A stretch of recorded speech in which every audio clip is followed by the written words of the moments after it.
Chapter 1. Save Gotham from the bats. Today is the day. Boom, boom, boom. The Blackgate Penitentiary was fated to be sleepless this night. The already deranged inmates began to rhythmically pound on their cell doors, their ferocious energy capable of instilling fear in any ordinary individual. The seasoned prison guards, abruptly awakened from their slumber, hastened into the cells, wielding their clubs with vicious intent. Damn it! Why are you howling like banshees in the dead of night? Are you staging a rebellion? Those who served as guards in Gotham's infamous prison often exhibited a degree of psychopathy. Their nerves were far from ordinary. Instead of being intimidated by the prisoners' fervor, their bloodlust was incited, and with a resounding crack, several inmates found their fingers shattered beneath the blows. Under normal circumstances, such a display would have quelled most of the ordinary convicts, prompting the guards to toss a few ringleaders into solitary confinement for re-education, thereby diffusing the situation. However, this night was different. The prisoners, driven to madness, reached through the bars, seizing the clubs, arms, and even the calves of the guards, pinning them against the doors in an attempt to strangle them. Help! The guards cried out in terror. The heavy doors swung open, but the figure that entered was not a savior. It was a towering behemoth, 3 meters tall, rippling with muscle, and adorned with a peculiar mask. Bane! Bane! Bane! The prisoners erupted in a chorus of fervent chants, even releasing the guards they had so violently subdued. The guards, however, felt no sense of relief. Their legs buckled beneath them, and they collapsed to the ground. Bane, renowned as a supervillain of global infamy, an elite mercenary who had once bested Batman. Each of his titles was enough to send ordinary men fleeing, and it ignited a frenzy among the convicts. The mere thought of Bane's brutal exploits was enough to leave the guards in a state of near fainting. Ignoring the minor henchmen, Bane advanced to the center of the chamber amidst the prisoners' uproar and raised his right hand high. In an instant, silence enveloped the room. Today, Gotham is liberated. Today, we shall return all the humiliations we have endured to our foes. Tonight, the Batman, that hypocritical man who dares not reveal his true self to the world, shall perish. A ripple of shock coursed through the inmates, who began to whisper among themselves, unable to comprehend that the nightmare that had loomed over them for nearly a decade might finally dissipate. Silence. Bane had anticipated this very moment and wasted no time in broadcasting the video. The Gotham docks. Amid stacks of shipping containers, the Grim Reaper, Deathshot, Killer Croc, Victor Hugo, Bane, and an array of other unnamed supervillains launched an assault on Batman. The Dark Knight showcased the terrifying power he had wielded to suppress crime for a decade, and even when besieged, he felled villain after villain, standing resilient amidst the storm, as if he would never fall. Upon witnessing the unfolding chaos, many prisoners began to tremble, their bodies aching in various places, paralyzed by fear that rendered them incapable of controlling their own movements. However, a fortunate turn of events soon transpired. A misstep led Batman to falter, and several formidable foes, allied with Deathstroke, cornered him on a ship at the harbor. Suddenly, an explosion erupted, flames soared into the sky, igniting the surface of the water and illuminating the entire port. As they beheld this scene, the prisoners struggled to breathe, unable to comprehend that such a reality was indeed manifesting before them. Bane then brandished a charred bat mask, prompting an uncontrollable wave of cheers to erupt from the crowd. The prisoners were driven to madness. This was precisely what Bane desired. With a nod, he signaled his subordinates to unlock the cell doors, and the prisoners flooded out, their initial instinct being to unleash their wrath upon the guards. Go forth. Let the world pay for the suffering you have endured. Incited by Bane, the prisoners grew increasingly frenzied, hoisting the guards and discussing a plethora of gruesome tortures, interspersed with the guards' anguished cries, evoking a descent into hell. Fel, there's no one left. We must leave at once. Sam peered cautiously around the cell door for an extended period, ensuring that no one was present, before gesturing frantically at Cheaping, who remained composed, as if fishing. Patience, Cheaping replied, unfazed as a time traveler. Cheaping had perished a month prior while attempting to save someone, subsequently chosen by the demon sealing box to be transported to the DC universe. However, due to insufficient energy at that time, he collapsed on the streets of Gotham, only to be discovered by a police officer. Yet rather than embarking on a quest to save lives and express gratitude, the officer, preoccupied with his own performance metrics, unceremoniously discarded Cheaping into Blackgate Prison, treating him as mere criminal fodder. Before his journey, Cheaping had been an ordinary student, enduring beatings within the confines of the prison. Fortunately, the demon ceiling box autonomously absorbed sunlight, regaining some energy, and, with its last breath, bestowed upon Cheaping 2 gifts before temporarily shutting down. Among these gifts was a cultivation technique from the realm of light, which, through relentless practice day and night, enabled Cheaping to gradually strengthen himself and acquire the means for self-defense. Conversely, Sam was merely an average thief in Gotham City, betrayed by his boss and reduced to a mere statistic on a police report upon his incarceration. Sam had once pleaded for Cheaping during his beatings, sharing food with him, which ultimately forged their friendship. Though Sam may not have been a paragon of virtue, in a place as grim as Gotham, the impoverished often find themselves devoid of choices for survival. Oh dear, I implore you, boss, once those guards converge, we are doomed. Sam fretted, pacing anxiously. Cheaping waved his hand dismissively. Batman may be dead, but Nightwing, Robin, and Batgirl still remain. Do you think you can fight them, or outrun them? Sam scratched his head for a moment, finally managing to utter, so many have escaped they surely won't notice insignificant little us. What about Commissioner Gordon? With a piercing question, Cheaping caught Sam completely off guard. He sighed, all right, you are indeed clever. What do you propose I do? Let us wait until the Bat family engages with Bane. When they are preoccupied, we shall make our escape and erase the prison records to prevent the police from pursuing us. Yes, that's what we shall do. Sam clapped his hands, eager to shower Cheaping with further praise, when suddenly a series of explosions erupted outside. Those fellows are quite prompt, we must leave. Cheaping's eyes sparkled as he made a swift exit. Due to his experience as a thief and having memorized the prison's layout over the past month and a half, Sam quickly guided them to a location near the records room, only to be obstructed by a door. Damn it, this is an electronic door, and I cannot open it. Sam kicked the door in frustration and added, fair, we should make our escape swiftly. Let's forget about the records. Cheaping vehemently disagreed, bound by the requirements of the ceiling box. He had irrevocably lost the option of becoming a villain and could only sprint down the path of righteousness that if he were perpetually pursued by the police, breaking his vow would be inevitable. While Gotham's law enforcement was hardly virtuous, a lesser degree of trouble was preferable. Stand aside. Stepping forward, Cheaping produced the second item gifted by the ceiling box, the summoning device for the true armor. Chapter 2. I am empowered. You are enhanced. We all have a radiant future. The true armor was originally designed as a police armor mimicking the celestial and Ares star armors, crafted by Earth's law enforcement. Due to its heavy mechanical components, it boasted foundational combat data comparable to that of the 4 elemental armors. However, being a purely mechanical construct, it lacked the diverse and extraordinary abilities of the 4 elemental armors, as the first armor created by humankind. The true armor imposed high physical demands on its summoner. This was precisely why Cheaping refrained from charging out of the prison clad in the true armor. His current physical condition was insufficient to sustain prolonged combat in such a suit. The true summoning device resembled a touchscreen smartphone, serving not only as the means to summon the armor, but also functioning as a compact supercomputer. Cheaping pressed the summoning device against the electronic door, and a dazzling array of codes flashed across the screen before the door emitted a beep and opened. You search for the paper documents and delete the records. We must flee at once. With the true armor summoning device in hand, Cheaping effortlessly infiltrated the prison's computer system and erased their online records. Though Sam was familiar with searching for items, the disarray of the prison's files rendered him incapable of finding anything promptly. In a fit of determination, he exclaimed, why not just set the place ablaze and burn the entire records room down? Are you seeking death? Cheaping pressed down on Sam's restless heart. We must flee immediately with so many notorious criminals in front of us. The superheroes may not even notice our presence. Once the files are incinerated, our priority will skyrocket. This won't do, and that won't do. Then let's make a run for it. Sam thought Cheaping was clever and capable, yet he could not fathom why he was so overly cautious. Then let's depart.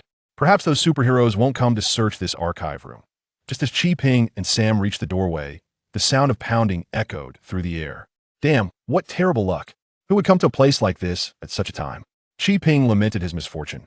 Sam quickly concealed himself behind the file racks, encouraging Cheaping. He understood his own limitations. Charging in now would only create trouble for Cheaping. Blow it open. The intruders, losing patience after only a few hits, opted to use explosives to gain access. With a wry smile, Cheaping ducked behind the wall, preparing for a surprise attack. Boom! A deafening explosion erupted, and the door was blown off its hinges as mercenaries, adorned with skull-emblazoned masks, stepped through the smoke. "The boss orders us to burn the archive room. Get to work," commanded the squad leader, gesturing for several heavily armed soldiers to ready gasoline barrels to ignite the room. Utilizing the cover of smoke from the explosion, Ping could have slipped away unnoticed, but instead he lunged at the squad leader, wrapping his arms around his neck in an attempt to choke him unconscious. Ha! Caught off guard by the sudden assault, the squad leader momentarily froze. However, feeling the pressure on his neck, he quickly reacted, rolling onto the ground to throw Ping off. Damn! These mercenaries are incredibly strong. One of them is worth 3 prisoners. Despite Ping's relentless training, the effects were minimal due to the insufficient conditions in prison, making him unable to match the true strength of a mercenary. "Kill him," commanded the squad leader, prompting several mercenaries to draw their pistols and aim at Ping. Surrounded by the mercenaries, Ping felt a wave of helplessness wash over him. Lamenting his own weakness, he couldn't even handle a few lackeys. It seemed he had a long journey ahead to establish himself in this perilous world. After his moment of reflection, Ping retrieved his summoner and drew AV on the touchscreen. "Strike down the unlawful, eradicate evil. True armor, unite." The mercenaries roared with laughter at the melodramatic declaration, deeming the Chinese man insane, and simultaneously pulled the triggers. Bullets tore through the air, poised to pierce flesh in the next instant. Ping secured the summoner onto the belt that had appeared from thin air, and blue light flickered as the armor enveloped his body. Clang, clang, clang. The bullets collided with the true armor, producing a crisp sound before being deflected away. "Remarkable. I can feel the surge of power." Ping clenched his fists, sensing the exponential increase in his strength and the reassuring solidity of his armor. The mercenaries exchanged bewildered glances at the peculiar scene unfolding before them. The squad leader stepped forward, attempting to bolster morale. "What is there to fear? We have followed our leader through countless trials. We have encountered far worse than this mere exoskeletal armor. Charge!"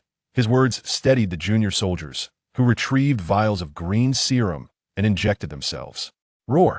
The soldiers, fueled by the serum, experienced a dramatic transformation, their muscles swelling and bones expanding, morphing into towering figures over 2 meters tall, their eyes ablaze as they charged at Ping.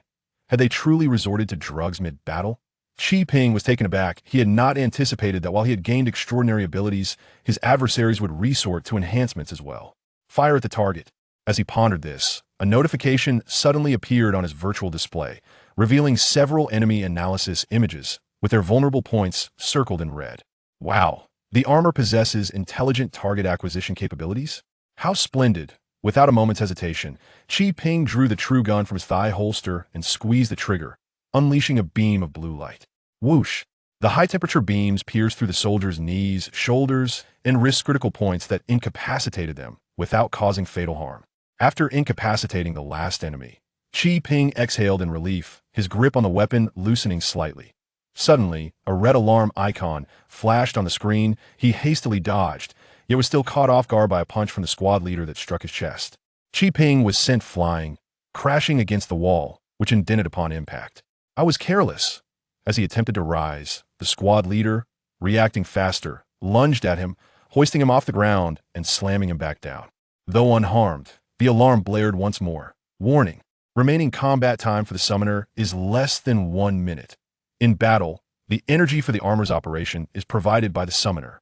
Is there any weapon that can quickly inflict damage on the enemy? Ping was once again lifted by the squad leader by the throat. The screen flashed rapidly through a list of weapons, but the true gun and the annihilation blade either had lengthy preparation times or insufficient operational range. Suddenly, his gaze caught an option, and he commanded without hesitation, "Deploy the siren." Bzzz. The piercing siren blared, causing the squad leader's eardrums to rupture, and he collapsed to the ground in agony. All weapons of the true armor were developed to exterminate the Outwits, their potency far exceeding that of weapons used against humans. Though these mercenaries had enhanced themselves, they remained vastly inferior compared to the planet-destroying Outwits. For the Outwits, the siren might merely be a nuisance, yet it was enough to shatter the squad leader's eardrums. Ping drew out his annihilation dagger, hesitating as he gazed upon the fallen squad leader. Chapter 3. The door to a new world opens. "Fel, we must leave at once." Sam, who had been hiding at the side, rushed out as soon as the battle concluded, eagerly tapping on the armor with a sense of novelty and joy. Sam, do you think this fellow deserves death? Qi Ping's voice resonated through the true armor, sounding even more authoritative. Sam recoiled slightly, then replied, Bane's mercenaries are ruthless for the right price. They would do anything. If justice were to be served, 1,000 deaths would not suffice. Very well. With a grim determination, Qi Ping tightened his grip on the dagger and thrust it downward, piercing the squad leader's heart. The man struggled briefly, then his neck tilted, and he breathed his last. Qi Ping understood that this man had to die, yet in the moment he drove the dagger into the heart, his body remained unresponsive. However, once he comprehended that a life had vanished by his hand, memories of the lessons he had learned about the sanctity of life flooded back, compelling him to react. And he, retched. Fortunately, the armor had been disengaged beforehand, sparing him from soiling himself. Are you all right? Sam inquired with concern. Wiping his mouth with his sleeve, Qi Ping managed a bitter smile. The sensation of taking a life is truly unsettling. Sam sighed. In this wretched place called Gotham, you will inevitably grow accustomed to such feelings. After saying this, Sam attempted to assist him in leaving, but Qi Ping declined. Although Qi Ping had exerted considerable energy while donning the armor, he was not yet in need of support. The two departed the archive room, following a less crowded path until they swiftly exited the prison.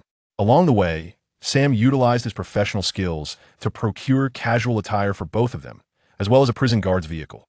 Driving the car, Sam headed straight for the slums, departing from Blackgate Prison. After a brief journey of several minutes, the vehicle came to a halt. Have we arrived? Qi Ping asked, stepping out of the car with a puzzled expression. Not yet. The police vehicle is too conspicuous. We need to switch cars. With that, Sam led Qi Ping toward a burly man standing by the roadside. Ramsey, my friend, it's been a while. Ramsey greeted Sam with a warm embrace, chuckling. Sam, I thought you would rot away in prison. Looks like fortune is on your side. Sam waved his hand dismissively. I am not foolish enough to take the fall for those government lapdogs. Look, a new vehicle, name your price. Ramsey glanced over the car. You know, my friend, police cars are not easy to come by. All right, you stingy vampire, just give me a car that runs, I'll handle the rest.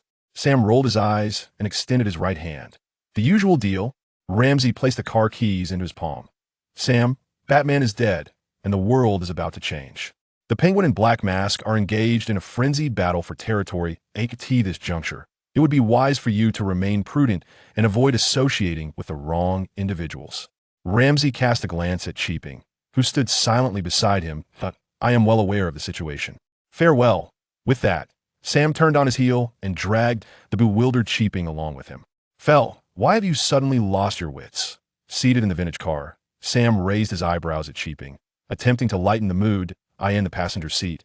Qi Ping covered his face, lamenting, I underestimated the level of chaos in Gotham. It is truly difficult to fathom that this is a city in the 21st century. As a citizen of China, every fiber of his being rebelled against the decadence of this city. Having spent merely a few minutes on the streets, Qi Ping witnessed women openly soliciting clients, gamblers consumed by their vices, and addicts whose bodies were grotesquely altered by their drug use for the homeless, draped in tattered clothing and seeking refuge in cardboard or plastic bags on the streets. They were inescapably numerous. Despite having seen countless videos online depicting the grim reality of America, witnessing it firsthand evoked a profound sense of repulsion within him, both physically and emotionally. Remaining on the streets any longer, Qi Ping feared he might faint from sheer despair. How is it that a person raised under the red flag finds himself in such a chaotic place? With a pained expression, Qi Ping lamented that even the magical box could not provide him solace, for it was the magical box that mandated his presence in Gotham, and should he attempt to flee, he would forfeit his chance to become a knight of armor. The box would automatically abandon him in search of a more suitable summoner. Oh my! Qi Ping leaned back against the passenger seat, his mind swirling, rendering him incapable of coherent thought. Fel, we have just escaped from Blackgate Prison. Why do you still wear such a glum expression? Sam chuckled merrily. With your talents, you are sure to carve out a name for yourself in Gotham. Sigh. Qi Ping shut his eyes, exclaiming, in this lifetime, I am destined to be devoid of any connection to evil. Huh? Sam was both amused and bewildered. My friend, do not jest in this cursed place called Gotham. Do you still aspire to be a good person? Perhaps it would be quicker to consider ending all. Sam laughed heartily, dismissing Qi Ping's words as mere humor, and continued driving. Ping offered no further explanation, placing his hand upon the magical box, allowing his spirit to enter its confines. Due to the energy expended during the box's interdimensional travel, Ping could now perceive only a meager 30-something% on the progress bar. Only when the progress bar reaches 100% will the magical box reactivate, but that would merely signify a minimal requirement, not a complete revival. During this period, the intent energy cultivated by Ping had mostly been deposited into the demon sealing box, providing the necessary power for the revival of this artifact. Unfortunately, his intent energy was currently too feeble even with a complete infusion into the demon sealing box. It only yielded a mere 1 increase in power. Alright, let us set a modest goal first. Let us open the demon sealing box. The information relayed from the box was rather vague aside from the fundamental principles. It contained only one directive. Do not leave Gotham for the time being. Why? What was to be done? The demon sealing box offered no clarifications. Yet, since it held his lifeline, compliance was imperative. Ping truly lacked the courage to abandon the demon sealing box. In another world, he might have dared to challenge fate with the art of intent energy cultivation, but in Gotham, a place rife with peril, he would not survive without armor long enough to achieve mastery. That we have arrived. Sam's voice roused Ping from his thoughts. He alighted from the vehicle to behold an abandoned factory. This is the largest gathering place for scavengers in the slums. I grew up here, Sam declared, genuinely regarding this place as home. How old are you? However, Ping's attention had shifted dramatically. 24. Why do you ask? Why do you ask? Gotham has been in this dismal state for over 20 years. Have you never considered rebellion? Ping found it incomprehensible that Sam did not grasp the concept of insurrection. The two exchanged bewildered glances for a moment before Ping relented, waving his hand dismissively. Never mind. Never mind, these matters are not of importance. Let us proceed. As Sam led the way, he could not help but find Ping increasingly perplexing, even more so than during his time in prison. Had Gotham not always been this way? What was there to be astonished about? Chapter 4. Neil. It's chilling yet perilous. Thus, Ping temporarily resided in the scavengers' gathering place. Thanks to Sam's reputation as a notorious thief, he was allocated a relatively clean and secluded spot to erect his tent. Each day, the news from old televisions or radios reported on the exploits of the Bat family superheroes or the arrests made by Commissioner Gordon's team. However, the sound of gunfire on the streets had not diminished. In fact, it had grown increasingly intense. Sam returned to his old profession, pilfering goods to sell to his regular clientele, eking out a meager existence. Yet, due to the deteriorating situation, his returns were slowly dwindling. Everyone could sense the oppressive atmosphere hanging over Gotham. It seemed as though something dreadful was about to transpire. Nevertheless, Ping did nothing. Aside from meals, he spent the remainder of his time training under the blazing sun, hoping to unlock the demon sealing box and receive guidance for his next steps. Something terrible has happened. As another day drew to a close, Sam returned to the gathering place empty-handed, bursting into Ping's tent with a look of panic. What is it? Ping opened his eyes. Sam gulped down a glass of water and then declared, the government has announced today its abandonment of Gotham City. I witnessed the affluent fleeing with their families, while the military has sealed every exit. Those officials have lost their minds. How can they so readily discard such a vast city? Ping felt a surreal sensation, doubting the accuracy of his own hearing. With a wry smile, Sam reiterated his statement and inquired, Fair, what shall we do now? Ping pondered for a moment, then replied, if you wish, I can escort you to the border and ensure your safe passage out of Gotham. And what about you? Sam asked with concern. Me? Ping shook his head. I have matters to attend to in Gotham. I cannot leave just yet. For over 10 days, he had been diligently training, constantly replenishing the energy of the magical containment box while drawing strength from the sun. Now, the energy gauge had reached 95. Having invested so much, how could he possibly depart now? Sam sighed. Then I cannot leave either. This factory is my home, and the people living here are my friends. I cannot abandon them to flee alone. Among the scavengers in the factory, many came and went, yet each shared a strong bond with Sam, for he truly regarded this place, where he had grown up, as home. Then wait just a day or two longer, perhaps the situation will not deteriorate further. Ping estimated the energy absorption rate of the magical box and offered such a promise. Sam forced a smile. I trust you. Ping refrained from elaborating further, closing his eyes to continue gathering energy. Once the magical box opened, a new turning point would surely manifest. Sam gazed at Chi Ping, who stood as still as a statue, sighed deeply, and then exited the tent. Time ticked by, and soon night fell, bringing with it the sound of gunfire in Gotham at an unprecedented intensity. Sam tended to the campfire, surrounded by a gathering of old and young, women and children, as news of the city's lockdown spread. All able-bodied men had fled, leaving behind those unable to escape. These unfortunate souls now relied solely on Sam for support. Is it possible for a mere thief to one day be seen as a hero by others? Sam mused absently as he poked the fire. Yet, if given the choice, Sam would rather remain a scorned thief forever than become a hero in such perilous times. Let us eat. Sam distributed the food to everyone while contemplating the source of tomorrow's provisions.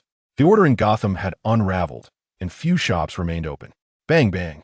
As everyone enjoyed their meal, a sudden banging on the door startled all present, heightening their vigilance. Sam reassured everyone to remain calm and approached the front door, cautiously pulling it open.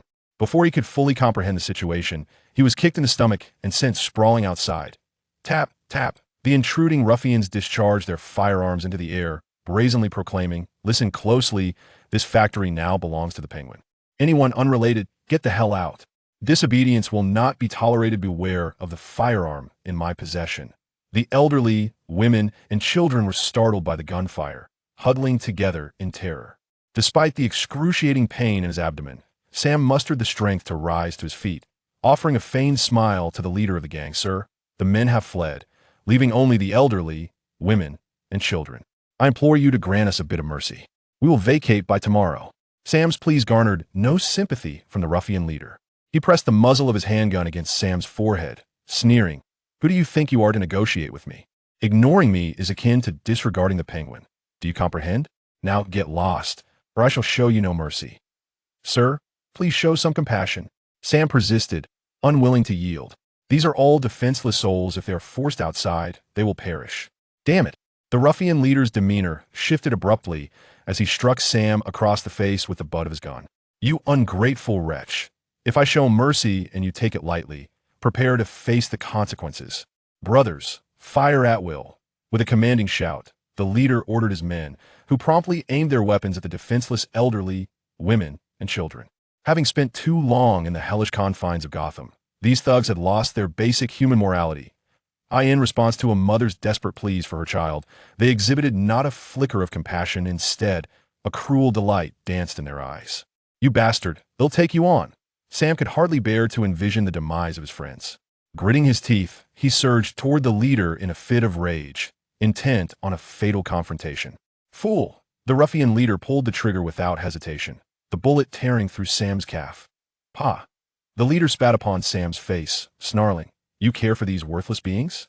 They'll make sure you witness their demise." "Fire!" His subordinates ruthlessly squeezed the triggers, unleashing a barrage of flames from their weapons. Sam's vision blurred with tears, his heart pounding, as he dared not open his eyes. But at that moment, a blinding blue and white light surged forth, transforming both the bullets and the thugs into stone statues. Chi Ping emerged, wielding a true ray sniper cannon. He navigated through the panicked crowd and approached Sam, extending a hand to help him up. "Is there a doctor nearby? There are many Vietnam veterans here, skilled in battlefield first aid," Sam replied, enduring the pain. "Did you complete your task? Nothing is more important than human life." With that declaration, Chi Ping entrusted Sam to several veterans before confronting the ruffians. The fierce sniper rifle disassembled, its components returning to the armor, while Chi Ping grasped the annihilation blade. His will surged through the armor's structure, flowing into the dagger, which shimmered with a cerulean light, poised to extinguish the vile lives of these wretched beings. "Wait, show some mercy." Chapter 5. Whose law is it anyway? From the shadows, a grappling hook ensnared Chi Ping's wrist, pulling him backward. Frowning, he exerted force downwards with his legs. The armor's mechanical components deeply anchored themselves into the ground, rendering it impossible for the opposing force to budge him. Humph! The heinous deeds of these scoundrels remained vividly etched in Chi Ping's mind. The sight of someone attempting to thwart him ignited an inferno of rage within him. He seized the grappling line and yanked it fiercely, sending an individual tumbling through the air. "I shall see who dares to obstruct me after witnessing such villainy." As he strode forward, he beheld a figure clad in a black bodysuit, adorned with a blue winged emblem. rising from the ground, their posterior notably pronounced. I had presumed some villainous scoundrel was here to rescue their companion, yet it is none other than the renowned superhero Nightwing. Kingpin, brimming with indignation, spared no mercy in his words. Nightwing, stung by the mockery, hesitated momentarily before earnestly advising, "Sir, I understand your anger, but resorting to vigilante justice is not the answer. These individuals deserve their fate, yet it is the court and the police who must deliver it." How laughable! Kingpin retorted with a cold smirk. "If memory serves me right, Gotham has no death penalty." Nightwing was momentarily taken aback by this statement. Indeed, the world is fraught with cruel ironies in the crime-ridden city of Gotham. The absence of capital punishment implies that those responsible for countless lives may only face life imprisonment at worst. But it matters little after all. These individuals are either wealthy or cunning, always poised to escape. With Batman on the prowl, it seemed a fitting intermission. Within this framework, superheroes achieved satisfaction while criminals retained their lives, leading to a semblance of harmony for all involved. And what are the victims, you ask? As a mere commoner, your presence in this grand spectacle between heroes and villains is a stroke of fortune. How dare you voice any dissent? I understand your perspective. A moment of slaughter may grant you a fleeting sense of release. Yet, once the dust settles, guilt will consume you, steering you further away from the path of heroism. Nightwing's words droned on, reminiscent of a nagging matron. Had Kingpin heard such sentiments upon his arrival in this world, he might have been swayed. However, after witnessing the plight of Gotham's underclass, he merely smirked and replied, "Firstly, I am no hero, merely an ordinary individual striving for justice. Secondly, if compelled to choose, I would become a warrior and obliterate all this chaos." Nightwing evidently failed to comprehend Kingpin's words, as he reiterated, "One must believe in the law, in the good policemen and honorable officials. They will deliver justice to these scoundrels. Ha ha ha ha." Upon hearing this, Kingpin ceased to be angry, and instead found himself laughing heartily, doubling over until tears glistened at the corners of his eyes. What a unified rhetoric of good officials and upright judges. Amidst Nightwing's bewildered expression, Kingpin regained his composure and remarked, "To believe that a just judge can exist amidst biased legislators is an utterly foolish and unrealistic fantasy. How many individuals in the Gotham Council have accepted bribes from the mob and powerful elites? Do you know? If you are unaware, then go and ascertain the truth before presenting yourself before me, spouting that nonsense about virtuous officials." Though his words were fierce, Kingpin's tone remained as frigid as ice. The harsh reality had shattered his worldview, leaving him uncertain of how to respond. Even if your so-called redemption is truly attainable, how many innocent lives will pay the price for your so-called possibilities before such realization? Having finished speaking, Kingpin turned and pushed a statue, which toppled like dominoes, disintegrating into fine particles. After this, he began to usher people away, addressing Nightwing, "Are you not leaving yet? This little place cannot accommodate your towering presence." Nightwing opened his mouth, rendered speechless, and, after a long pause, could not articulate a single word. He was unsure of what he wished to convey. Upon seeing the scavenger glaring at him with animosity, he sighed and departed with a grappling gun. At last, he has gone. Kingpin removed his armor. Drenched in sweat, a single petrification blast had exhausted a significant portion of his energy, leaving him merely to endure afterward. If Nightwing had truly refused to leave, he would not have been able to withstand it. "Marvelous. Thank you ever so much, Mr. Fire." The scavengers swarmed around Kingpin, expressing their gratitude, particularly the children with their endearing voices, which were quite charming. Despite his exhaustion, Kingpin felt that all his efforts were worthwhile upon witnessing the heartfelt smiles of gratitude from the crowd. "All right, I need a rest for a while." Kingpin addressed everyone. "The peril of tonight has passed, yet we cannot remain here any longer. Everyone, hasten to gather your belongings. We shall depart tomorrow and contemplate our next place of refuge." Several veterans thumped their chests in agreement, while the mothers immediately began to pack. Kingpin returned to his tent and collapsed into sleep, but at the very moment he fell, the demon sealing box in his arms suddenly began to emit a radiant glow. Kingpin, open your eyes." "Who is it? So bothersome, disturbing my sleep at this late hour?" Kingpin, having just settled down, was abruptly awakened and felt inclined to curse. However, upon witnessing the resplendent golden dragon head before him, he stifled the sharp words that threatened to escape his lips. "Who are you?" "I am the Imperial War Dragon, the armored beast of the Imperial armor." "Indeed. It has always been I who brought you into this world and bestowed upon you the techniques and armor for your cultivation. Qiping scratched his head, trusting the Imperial War Dragon's words, for such matters could not be fabricated. His only query was, "Why did you not appear sooner?" The Imperial War Dragon replied languidly, "Firstly, my strength had long been exhausted during my travels, forcing me into a slumber. Secondly, I wish to seize this opportunity to assess you, to witness what you would do upon acquiring power." "And what is the verdict of your assessment?" Qiping was unfazed by the Imperial War Dragon's scrutiny. After all, the principles of the Bright Realm dictated such caution regarding the potential misuse of power. "You are well aware of your own combat capabilities. I shall refrain from commenting. However, this is not of utmost importance at present, as all technical skills can be honed through training. For a summoner of armor, the essence of character holds greater significance. I have encountered too many prodigies who, upon gaining influence, disregard others as mere shadows. Such individuals, the more formidable they become, the greater the peril they pose to this world. To maintain a heart filled with fervor is indeed a rarity. I merely uphold the most fundamental sense of conscience. Any reasonable individual would do the same." The Imperial War Dragon seemed poised to speak further, but Qiping waved his hand, feeling somewhat uncomfortable with the praise. "Let us return to the matter at hand. Why did you bring me to this world?" "To hunt down the remnants of the Shadow Realm." Upon hearing this, Qiping's expression darkened instantly. Chapter 6. Why? Are there individuals from the Shadow Realm in this world as well? Qiping was aware of the Shadow Realm, but his knowledge was limited to what he had seen portrayed on television in his past life. The Imperial War Dragon began to elucidate. The Great Light and Shadow War concluded with the triumph of the Bright Realm. The Shadow Emperor was relegated to a primitive state, unable to manifest in this world again. Yet, in his final moments of resistance, he dispersed the powers of the Shadow Realm across various worlds. The Bright Realm endeavored to contain this, yet some remnants evaded capture to prevent the taint of Shadow Realm power from contaminating these worlds. The Bright Realm also distributed its own strength across them to eradicate these loose ends. I see. These matters felt distant and abstract to Qiping, and he was not particularly invested in the specifics. Is the armor within the sealing box intact? Having witnessed the darkness of Gotham, Qiping's concern for his own foundation grew more pronounced. The armor within the sealing box is indeed incomplete. The Imperial War Dragon not only spoke the truth, but also proceeded to demonstrate. Before him, the space shimmered and expanded infinitely, transforming into a magnificent and grand hall, with several thrones elevated upon steps. "Come closer."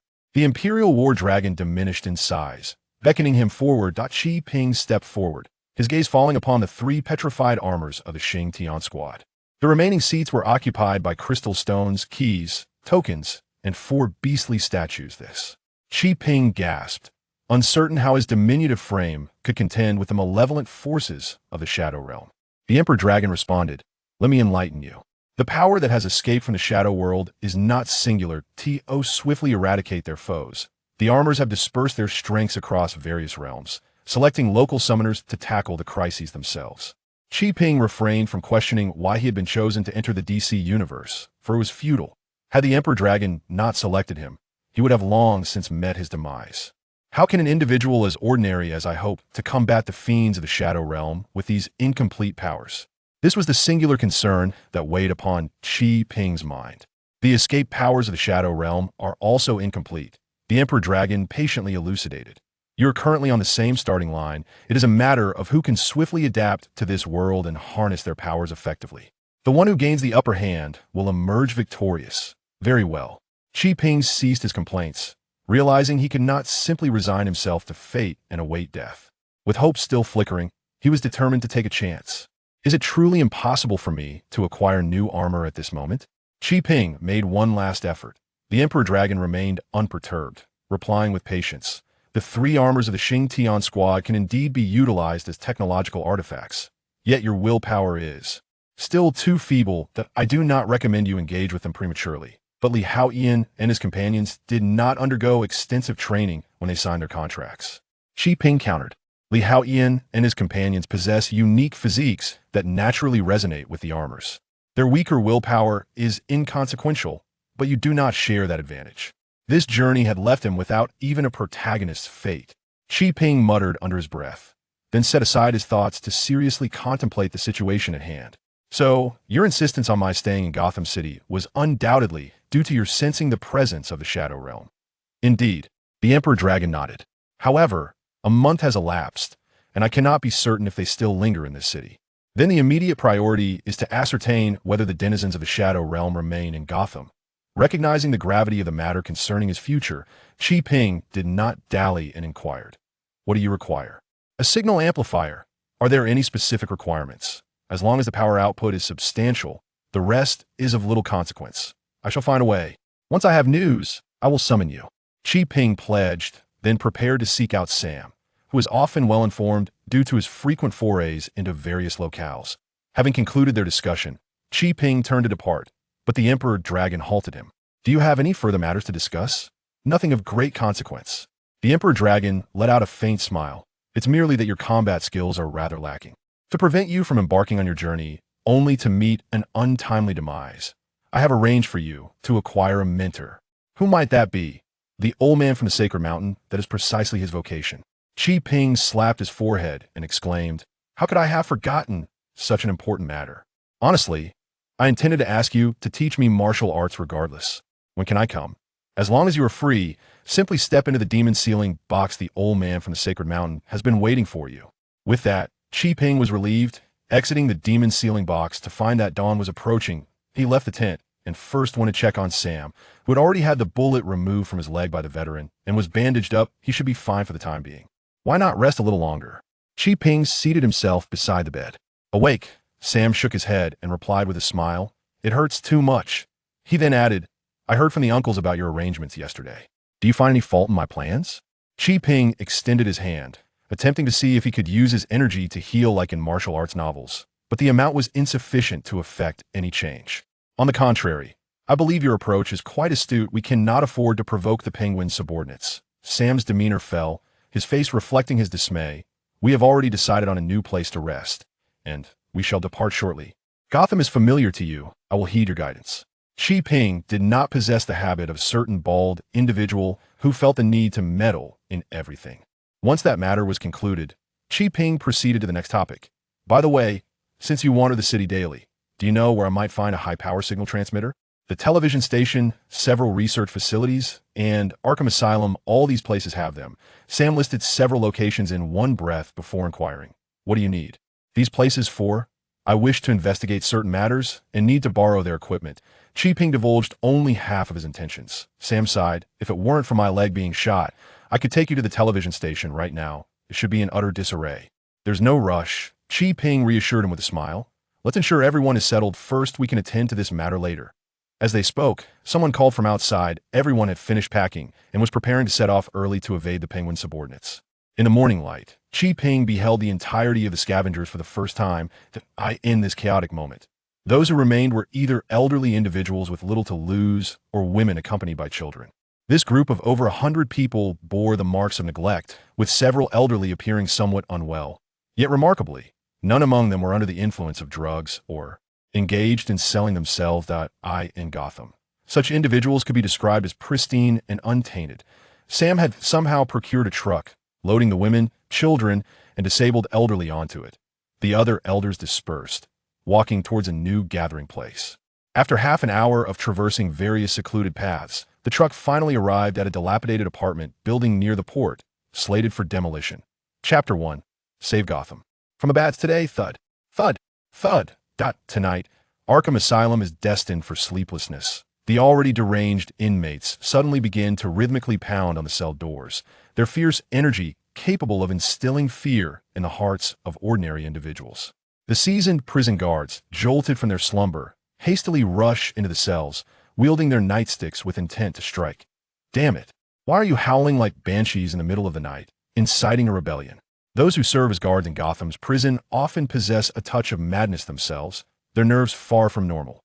Instead of being intimidated by the inmates' fervor, their bloodthirsty instincts are awakened, and with a resounding crack, several inmates' fingers are fractured beneath the blows of their nightsticks. Under normal circumstances, this would send most ordinary prisoners scurrying back, allowing the guards to toss a few troublemakers into solitary confinement for some reconditioning, thus alleviating the situation. However, tonight is different. The prisoners, driven to madness, reach through the crevices of the cell doors, grasping at the nightsticks, arms, and even calves, pinning the guards firmly against the doors, attempting to strangle them. Help. The guards cry out in terror. The heavy doors swing open, but instead of reinforcements, a towering figure, 3 meters tall, muscular, and adorned with a peculiar mask strides in. Bane! Bane! Bane! The inmates chant fervently, even releasing their brutal hold on the guards. Yet instead of relief, the guards find their legs giving way, collapsing in abject fear. Bane, the infamous supervillain, a mercenary of unparalleled prowess, the man who has bested Batman.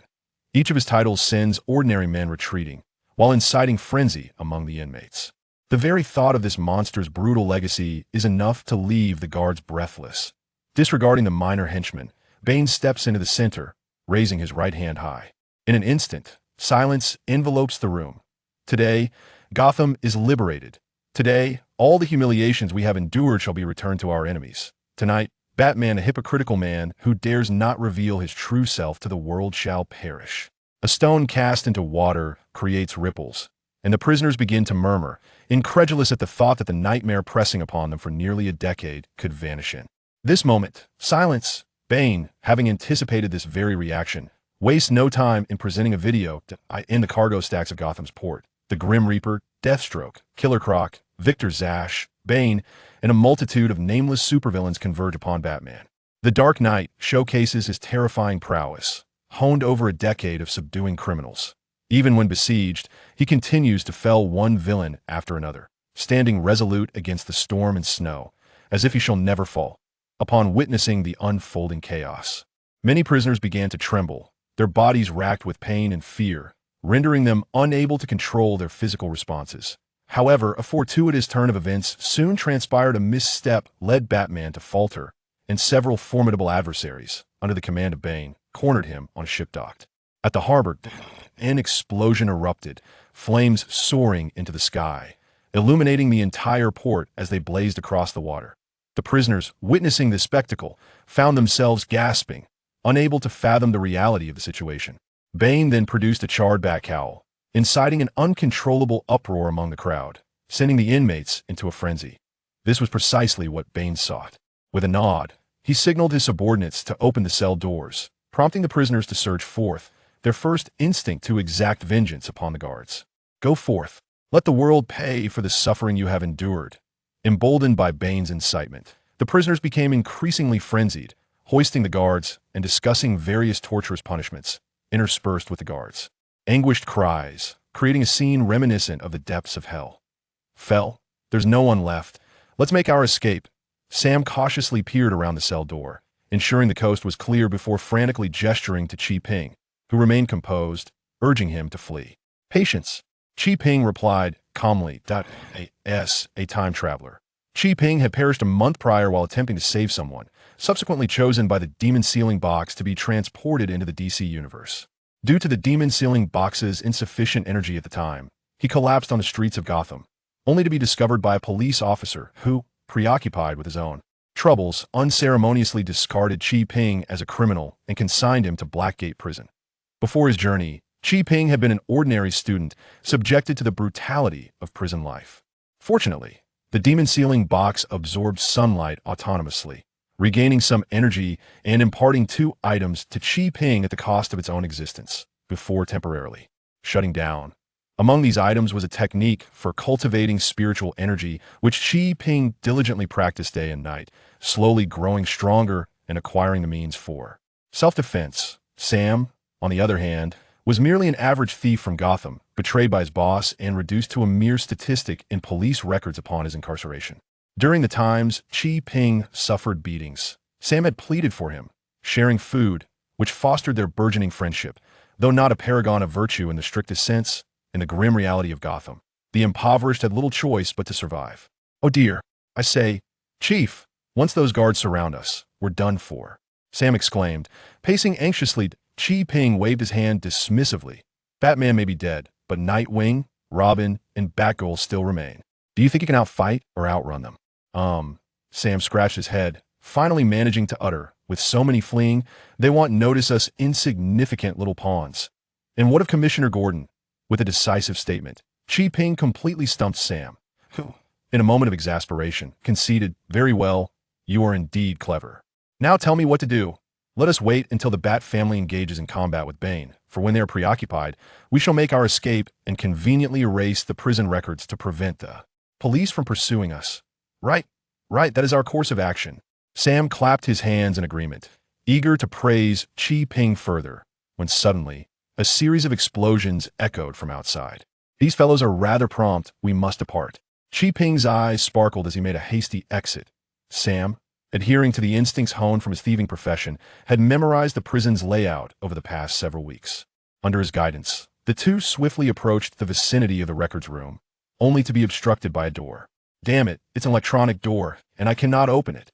Sam kicked the door in frustration and added, "Fair. We should make our escape quickly. Let's not bother with these records." Chi-Ping, however, vehemently disagreed.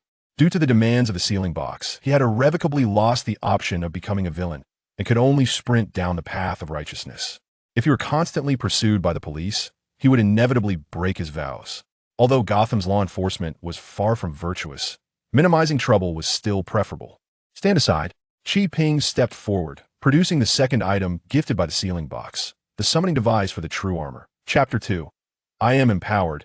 You are enhanced. A bright future awaits us all.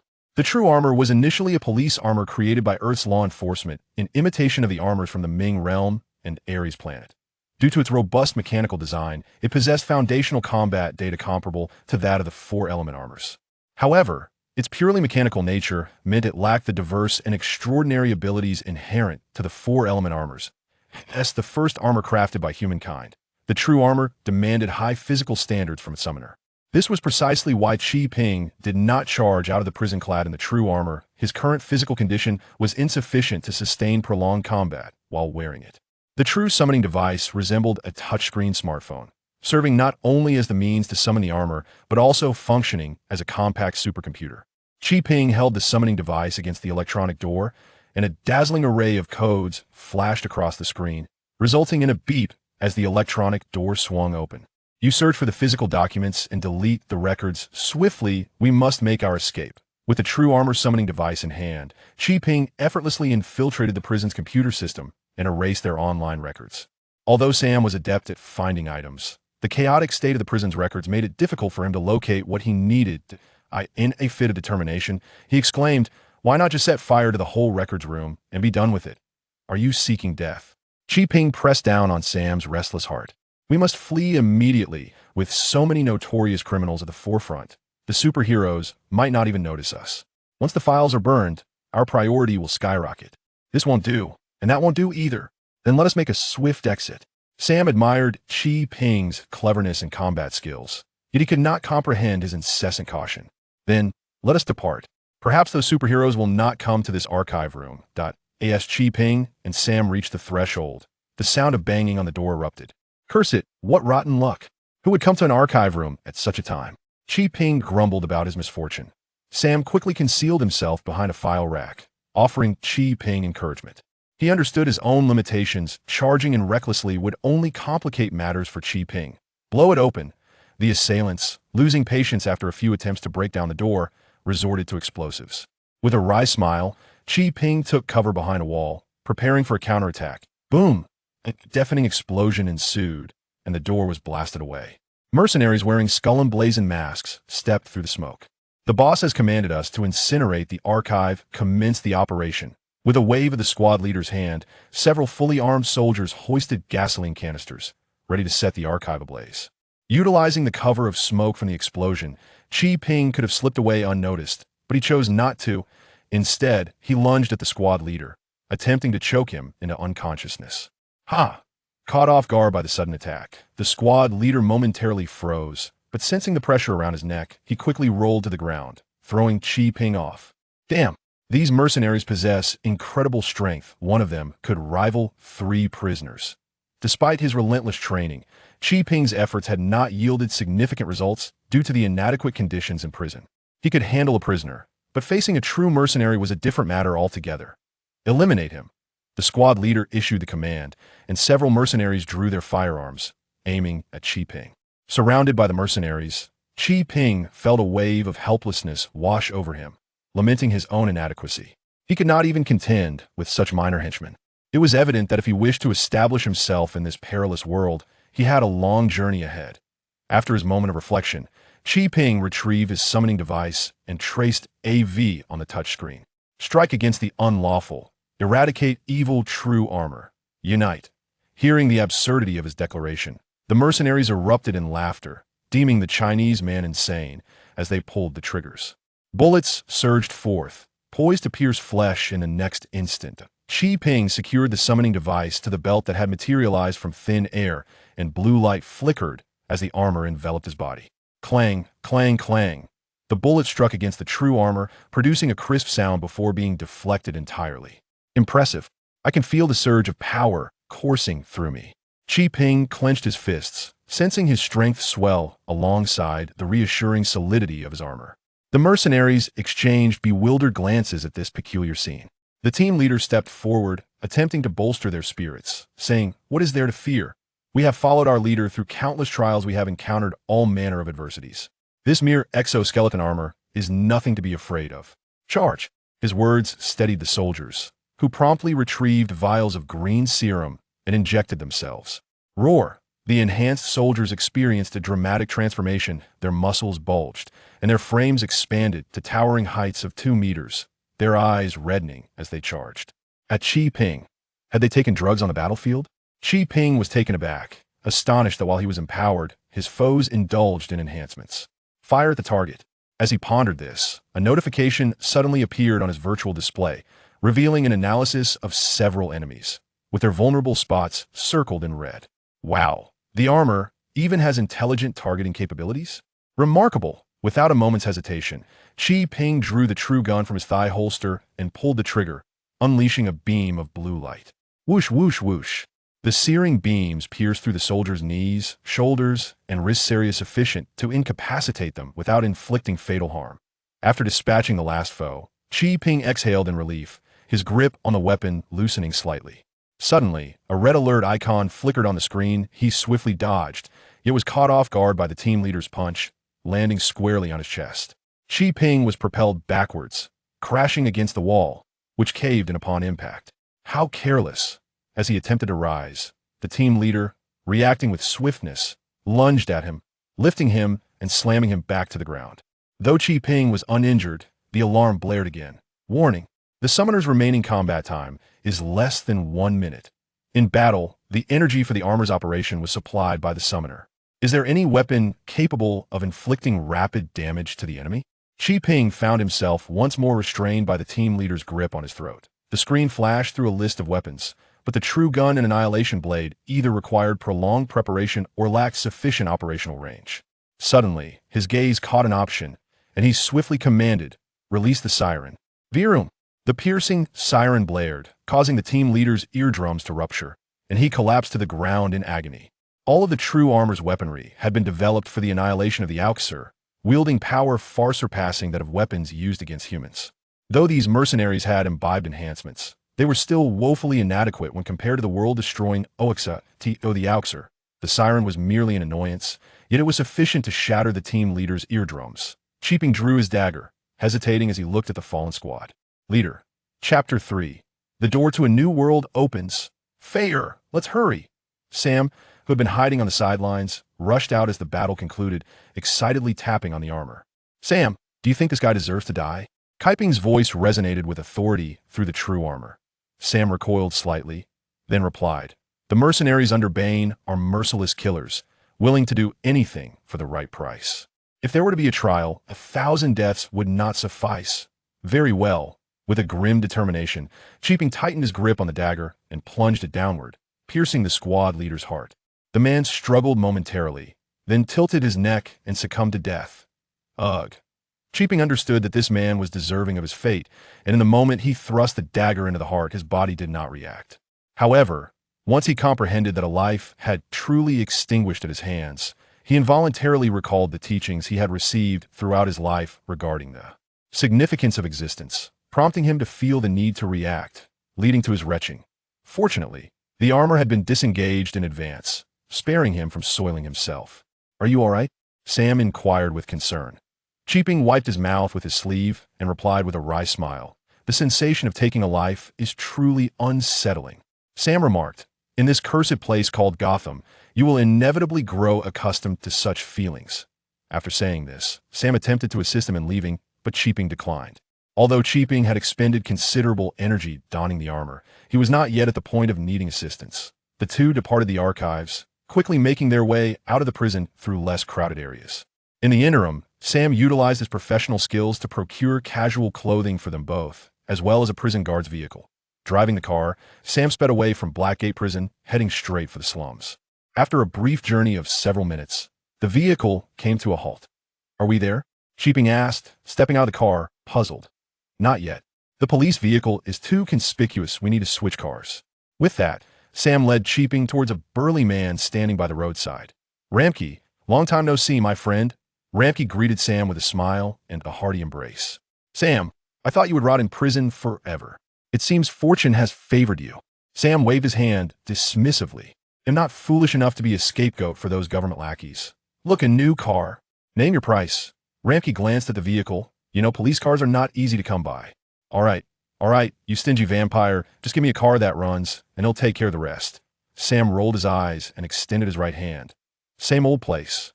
Ramke placed the car keys into his hand. "Sam, Batman is dead, and the world is about to change. The Penguin and Black Mask are engaged in a fierce struggle for territory. At this moment, it would be wise for you to remain prudent and avoid associating with those you ought not to." Ramsey cast a pointed glance at the ever-stoic Cheaping, who stood silently nearby. "I am well aware of the situation. Farewell." With that, Sam turned on his heel and dragged the dazed Cheaping along with him. "Fel, why have you suddenly become so foolish?" As they settled into the vintage car, Sam raised his eyebrows at Cheaping, attempting to lighten the mood. Cheaping, seated in the passenger seat, covered his face and lamented, "I underestimated the chaos that envelopes Gotham. It is truly unfathomable that this is a city in the 21st century. As a citizen of Huaxia, every fiber of his being resisted the decay of this city. Having spent merely a few minutes on the streets, Cheaping had already witnessed women openly soliciting clients, gamblers lost in their obsession, and drug addicts whose bodies had been grotesquely transformed by their vices. Homeless individuals, clad in rags and seeking refuge in cardboard boxes or plastic bags, were a common sight on the streets. Despite having viewed numerous videos online depicting the dire state of America, witnessing it firsthand ignited a profound sense of repulsion within him. Remaining on the streets any longer, Cheaping feared he might faint on the spot. How is it that a person raised under the red flag find himself in such a chaotic place? Cheaping's expression was one of despair. Not even the magical box could offer him solace, for it was the magical box that insisted he remain in Gotham, the city of sin. Should he attempt to flee, he would forfeit his eligibility to become a valiant warrior, and the magical box would unceremoniously abandon him in search of a more suitable summoner. Oh dear. Cheaping leaned back against the passenger seat, his mind swirling in confusion, rendering him incapable of coherent thought. "Fel, we have just escaped from Blackgate Prison. Why do you still wear such a gloomy expression?" Sam exclaimed cheerfully. "With your talents, you are bound to carve out a name for yourself in Gotham." "Alas." Cheaping closed his eyes and sighed. "In this lifetime, I am destined to have no association with evil." "Huh." Sam chuckled in disbelief. "Buddy, don't jest. In this wretched place called Gotham, do you really aspire to be a good person? It might be quicker to just end it all." Sam laughed heartily, dismissing Cheaping's words as mere jest, and continued to drive. Cheaping offered no further explanation. Instead, he placed his hand upon the magical box and entered its realm of consciousness. Due to the box's extensive travels, it had exhausted all its energy, and Cheaping could now perceive only a mere 30% on the scale. Only when the scale reached a full 100% would the magical box reopen, but even then, it would not signify a complete revival, merely meeting the minimum requirement. During this period, the intent energy that Cheaping cultivated was mostly channeled into the demon sealing box, providing energy for the revival of this powerful artifact. Unfortunately, his intent energy was currently too feeble. Even with a complete infusion into the box, it only yielded a mere 1 increase in power. Very well, let's first set a modest goal: to open the demon sealing box. The messages conveyed by the box were rather vague apart from the fundamental principles. It only included one instruction: to refrain from leaving Gotham for the time being. The reasons and purposes remained shrouded in mystery. Nevertheless, knowing that his very lifeblood was in the hands of the box, he resolved to comply. Ping truly lacked the courage to abandon the demon-sealing box in any other realm. He might have risked it all with the intent energy cultivation techniques. But in the perilous environment of DC, without armor, he knew he would not survive. Long enough to achieve mastery, that we have arrived. Sam's voice roused Ping from his thoughts. Upon disembarking from the vehicle, he beheld an abandoned factory. "This is the largest gathering place for scavengers in the slums I grew up here," Sam stated, genuinely regarding this place as his home. "How old are you?" Ping's focus had shifted significantly. 24, why do you ask? Why indeed? Gotham has been in this dismal state for over 20 years. Have you never considered rebellion? Ping could not comprehend Sam's lack of understanding, as Sam appeared bewildered by the very notion of rebellion. The two exchanged glances for a moment, before Ping surrendered the conversation, waving his hand dismissively. Never mind, none of this is important. Let us proceed." Sam led the way, increasingly perplexed by Ping's peculiar demeanor, which seemed even more bewildering than during their time in prison. Had Gotham not always been this way? What was there to be astonished about? Chapter 4, Neil. No shivers, but deadly. Thus, Ping temporarily settled in the scavenger gathering place. Thanks to Sam's reputation as a notorious thief, he was allotted a relatively clean and isolated space to pitch his tent. Every day, the news emanating from old televisions or radios reported on the exploits of the Bat family superheroes or the number of criminals apprehended by Commissioner Gordon's team. Yet the gunfire in the streets did not diminish, rather intensified. Sam returned to his old trade, stealing items to sell to his regular clients in exchange for meager living expenses. However, as the situation deteriorated, his haul gradually decreased. Everyone felt the atmospheric pressure above Gotham declining, as if something dreadful were about to unfold. Meanwhile, Ping remained inactive apart from his meals. He spent his days training his intent energy under the blazing sun, hoping to open the demon-sealing box soon and receive guidance for his next course of action. Something terrible has happened. As another day drew to a close, Sam returned to the gathering place empty-handed, bursting into Ping's tent with a look of alarm. "What is it?" Ping opened his eyes. Sam guzzled a glass of water, and then remarked, "The government announced today that it has abandoned Gotham City, that I witnessed those affluent individuals hastily fleeing with their families, while the military has sealed off every exit. Have those bureaucrats lost their minds? How can they so nonchalantly discard such a vast city?" Ping felt a surreal sensation, questioning whether he had misheard. With a wry smile, Sam repeated the news and inquired, "Fair, what shall we do now?" Ping lowered his head in contemplation for a moment. "If you wish, I can escort you to the border right now and help you escape Gotham." "And what of you?" Sam asked, concern etching his features. "Me?" Ping shook his head. "I have matters to attend to in Gotham. I cannot leave just yet." For over 10 days, he had been diligently training, ceaselessly replenishing the energy for the demon-sealing box, drawing strength from the sun. Now, the energy gauge of the box had reached 95. Having invested so much, how could he possibly abandon it now? Sam sighed. "Then I cannot leave either. This factory is my home, and the people living here are my friends. I cannot abandon them and depart alone." The scavengers within the factory came and went, yet each shared a strong bond with Sam, for he truly regarded this place, where he had grown up, as home. "Then wait another day, or two, perhaps the situation will not deteriorate further." Ping estimated the energy absorption rate of the box and made this promise. Sam managed a faint smile. "I trust you." Ping offered no further explanations, closing his eyes to continue gathering energy. Once the demon-sealing box opened, a new turning point could be anticipated. Sam gazed at the statue like Ping, sighed, and then exited the tent. Time ticked by, and soon night fell. Gunshots echoed throughout Gotham City, their intensity unprecedented. Sam tended to the campfire, surrounded by a gathering of the young and old, as news of Gotham's lockdown spread. All able-bodied men had fled, leaving behind those who could not escape. These unfortunate souls now relied solely on Sam. Could a mere thief one day be perceived as a hero? Sam pondered, stirring the flames, lost in thought. Yet, if given the choice, Sam would prefer to remain a scorned thief forever rather than become a hero in such perilous times. "Let's eat." As Sam distributed the food, he contemplated where tomorrow's sustenance would come from. Order in Gotham had unraveled, and few shops remained operational. Bang, bang. Just as everyone was enjoying their meal, a sudden banging at the door sent a wave of alertness through the group. Sam reassured everyone to remain calm, then approached the door cautiously, pulling it open with care. Before he could fully comprehend the situation, a kick landed in his stomach, sending him tumbling out. Tap, tap. The intruding thugs fired shots into the air and brazenly proclaimed, "Listen, this factory now belongs to the Penguin. All irrelevant parties, get the hell out.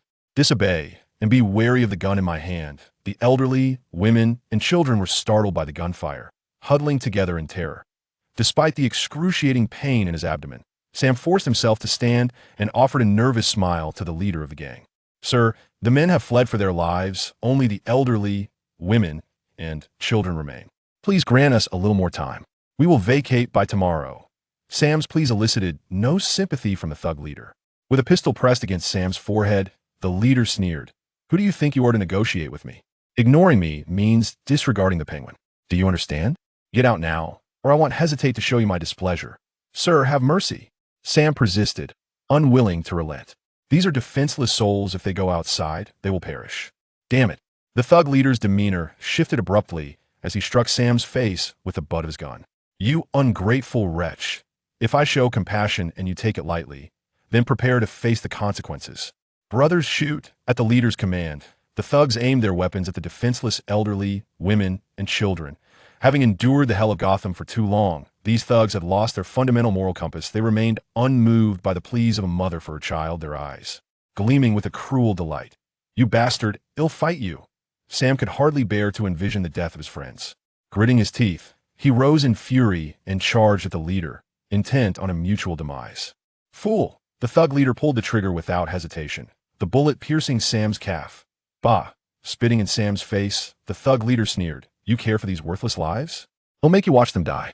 Fire, without mercy, his men squeezed the triggers, and flames erupted from their weapons. Sam's vision turned crimson as tears streamed down his cheeks. He dared not open his eyes.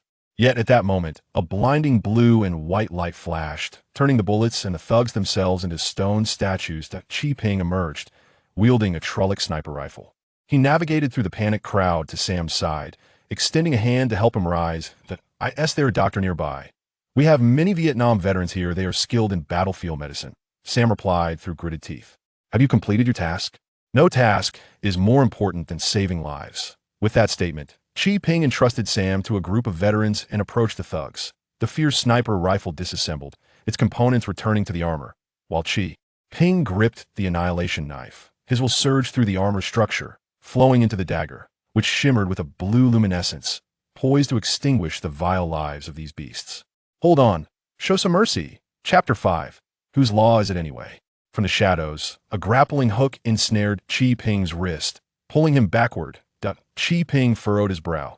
Exerting force with his legs, the armor's mechanical components anchored themselves deeply into the ground, rendering the grappling hook's efforts futile. The despicable misdeeds of these scoundrels were vivid in Kingpin's memory.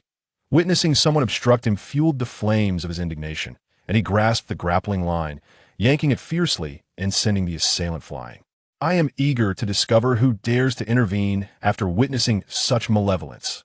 As Kingpin advanced, he beheld an individual clad in a tight black suit, adorned with a blue winged emblem on the chest, rising from the ground with a pert posterior. I assumed it was some wretched villain attempting to rescue his accomplices, yet it turns out to be the renowned superhero Nightwing. Kingpin's anger surged, and he spared no words in his scorn. Nightwing, taken aback by the derision, momentarily faltered before earnestly advising, "Sir, I understand your fury, however. You cannot take the law into your own hands. These individuals deserve their fate, yet it is the courts and the police that should deliver justice." "How absurd!" Kingpin retorted with a cold laugh. "If memory serves, Gotham does not impose the death penalty." Nightwing was momentarily rendered speechless by this assertion. Indeed, the world is rife with cruel ironies in Gotham, the city rife with crime. The absence of capital punishment implies that those responsible for the deaths of countless innocents face no more severe consequence than life imprisonment. Yet it matters little, for these criminals are either wealthy or cunning, capable of escaping at any moment. With Batman in pursuit, it serves merely as an intermission. In this perverse paradigm, the superheroes find satisfaction, while the criminals preserve their lives, resulting in a peculiar harmony. And what of the victims, you ask? What place does a mere commoner have in the grand spectacle between heroes and villains? To merely witness such a performance is a stroke of fortune, and daring to voice dissent is beyond audacity. I understand your perspective. Fleeting acts of violence may provide a sense of release. However, once the dust settles, guilt will consume you, leading you astray from the path of a hero. Nightwing's words droned on, reminiscent of a nagging matron. Had Qi heard such sentiments upon his arrival in this world, he might have been swayed. Yet, having witnessed the plight of Gotham's underbelly, he could only scoff. Firstly, I am no hero, merely an ordinary individual seeking justice. Secondly, if given a choice, I would rather be a warrior, obliterating all the chaos that plagues this world. Nightwing evidently failed to comprehend Qi words and reiterated, one must have faith in the law and in the good police officers and officials. They will deliver justice to these scoundrels. Da-da-ha-ha-ha. Upon hearing this, Qi ceased to harbor anger and instead found himself chuckling heartily, laughing so uproariously that he bent over, tears glistening at the corners of his eyes. Good officials, incorruptible officials, what a harmonious refrain. Amidst Nightwing's bewildered gaze, Qi regained his composure and remarked, to believe that there could be impartial judges in a system tainted by the legislator's bias is a foolish and unrealistic fantasy. Do you have any idea how many individuals within the Gotham Council have accepted bribes from gangsters and powerful magnates? If you are unaware, then go investigate and return to me with your insights, and spare me the drivel about virtuous officials. Though his words were vehement, Qi tone remained icy calm, as the harsh realities had obliterated his worldview, leaving him at a loss for how to respond. Even if your so-called redemption were to be genuinely attainable, how many innocent lives would be sacrificed in the pursuit of your so-called possibility before that could ever be realized? Having spoken, Qi turned and nudged a statue, which toppled like a line of dominoes, disintegrating into fine particles.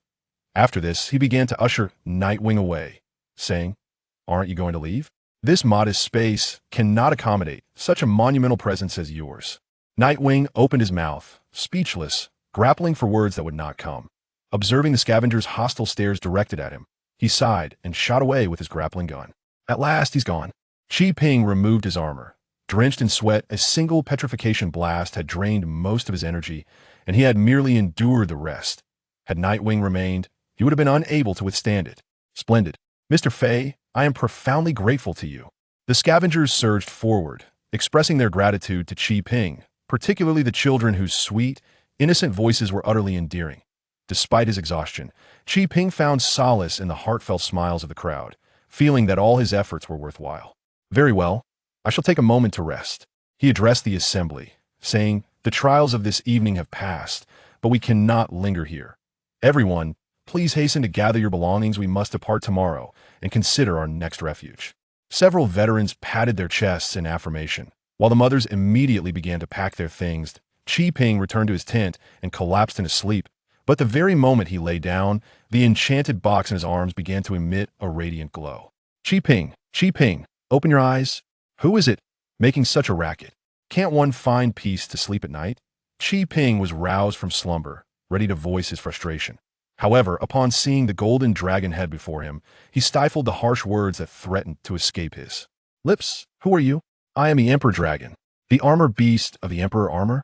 Indeed, I am the one who has guided you to this world, imparting to you the techniques and armor you possess. Qi scratched his head, convinced of the Emperor Dragon's words, for such matters could not be fabricated. His only query was, why did you not appear earlier? The Emperor Dragon replied thoughtfully, firstly, my power was exhausted during my travels, forcing me into slumber. Secondly, I wish to seize this opportunity to observe you, to see how you would act upon gaining such power. And what was the conclusion of your observation? Qi was unperturbed by the Emperor Dragon's scrutiny. After all, the principles of the Bright Realm dictated caution against entrusting power to the unworthy.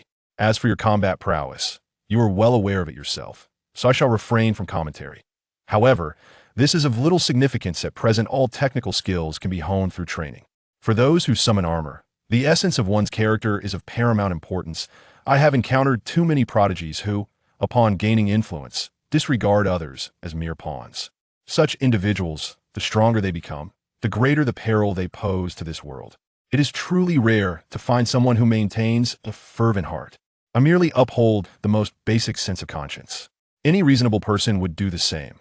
The Emperor Dragon appeared ready to speak further, but Qi waved his hand, feeling somewhat awkward at the praise.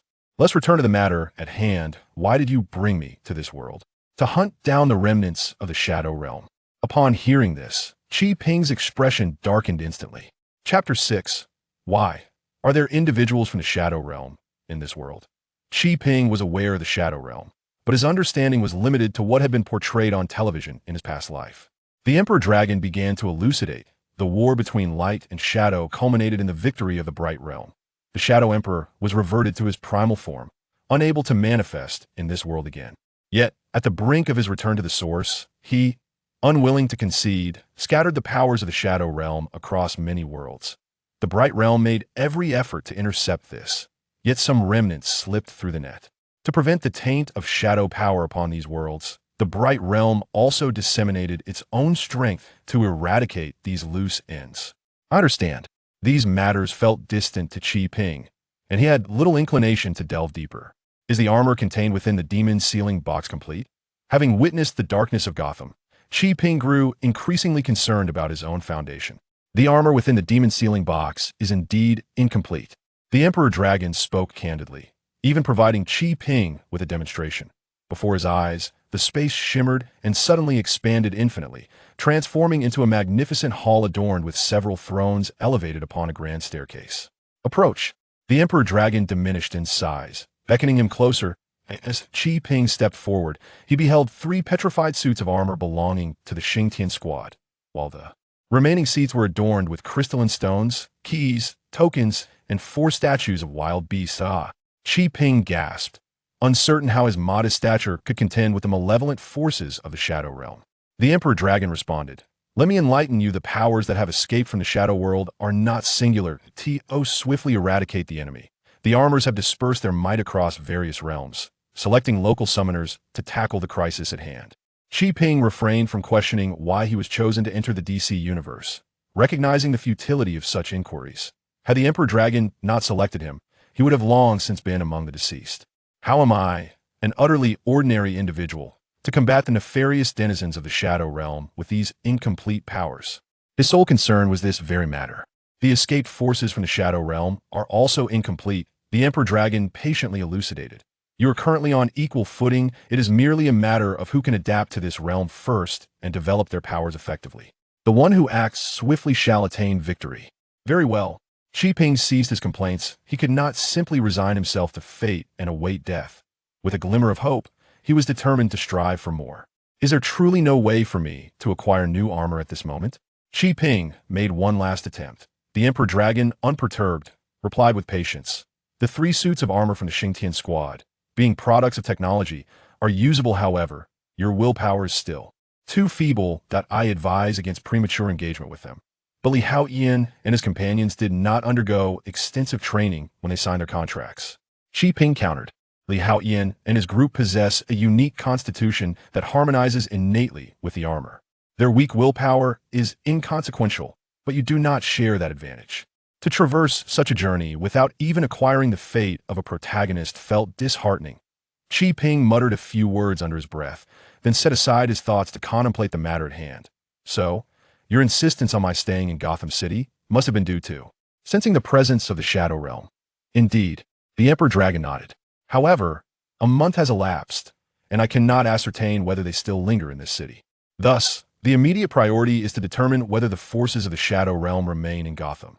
Recognizing the significance of this matter to his future, Qi Ping did not hesitate, asking, "What do you require?" "A signal amplifier.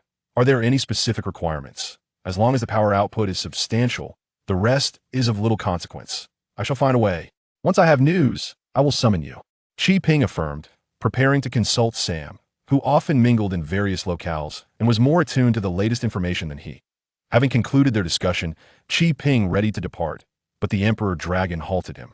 "Do you have further business?" "Nothing of great significance." The Emperor Dragon smiled slightly. "It's merely that your combat skills are rather lacking. To prevent you from embarking on your journey and meeting an untimely demise, I intend to find you a mentor." "Who might that be?" "The old man from the Divine Mountain. That is precisely his expertise." Qi Ping slapped his forehead and remarked, "How could I have forgotten such an important matter? I had intended to ask you for combat training even without your suggestion. When shall I come?" "As long as you have the time, enter the demon sealing box. The old man from Divine Mountain is already awaiting your arrival. With that, Chi Ping truly felt relieved. Exiting the demon ceiling box, he noticed that dawn was approaching. He left the tent and first went to check on Sam. The bullet lodged in his leg had been extracted by the veteran and bandaged. He should be fine for the time being. Why not rest a little longer? Chi Ping inquired as he sat beside the bed. Sam, now awake, shook his head and replied with a smile. It hurts too much. He then added, I heard from the uncles about your arrangements yesterday. Do you see any issues with my plans? Chi Ping extended his hand, attempting to heal Sam with his energy akin to the internal force in martial arts novels. But alas, the amount was insufficient for any effect. On the contrary, I believe your approach is quite astute. We cannot afford to provoke the Penguin's subordinates, Sam said, his demeanor turning despondent as he added, We have already finalized a new resting place. We shall depart shortly. Gotham is your territory. I shall defer to your guidance, Chi Ping stated, lacking the inclination to meddle like some others. Once that matter was settled, Chi Ping transitioned to the next topic. By the way, you wanted a city daily. Do you know where I might find a high-powered signal transmitter? The television station, several research institutes, and Arkham Asylum, all these locations have what you seek. Sam listed several places in one breath before asking, What do you need these for? I wish to investigate certain matters and require access to their equipment, Chi Ping explained partially. Sam sighed. Had it not been for the bullet in my leg, I could have taken you to the television station, which is likely in utter disarray by now. There's no rush, Chi Ping reassured him with a smile. Let us settle everyone first. We can address this matter later. As they spoke, someone called from outside. Everyone was ready to depart early to avoid the Penguin's minions. In the morning light, Chi Ping witnessed the entirety of the scavengers for the first time. In this chaotic moment, those scavengers who had not fled were either elderly individuals who had little left to care for, or women accompanied by children. This group of over 100 individuals appeared grimy, with several elderly showing signs of mental distress. Remarkably, among them, there were no signs of drug use, or individuals seeking to sell themselves in Gotham. Such individuals could indeed be described as pure and untainted. Sam, it seemed, had somehow procured a truck to transport the women, children, and disabled elders. The other elderly individuals dispersed, making their way on foot to the new gathering place. After half an hour's journey, the truck navigated through a myriad of secluded paths, ultimately arriving at a dilapidated apartment building near the port, slated for demolition. Chapter 7. 3 stages. Upon arriving at the new location, the first task that Chi Ping undertook was to ensure that the floor designated for habitation was thoroughly cleaned. The scavengers, including Sam, were rather reluctant, exclaiming, Why bother with such trouble? We've lived in far dirtier and messier places. As long as we have a place to sleep, it doesn't matter. However, Chi Ping, initially inclined to reason with them, could not ignore their indifference. He firmly declared, I have protected you from the Penguin people without asking for money or demanding your lives. All I request is that you clean your own living space. Is that too much to ask? Upon hearing this, the scavengers, fearing that he might abandon them and they would lose their protector, quickly acquiesced and began to tidy up. Observing everyone starting to work, Chi Ping sighed silently. He had chosen to protect these individuals, and he would not allow them to drift aimlessly. While he did not aim to transform them into warriors, at the very least, they should live with dignity. Otherwise, how would they survive after his departure? Chi Ping was not a foolhardy altruist, yet he could not stand idly by and watch this group march towards their own demise. After a while, Chi Ping joined the cleaning effort, overseeing the operation and mediating conflicts, striving to harness the collective strength of the group. The apartment building bore the remnants of a tumultuous past, filled with an abundance of refuse, balloons used during encounters between genders, syringes, and various small animal carcasses, disgusting remnants of life. After many hours of labor, the group of over 100 finally managed to restore order to the apartment. Chi Ping, alongside Sam, proceeded to allocate living quarters. By the time these tasks were completed, night had fallen. Exhausted, Chi Ping collapsed onto an old wooden bed, fully grasping the meaning of being both physically and mentally drained. Managing 100+ individuals had utterly depleted his energy and made him acutely aware of the challenges of leadership. If only he could be like that old tyrant, Jiajing, who whimsically dictated orders and left the execution to his subordinates, life would be far more leisurely. However, Chi Ping was not destined to be a mere overseer. To guide these individuals towards self-sufficiency, he had to be hands-on. You know you don't have to do all this, Sam remarked, seated on an old chair, his legs still healing. Chi Ping, covering his eyes, sighed. What keeps my conscience intact is the sight of others suffering. Sam pursed his lips, his expression revealing complexity. What about the signal amplifier for the television station? Let's discuss that tomorrow, replied Qi Ping. Feeling the urgency of his inadequacies after a taxing day, he felt the need to seek assistance from the magic box. Sam, seemingly unaware of Qi Ping's fatigue, teased him. Our food supplies are dwindling, and there is no water in this building. Are you deliberately trying to provoke me? Qi Ping sat up, casting a mischievous glance at Sam. Look at you, getting anxious. Sam chuckled awkwardly, rising with the aid of his cane to depart. Let us save it for tomorrow. Good night. After sharing this jest, he promptly slipped away. As Qi Ping extinguished the candle, he reclined upon the hard bed and closed his eyes, entering the enchantment box. This time, he found himself not in a pitch-black void, but in a grand hall housing armor, where the Emperor Dragon and an elderly man with a white beard awaited him. Come, let me introduce you. Upon Qi Ping's arrival, the Emperor Dragon pulled him before the elder, proclaiming, This is the old man of the Divine Mountain. You may call him Xinjia. This old fellow is well versed in all combat techniques pertaining to armor. From now on, you will learn under his guidance. After unceremoniously handing Qi Ping over to Xinjia, the Emperor Dragon vanished. Xinjia chuckled and shook his head. This fellow is ever so carefree. Summoner, it is a pleasure to meet you. In contrast to the Emperor Dragon, Xinjia appeared amiable, reminiscent of the kindly grandfather from the tale of the Calabash brothers. Today, for our first lesson, we shall discuss some fundamental concepts. Qi Ping hesitated. Xinjia, could you teach me some more practical combat techniques? The situation outside is rather dire, and I need to enhance my combat prowess swiftly. Prepared for a reprimand for being overly ambitious, he was taken aback when Xinjia readily acquiesced. Very well. Once we complete the basics, I will teach you a set of universal combat techniques used by the Mingjia army. Thrilled by this assurance, Qi Ping settled down and listened attentively. Let us begin with Yineng. Xinjia began slowly.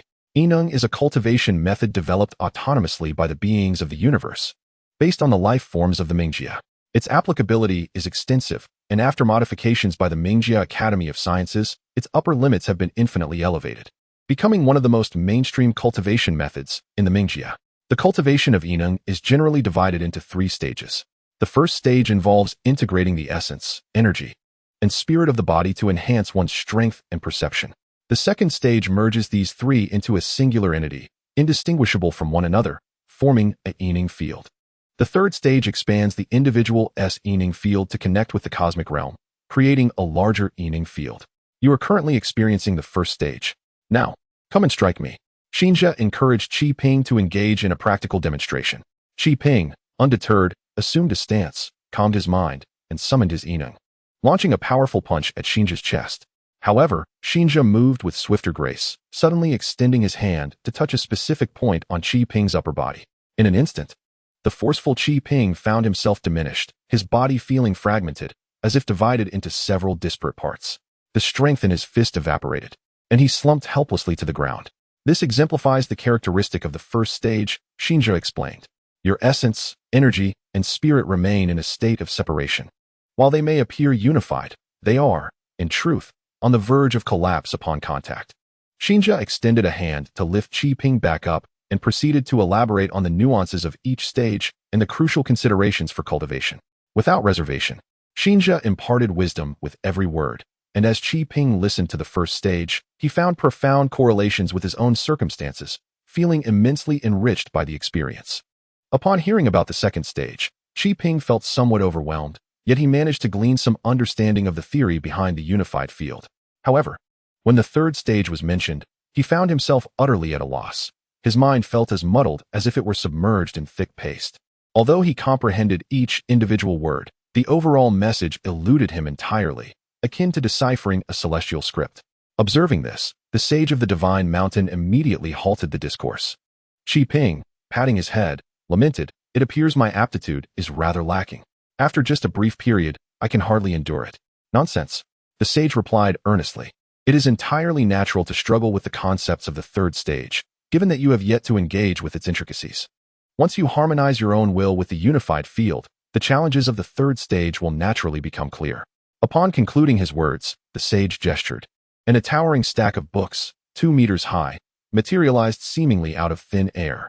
These tomes predominantly discuss the nature of will and its applications, along with introductions to the realms of light and shadow.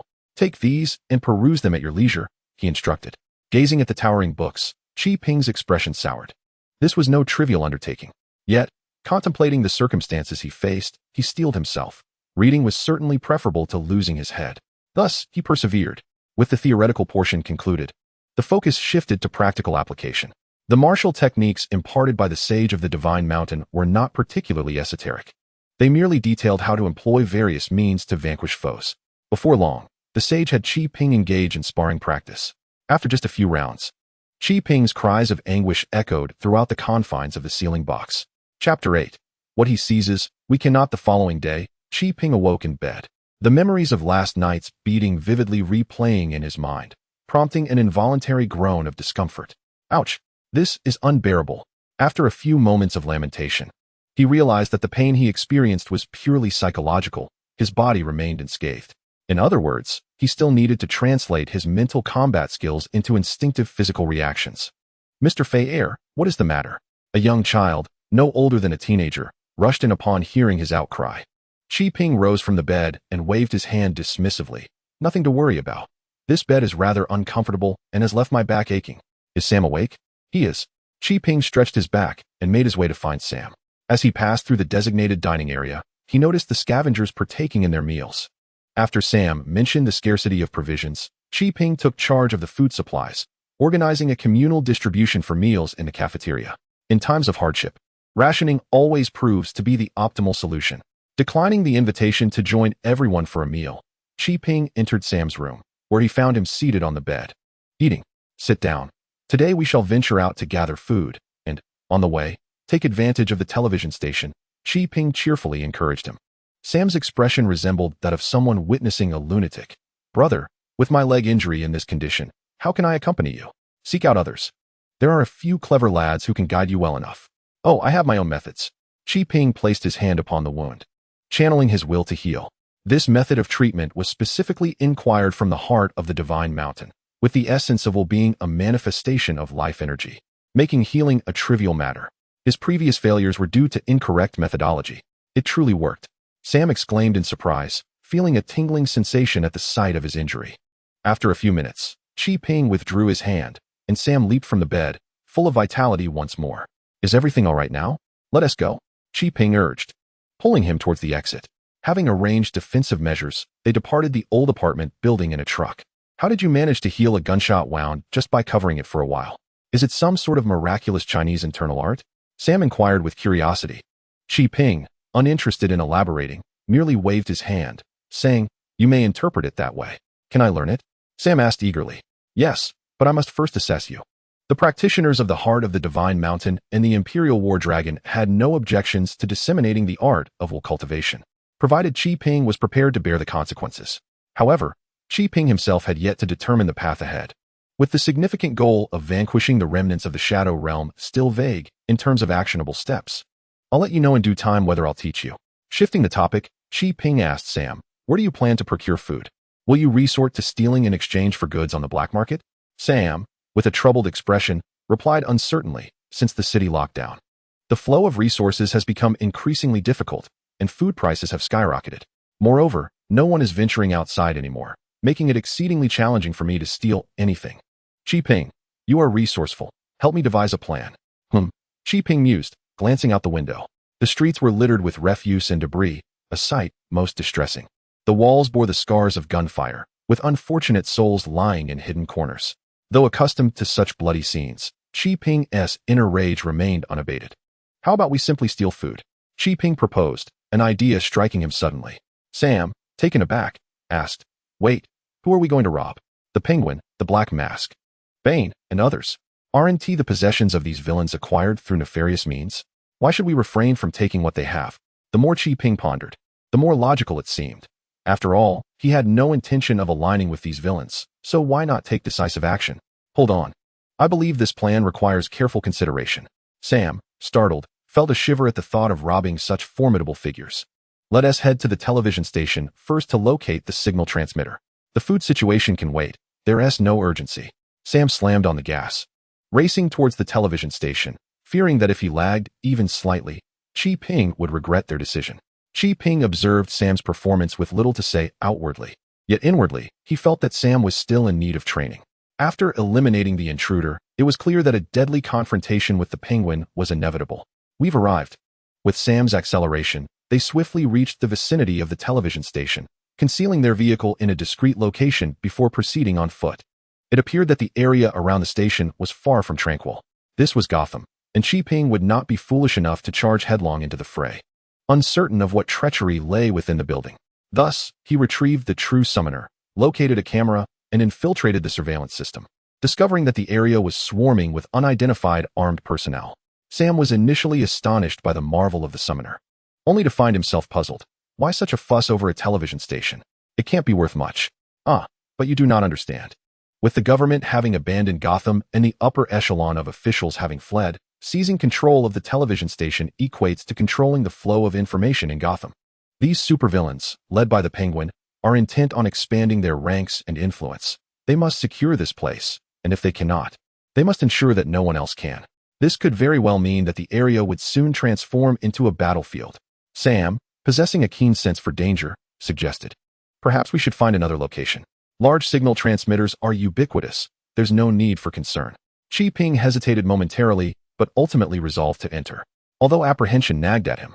Since facing this challenge was inevitable, it was better to be proactive. "I will go in alone, you stay outside.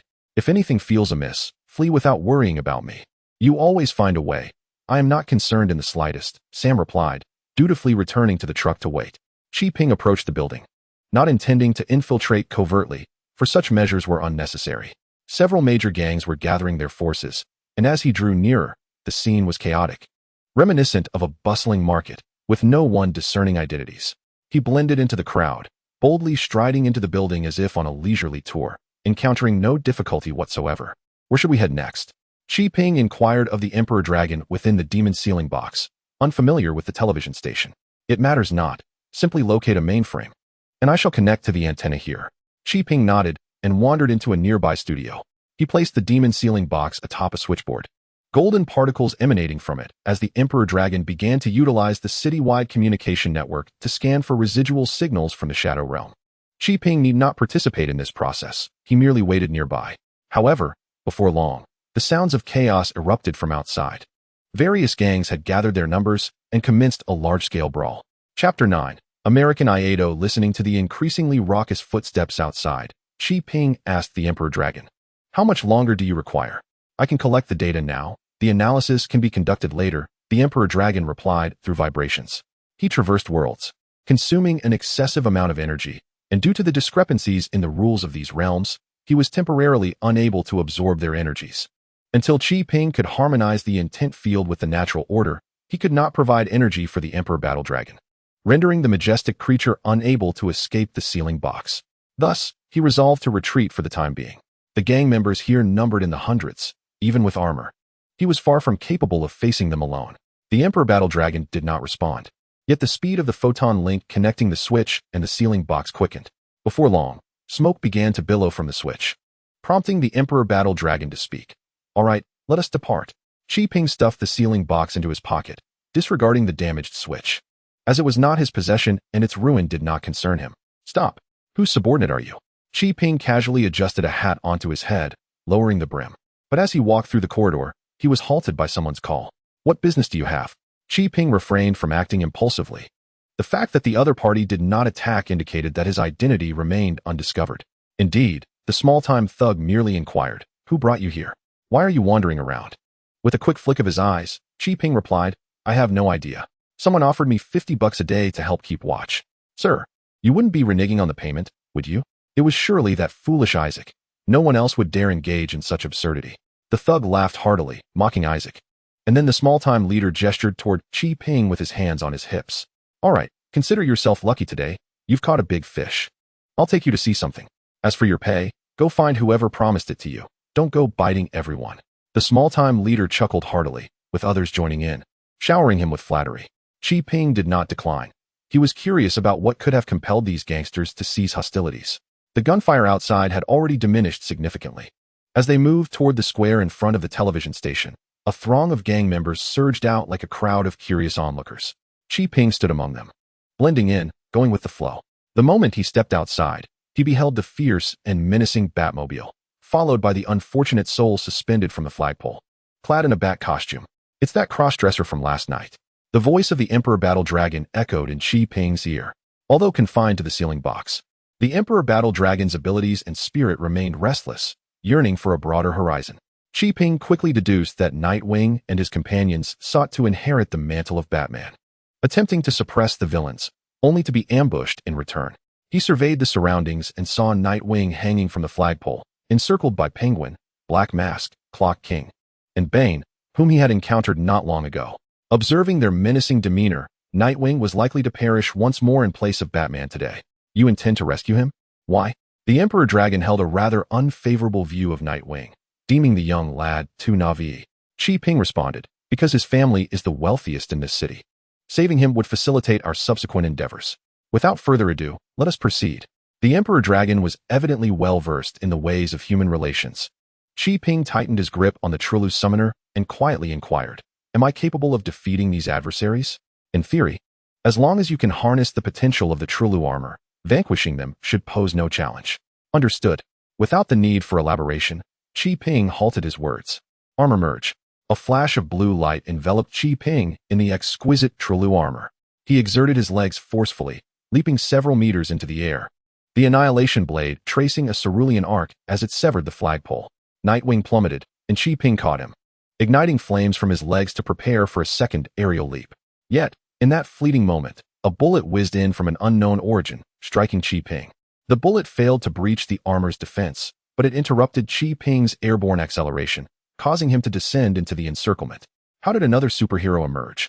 The villains, without a second thought, instinctively regarded Qi Ping as a fellow hero, uttering a curse before launching an assault. Bane, fueled by drugs, surged in height and weight, his fists larger than cauldrons. The Clock King brandished his long blade, a dazzling silver streak that was both resplendent and lethal. The ferocity of Killer Croc, alongside Penguin and Black Mask's elite guards, unleashed their full firepower. In an instant, Qi Ping found himself the target of collective ire, yet he remained composed, discarding the blade for a firearm. American quick draw technique. Zing, zing, zing. Qi Ping squeezed the trigger, unleashing a deluge of blue laser rain. Bane's skin sizzled. The Clock King's blade melted under the searing heat. Killer Croc lost a leg, and several guards perished without a sound. Technology is indeed power. Qi Ping marveled, recognizing that while the Trillu was merely a replica of the Ares planetary armor, it was still capable of compelling the Earth's villains to retreat. After all, few could withstand laser fire with their bare bodies. Sensing the tide turning, the villains shoved their minions forward as a shield. Observing this, Qi Ping promptly reduced the frequency of his laser fire. Although his weapon was formidable, he lacked the capacity to supply sufficient energy. If this continued, he would falter before his adversaries even had the chance to retaliate. Having rescued the individual, it was time to retreat. Qi Ping pivoted, the lower half of his armor transforming into a structure conducive to jumping, propelling him several meters high and away from the battlefield. However, yet another rocket emerged from an unknown source, striking him squarely and sending him hurtling through the air. Blasted! Qi Ping could not help but let out a pained cry. The explosion's force was considerable. Coupled with the need to protect Nightwing, he had endured a rocket blast. Despite the armor mitigating the explosion's impact, he felt as though his very organs had been displaced. Be cautious. The voice of the Imperial War Dragon echoed in his mind. Qi Ping looked up to see a foot looming larger in his vision. Rather than evade, he braced himself for the impact. The true armor was renowned for its resilience, capable of withstanding even the fiercest blows, and this kick barely stirred the air. Suddenly, an enigmatic figure emerged, clad in black armor adorned with crimson insignias, donning a bat-like helmet, exuding an aura of menace. Surrender, Nightwing, and I may spare your life. That is out of the question, Qi Ping retorted, rising to his feet. This individual is my next substantial target. I cannot hand him over to you. Then you shall perish. The adversary, incensed, drew a firearm and fired without hesitation. Qi Ping stood his ground, relying on his armor's fortitude to absorb the bullets. In a matter of strides, he closed the distance to this foe. Seizing him by the throat, without a moment's pause, he unleashed a flurry of strikes to the opponent's head, abdomen, and vulnerable areas. This was the combat technique taught by the Mountain Walker, emphasizing the amplification of one's advantages and the ruthless targeting of the enemy's weaknesses. Although his methods might be deemed unsavory, the results were undeniably gratifying, with the armor's hardness to his advantage. Qi Ping caught his opponent off guard, but refrained from inflicting lethal harm, merely rendering him unconscious. disposing of the armored figure into an inconspicuous refuse heap. Chi Ping then heard the shouts of pursuers and dared not linger, hastily carrying Nightwing away. Chapter 10. Surely, there are not those who truly remain unaware of Batman's identity. Are there? To ensure safety, Chi Ping made several detours before returning to Sam. He not only removed his own armor, but also stripped Nightwing of his uniform. Fortunately, Dick was clad in simple attire beneath, sparing them from any embarrassing incidents. "What have you brought back?" Sam exclaimed, taken aback upon seeing Dick. Chi Ping waved his hand in dismissal, offering no explanation as he pinched Dick's philtrum and, with a surge of energy, swiftly revived him.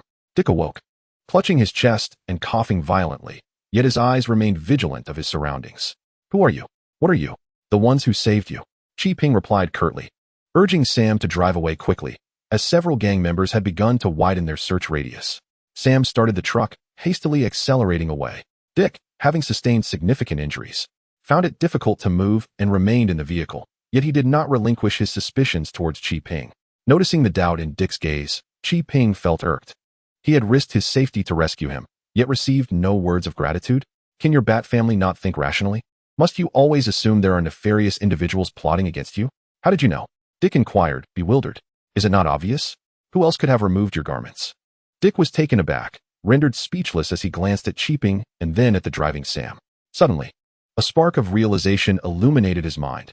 You too are the individuals from the factory last night. Well, it seems your memory serves you well. Chi Ping nodded with satisfaction. Now that you remember, let's keep quiet for a moment. I won't harm you. Dick acquiesced to the unfamiliar stranger's arrangement. Although the events of the previous night unsettled him, he found himself devoid of better alternatives. Who is this guy? Sam whispered, ensuring Dick did not overhear. Chi Ping patted his shoulder and remarked, "This fellow is quite useful. Keep an eye on him." Though he had yet to formulate a plan to leverage the Bat family's connections, nurturing this relationship could prove beneficial. Before long, the truck returned to the old apartment building. Sam entered first, while Dick intended to leave immediately. "Thank you for saving me today. If you ever require my assistance, do not hesitate to ask." Unlike his father, Dick had not yet hardened his heart. Despite his aloof demeanor, he felt genuine gratitude towards Chi Ping for his rescue. "Of course, I hope you can keep our identities confidential." Indeed, Chi Ping remained silent for a moment, sizing up Dick before asking, "Would you prefer the truth or a fabrication?" "What do you mean?" Dick questioned, puzzled and on guard. Did he have to betray someone? "In truth, your identities need not be disclosed by me. Anyone with a modicum of intelligence could deduce it. Batman is Bruce Wayne." Chi Ping's revelation sent shockwaves through Dick's mind, leaving him wide-eyed and speechless. There's no need for such astonishment. Chi Ping had no desire to engage in any heroics with the Bat family, especially after witnessing the plight of the lower classes. First, every time you embark on a mission, you deploy costly Batmobiles, aircraft, and various high-tech gadgets. This alone narrows down the suspects to a handful of wealthy individuals. The prominent tycoons in Gotham are either gangsters or supervillains. Bruce Wayne, despite his hedonistic lifestyle, appears remarkably normal in comparison to the others.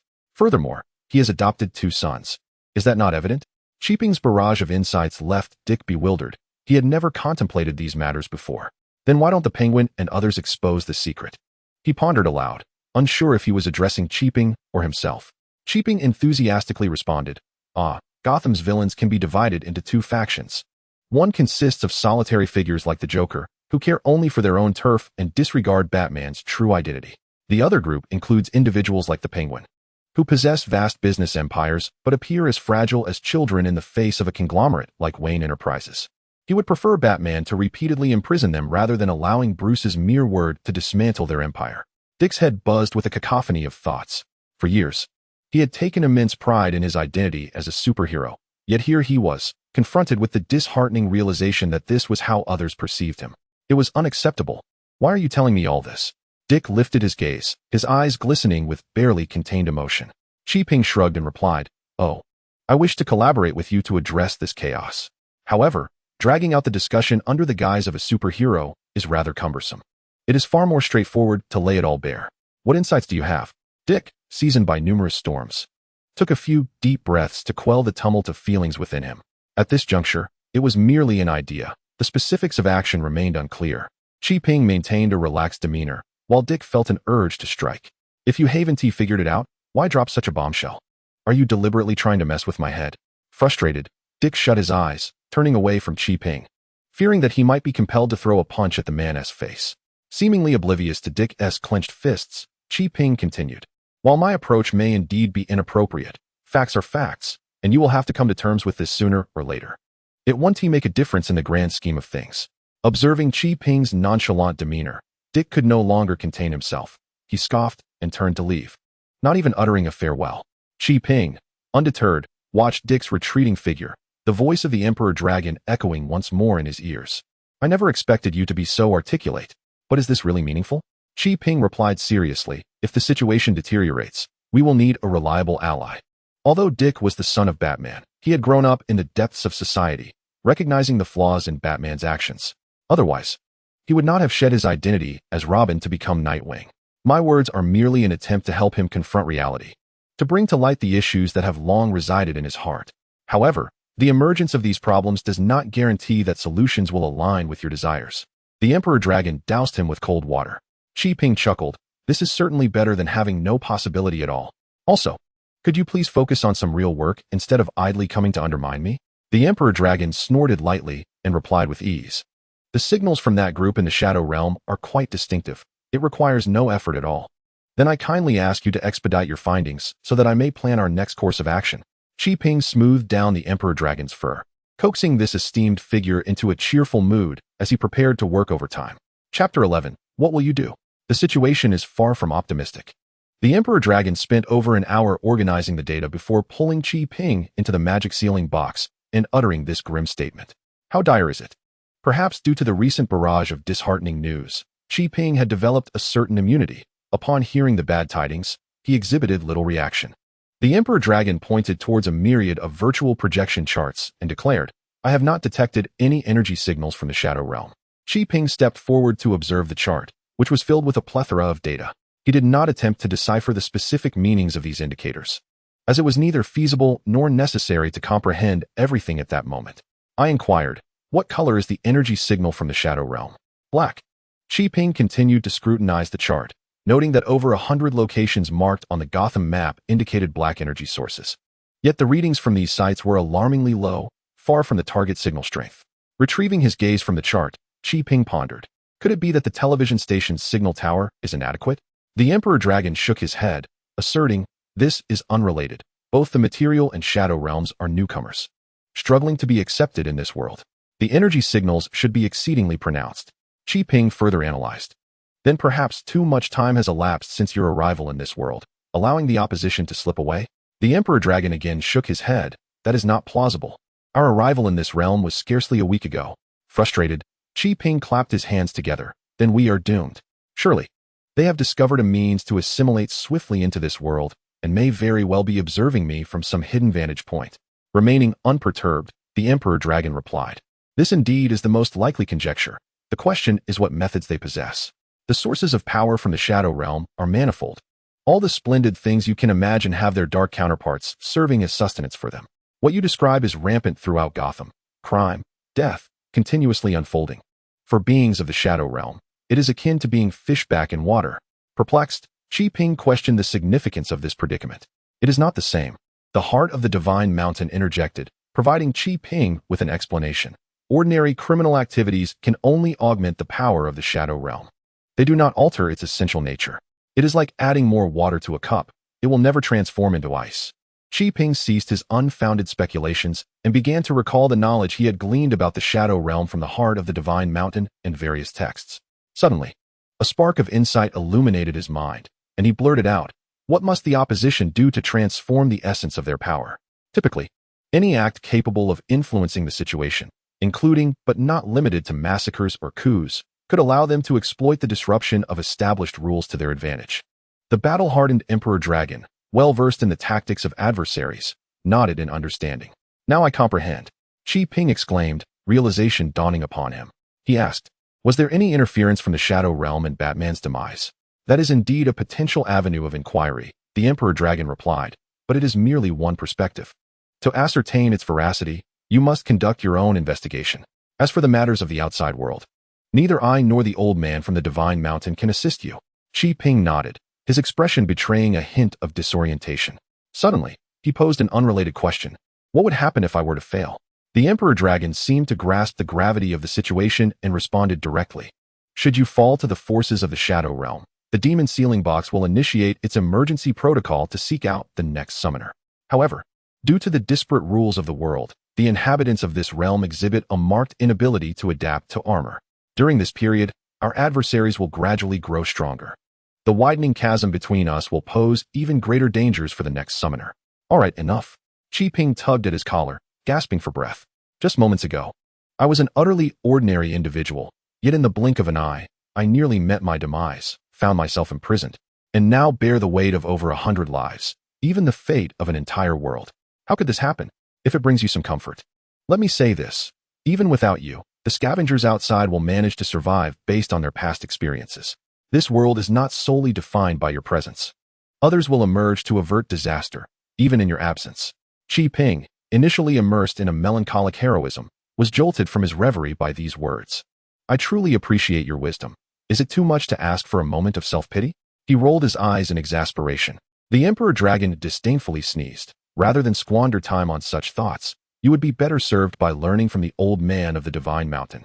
At the very least, it would enhance your chances of survival. With that, the Emperor Dragon shifted his form and vanished. Qi Ping, chastised yet unoffended, recognized the reality that had relentlessly battered him. He understood that his previous lamentations were nothing more than the petulance of a fictional daughter. Taking a deep breath, he steeled his resolve and addressed the Heart Seeker. Master, may I impart the art of intention cultivation to others? Certainly. The knowledge of the Bright Realm has never feared dissemination to outsiders. The Heart Seeker stroked his beard thoughtfully. However, whatever actions you choose to undertake, the consequences will rest solely upon your shoulders. I understand. Qi Ping's expression turned serious as he nodded earnestly, then departed from the sealed box. Upon his return, he summoned Sam, instructing him to gather everyone, as he had an announcement to make. Sam, perplexed, complied nonetheless. It did not take long for around 100 individuals to converge in a hall, chattering excitedly, speculating on the intentions of the formidable newcomer. The prevailing conjecture was that Qi Ping was a new power player, poised for success. Quiet down, everyone. Sam waved his hand, urging silence. Qi Ping strode directly into the center of the crowd, taking a seat among them. The purpose of gathering everyone today is singular, to inquire about your thoughts on the future. Ultimately, Qi Ping relinquished the choice of direction to the scavengers themselves. The atmosphere grew tense as everyone exchanged glances, uncertain of Qi Ping's intentions, each reluctant to step forward, fearing that they might provoke unrest and bring calamity upon themselves. Thus, an awkward silence enveloped the gathering, leaving Sam, though supportive of Qi Ping, bewildered as to how to contribute in this moment. Qi Ping gazed at the hesitant crowd, his fists clenched, yet he refrained from acting impulsively. Everyone, he began, I am here specifically to hear your thoughts. If you remain silent, I cannot make a judgment. The adults each harbored their own thoughts, while the children were unencumbered by such reservations. A typically exuberant child stepped forward and declared, I want to be the leader of a big gang, to command many people, and then throw all those who bully us into the depths of Gotham Harbor. However, the child's words did not break the silence. Instead, it deepened it. Many averted their gaze, yet their eyes furtively sought Qi Ping's expression. Chapter 12. Luck is indeed an elusive concept. Was this surprising? Not in the least. Qi Ping observed the child's innocent gaze, silently sighing. The absence of dissent indicated unanimous agreement with the child's sentiment. Was it unexpected? Certainly not. Deep within, Qi Ping felt a compelling urge to transform the old world, a sentiment shaped by his upbringing. As for the scavengers, they had long dwelled in Gotham, perceiving the Penguin as their target and Bruce Wayne as a distant deity. Regarding Batman, from Qi Ping's recent understanding, they regarded this figure as mere legend, perhaps even with a hint of disdain. Though the criminals were undeniably nefarious, ruthlessly exploiting the impoverished scavengers and leaving them hungry, Batman's capture of these wrongdoers and their subsequent imprisonment shattered their already fragile system, directly jeopardizing their livelihoods. In that moment, a torrent of thoughts surged through Qi Ping's mind, yet few were articulable. Do you all share this sentiment? Gradually, heads began to nod. The scavengers, accustomed to reading the expressions of others, discerned Qi Ping's discontent. Very well. Qi Ping suppressed his grandiloquent notions and addressed the assembly. Though I possess strength, I am ultimately but one individual, whereas the Penguin's gang consists of thousands. It is impossible for me to confront them alone. In other words, you must also partake in this endeavor. Now, I must ask, what can you do? A gathering of elderly, young, women, and children. Engaging in street fights is out of the question, and you hardly appear to be educated enough for office work. Xi Ping laid bare the stark reality, ruthlessly shattering the dreams of those who aspired to ascend in status. Fair, if you have any thoughts, please speak freely. We are all ears. Sam, finally grasping Xi Ping's intentions, promptly chimed in. Our lives are yours to save. Whatever you say, we shall follow. Joining a gang is no simple feat. Each theft was a perilous endeavor. A group of elderly, young, women, and children could scarcely accomplish anything except be subjugated. If you follow my lead, it will be arduous and exhausting. Moreover, you will face numerous adversities. The dangers may not diminish. Observing Xi Ping's earnest demeanor, Sam felt a pang of sorrow within. Oh, my dear brother, I have extended my utmost assistance to you, yet you seem to be so careless with your words. Let us first focus on elevating this matter before addressing other concerns. Tomorrow, I shall present you with a detailed plan for your consideration. Do not rush. Take your time to ponder. Xi Ping also aspires to swiftly assemble a reliable team, but regrettably, he lacks the commanding presence that compels obedience from all quarters. Thus, we must proceed slowly and with patience. I have other matters to attend to, so let us conclude our conversation for today. Xi Ping stood up, preparing to exit, and everyone made way for him, with Sam hastily following behind. I truly do not comprehend your reasoning. Why do you utter every truth so indiscriminately? Upon leaving the apartment, Sam began to voice his grievances. Xi Ping replied, every falsehood shall one day be uncovered. You may deceive others, but you cannot deceive yourself. I admonish you not to make frivolous promises merely to attract attention. If we fail to fulfill them, we shall find ourselves in dire straits. Very well, very well. I shall heed your counsel, Sam conceded, surrendering his thoughts. Where shall we proceed next? To meet a friend. Xi Ping announced the destination, and Sam pressed the accelerator. Setting off. The agreed-upon location was a bridge near the affluent district, where upon alighting from the vehicle, Xi Ping and Sam spotted Dick, clad in casual attire, awaiting them by the railing. Dick, I apologize for the wait. Xi Ping approached him, waving. Dick turned around, weariness etched on his face as he regarded Xi Ping. Could you not convey your matters all at once? Must you trouble me repeatedly? Ah, it was quite unexpected. This matter just occurred to me, and I had no choice. Xi Ping paid little mind to Dick's complaints. Have you made any headway on the investigation I requested? Indeed. Dick's demeanor shifted to seriousness as he tossed a tablet to Xi Ping. On the day Bruce appeared, the cargo transported by the cruise ship under investigation consisted of special chemical materials. According to the residual data on the computer, these materials are suspected to be crucial components of a certain drug. Subsequent investigations revealed that the cruise ship was, in fact, empty. On the night of the incident, all the villains present had previously received anonymous emails warning them of Batman's impending assault on their cargo. Oh, I see, Sam exclaimed, clenching his fist in realization. Thus, Batman's demise was, in fact, a meticulously orchestrated conspiracy. Xi Ping nodded in affirmation. Precisely. Dick's expression turned stern, tinged with disdain. He had already recognized the notorious thief before him, yet refrained from taking action out of respect for Xi Ping. So, do you know the identity of the mastermind behind this? Dick inquired eagerly, yearning for the complete truth. Xi Ping responded candidly. I am aware of the individual's identity. He is indeed my target, yet I do not know his current whereabouts. After conversing with the Emperor Dragon about altering the rules of the world, Xi Ping realized that there was something amiss regarding Batman's death. Initially, he believed that the individuals from the Shadow Realm acted in such a manner solely to expedite their transformation. However, he soon realized that the heart of the Divine Mountain lacked any profound understanding of the world, which implied that the Shadow Realm itself was oblivious to the significance of Batman. Consequently, the nature of the situation shifted dramatically. Xi Ping found himself with insufficient information to make an informed judgment, prompting him to seek assistance from Dick. The two of them, one possessing a comprehensive network of information yet struggling to conduct precise searches, and the other possessing a problematic entry point, combined their efforts, leading to a clearer understanding of the unfolding events. An individual from the Shadow Realm was clandestinely concocting some substance in Gotham, distributing it far and wide, thereby attracting Batman's attention and investigation. To prevent the exposure of their nefarious scheme, the Shadow Realm devised a trap. Little did they anticipate that what began as an attempt to eliminate a business rival would yield such an unexpected windfall. Ah, the whims of fate. Xi Ping mused upon this coincidence before inquiring of Dick. Did Batman possess any analytical results regarding this peculiar substance? He desired a copy to consult with the heart of the Divine Mountain, to analyze the enemy's specific tactics and subsequently thwart them. To his dismay, Dick shook his head. This substance is extraordinarily unique, vanishing without a trace once it leaves the human body. Bruce had not acquired a sample. Otherwise, he would have located their adversary long ago. Furthermore, no new substances had appeared on the Gotham market in recent months. I cannot even fathom how Bruce discovered it. Dick lamented. Chi Ping contemplated more deeply. Perhaps this substance was not a drug at all? What do you mean? Dick suddenly grasped the implication. I understand now. Upon my return, I shall promptly investigate all health supplements and other pharmaceuticals recently available on the market. I will inform you of any findings immediately. After Dick concluded, he prepared to depart. Chi Ping had other matters to discuss with him, but considering the chaos among the scavengers, he resolved to stabilize the internal situation before addressing anything else. Chapter 13. Born from the mundane. Is it truly that simple? Sam gazed at the desolate harbor, his expression a canvas of perplexity.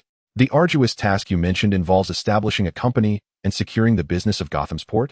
Since Nightwing received the news of Batman's ambush, he had fallen silent, leaving no further updates. Chi Ping remained unperturbed. If even Batman, his father, could not accomplish this task, Nightwing, as his son, would naturally require even greater effort. Meanwhile, he was able to redirect his attention towards resolving the issues with the scavengers. After a series of discussions, several individuals departed. Yet a greater number chose to remain, resolutely affirming their trust in Mr. Fair. Deeply moved, Chi Ping formally initiated his plan, organizing the remaining 80-plus individuals into a cohesive entity, adopting a corporate facade, and leveraging the connections of the Bat family to secure the logistics operations of Gotham's port. Originally, Chi Ping intended to establish a more sophisticated factory. However, after considering the capabilities of his subordinates and the prevailing circumstances, he opted for the port instead. On this day, Sam was bustling about, following Chi Ping's orders, utterly exhausted, yet still bewildered by the dangers associated with such menial labor. Chi Ping cast a fleeting glance at him, and, with a tone of frustration, remarked, "Have you been running around all this time without noticing any of the underlying rules?" Sam rambled on, mentioning whom to show respect to and which gang held sway over the territory, among other things. While such information was not entirely devoid of merit, Chi Ping waved it off, asserting, "This should have been made clear to you in advance." He had initially believed Sam to be astute enough to grasp certain issues without explicit guidance, yet he overlooked the tendency of human thought to neglect the most evident details. Our current wages are 10% below the market average and 20% below the union average. In other words, we are the violators of this rule. Do you truly believe that we can dominate the labor market, exploit the lower-tier workers, and intimidate the upper-tier unions without facing consequences? Upon hearing anything related to wages, Sam became notably alert, quickly realizing the crux of the problem, yet he remained perplexed. You are creating enemies, earning less money, and still pursuing this course. What's the point? Chi Ping rolled his eyes in response. Are you foolish? If I do not set the wages lower, why would anyone hire a group of unskilled workers like us? Furthermore, although individual salaries may be modest, the profits will be allocated towards comprehensive insurance for all and improvements to the working environment, among other benefits. Rest assured, I have calculated that even after accounting for these expenses, we will still have sufficient funds for expansion. The only issue is that everyone's salary standard is the same. So even yours and mine are not particularly high. What? Sam furrowed his brow, his expression contorting in disbelief. Ultimately, he was just a petty thief, lacking any profound ideological awareness. Hearing that his relentless efforts yielded little financial reward, he became visibly discontent. Chi Ping was not surprised by this reaction. When I say the wages are not high, I mean they are not as exaggerated as those of the executives at Wayne Enterprises. Compared to others, our salaries are several tiers above. Well, that is something. Sam observed Chi Ping's nonchalant demeanor and felt reluctant to voice further complaints. How can you be indifferent to money? Chi Ping replied. Because the challenges I face are far too great for mere finances to resolve. He thought of the individual from the shadowy realm and sighed once more. Now, your task is to recruit personnel. I have but one requirement for the candidates. They must have a clean background. If Gotham's populace is insufficient, you may procure from traffickers. However, under no circumstances should you recruit any of your old associates from your gang days. Chi Ping pointed at Sam, reiterating his warning. Anxious that in a moment of misplaced loyalty, he might recruit a band of thugs, thereby plunging the company into chaos. His team was in its infancy, still in the throes of growth, lacking the capacity to resist the tide of vulgarity. I assure you. Sam immediately raised his hand, swearing an oath, and then inquired, what if other gangs from the Union come after us? Fight back. Chi Ping replied succinctly. After all, Gotham currently had no government. And apart from Commissioner Gordon, the police were in a state of disarray. No one would intervene in our affairs. Sam nodded obediently, signaling his understanding, and then darted away. Qi-Ping watched his retreating figure, a doubt creeping into his mind about whether Sam could shoulder this responsibility without making a significant error. In the blink of an eye, guilt washed over him.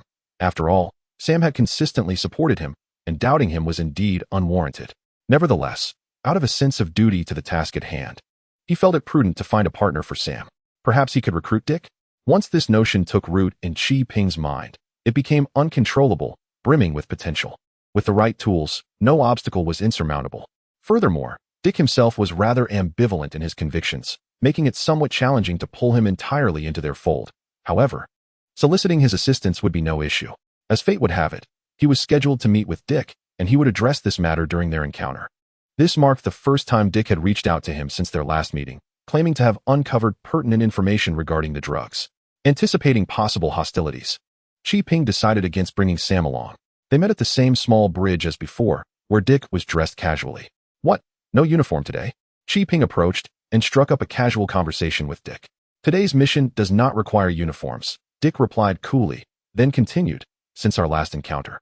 I've investigated all pharmaceuticals and food products in Gotham. I discovered that 2 months ago, a supplement purporting to enhance intelligence suddenly appeared on the market. Initially, it was popular among university students, but it soon gained traction among corporate executives. According to users, the effects of this drug were remarkable, and the suppliers maintained strict control over its availability, making it scarce. Those fortunate enough to obtain it experienced a profound transformation.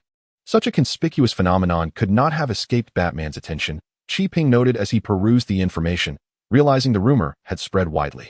Dick shook his head in resignation. American universities are generally high-pressure environments, and students often resort to substances to boost their performance. Thus, Bruce did not regard this as a serious issue. Qi-Ping felt disdain. After all, drugs were merely a different form of poison. So, what do you plan to do today? He chose not to debate the definitions of drugs and substances with Dick. I've procured a few invitations from classmates.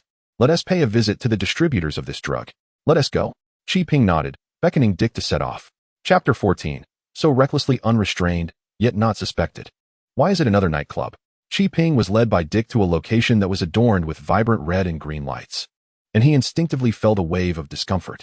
Moreover, with the government having imposed a lockdown, one would expect a desolate scene, yet this place was bustling with people. From Qi-Ping's own observation, there were at least dozens queuing to enter the nightclub, and amidst the strangely dressed gangsters, many appeared to be elegantly attired, suggesting they were not from the lower strata of society. Gotham had always been chaotic. Although the government's lockdown was severe, the situation remained relatively under control. Now that they were allies, Dick was eager to share some intelligence with Qi-Ping. The only issue was that following Bruce's disappearance, the oversight had diminished, and several gangs along with supervillains were stirring restlessly, hinting at signs of potential chaos. While they were currently gathering strength, it would not be long before they made their move to engulf others. This was certainly not a favorable scenario. Qi-Ping furrowed his brow, aware that excessive disorder could breed strange occurrences, allowing the forces of the Shadow Realm to flourish. Anything that could bolster the power of the Shadow Realm was something Qi-Ping wished to avoid. Had there been no progress in the search for Batman?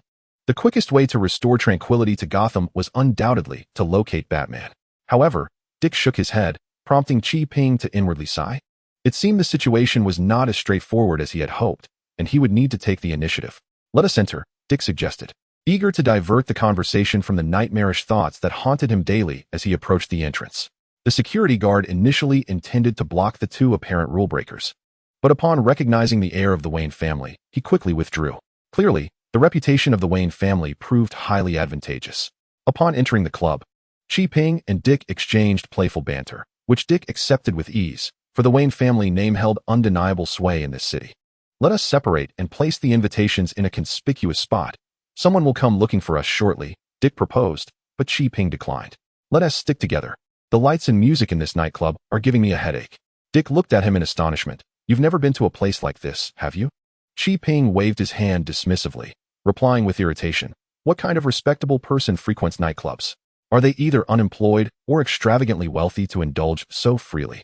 In truth, Qi-Ping had been a recluse in his past life, preferring to stay indoors and feeling a headache at the mere thought of nightclubs. What was lacking in games or anime that one would seek trouble in such a smoke-filled place? Let us go, let us go? I am truly unfamiliar with such venues. Chi Ping urged as he nudged Nightwing into the dance floor, weaving through the throng of people until they reached the bar. Dick ordered a glass of whiskey, while Chi Ping requested a cola, leaving the bartender utterly bewildered. Why would a muscular man like you order a cola? The bartender inquired. Chi Ping retorted, why not? The bartender promptly retrieved a can of cola and placed it before him, then distanced himself from this peculiar patron. Dick chuckled, disliking bars and abstaining from alcohol. Are you truly an adult male? Chi Ping shot him a sideways glance and retorted, who says that the hallmark of adulthood is drinking? If adulthood is defined by smoking, drinking, and flamboyant hairstyles, I would prefer to remain a child forever. Besides, this liquor is exorbitantly priced. $30 for a glass of whiskey? An ordinary worker must toil all day to earn enough for such a meager drink. He might as well resort to robbery. Chi Ping had never been one to squander money. Since the establishment of his company, he had become even more frugal, meticulously dividing every penny to ensure it was spent wisely. He had no intention of wasting money on alcohol. Upon hearing Chi Ping's words, Dick suddenly found the drink in his mouth lost its flavor, and he pushed the glass aside. After a brief wait, Chi Ping finished his cola, and Dick declined several invitations from scantily clad women, until finally, someone approached them. Gentlemen, please follow me. The host's gathering is about to commence. Chi Ping and Dick exchanged glances and followed the individual, navigating through several barriers, eventually arriving at a subterranean hall. Kid, I sense a familiar aura. Proceed with caution. The Emperor Dragon spoke to Chi Ping through the enchanted box. What is going on? Please clarify. Chi Ping slowed his pace, mentally conversing with the Emperor Dragon. I have battled with beings from the Shadow Realm for too long. I am acutely aware of their presence, and something feels amiss here. However, without encountering the true entity, I cannot ascertain their identity. The Emperor Dragon fell silent, and Chi Ping carefully scanned the dimly lit basement, only to find it shrouded in darkness. Amidst the shadows, countless silhouettes stirred, yet their features remained obscured, rendering it impossible to discern their appearance or intentions. This doesn't feel right. Dick also slowed his pace, walking alongside Chi Ping. Chi Ping whispered to him, have you ever dealt with superpowered individuals? Of course, Dick replied, somewhat awkwardly, but every time we confront them, Bruce and I meticulously prepare, ensuring we have all the necessary tools before we engage. Now, without any resources, what am I supposed to do? Dick maintained a cheerful facade, yet internally he cursed, finding these superhumans most irritating. Do you have confidence? It's a matter of luck. Dick was dissatisfied with this ambiguous answer. Chi Ping contemplated the various creatures from the Shadow Realm, anomalous beasts, phantoms, orc-like entities, animated corpses, and malevolent spirits, each possessing unique traits. Before reaching a certain level of strength, one must don the appropriate armor to confront them. Coincidentally, Chi Ping was still inexperienced, relying solely on fate, praying that their adversary was merely an orc-like creature. Otherwise, Jean Tai would be doomed. One step at a time, he thought. Chi Ping gave Dick a gentle shove, and the two of them followed a group of individuals into a private room, where they were soon disregarded by everyone else. It was unclear what kind of enchantment the owner of this place had cast. Time seemed to lose its meaning within the confines of the room. Nonetheless, both Chi Ping and Dick remained as steadfast as mountains, seated on the sofa without a hint of movement. Eventually, a reaction occurred from the other side, and a blurred figure materialized on the screen, seemingly female. Ladies and gentlemen, the conference is about to commence. Please cherish this rare opportunity. No sooner had the words left her lips than a peculiar pink mist filled the room. Chi Ping and Dick were left in a quandary. What to do now? The mist was undoubtedly not meant to be inhaled. Who knew what consequences awaited after exposure? Yet, how could they feign an appropriate response without inhaling it? Dick glanced at Chi Ping, who rolled his eyes and, employing the breathing technique learned from the heart of the divine mountain, collapsed on the sofa in a dramatic charade of death. With no other options, Dick followed suit, lying face down on the sofa, donning a small gas mask. Chapter 15, A Quick Escape. While lying on the sofa in a feigned state of demise, Chi Ping did not forget to use the sealing box to absorb the pink mist in the air, enlisting the help of the Emperor Dragon to analyze its composition. 2 pieces of news. What would you like to hear first? The Emperor Dragon responded instantly. Chi Ping paused. Let us hear the good news first. The Emperor Dragon replied, indeed. The pink substance is a potent enhancer. Although the proportions of its components have altered, its effects remain unchanged, capable of evolving individuals into evil spirits. Chi Ping could not suppress an expletive in his mind. The evil spirit form was already incompatible with the true armor. And with the number of people in this underground chamber being uncertain, was he not doomed? More critically, this was considered good news? What could the bad news possibly entail? The bad news is that none of the individuals present can become evil spirits. Huh. Qi was taken aback. Isn't that good news? What kind of data are you interpreting? The Emperor Dragon retorted. You haven't even grasped the most fundamental survival principle of evil spirits. Qi suddenly understood, and his face turned pale.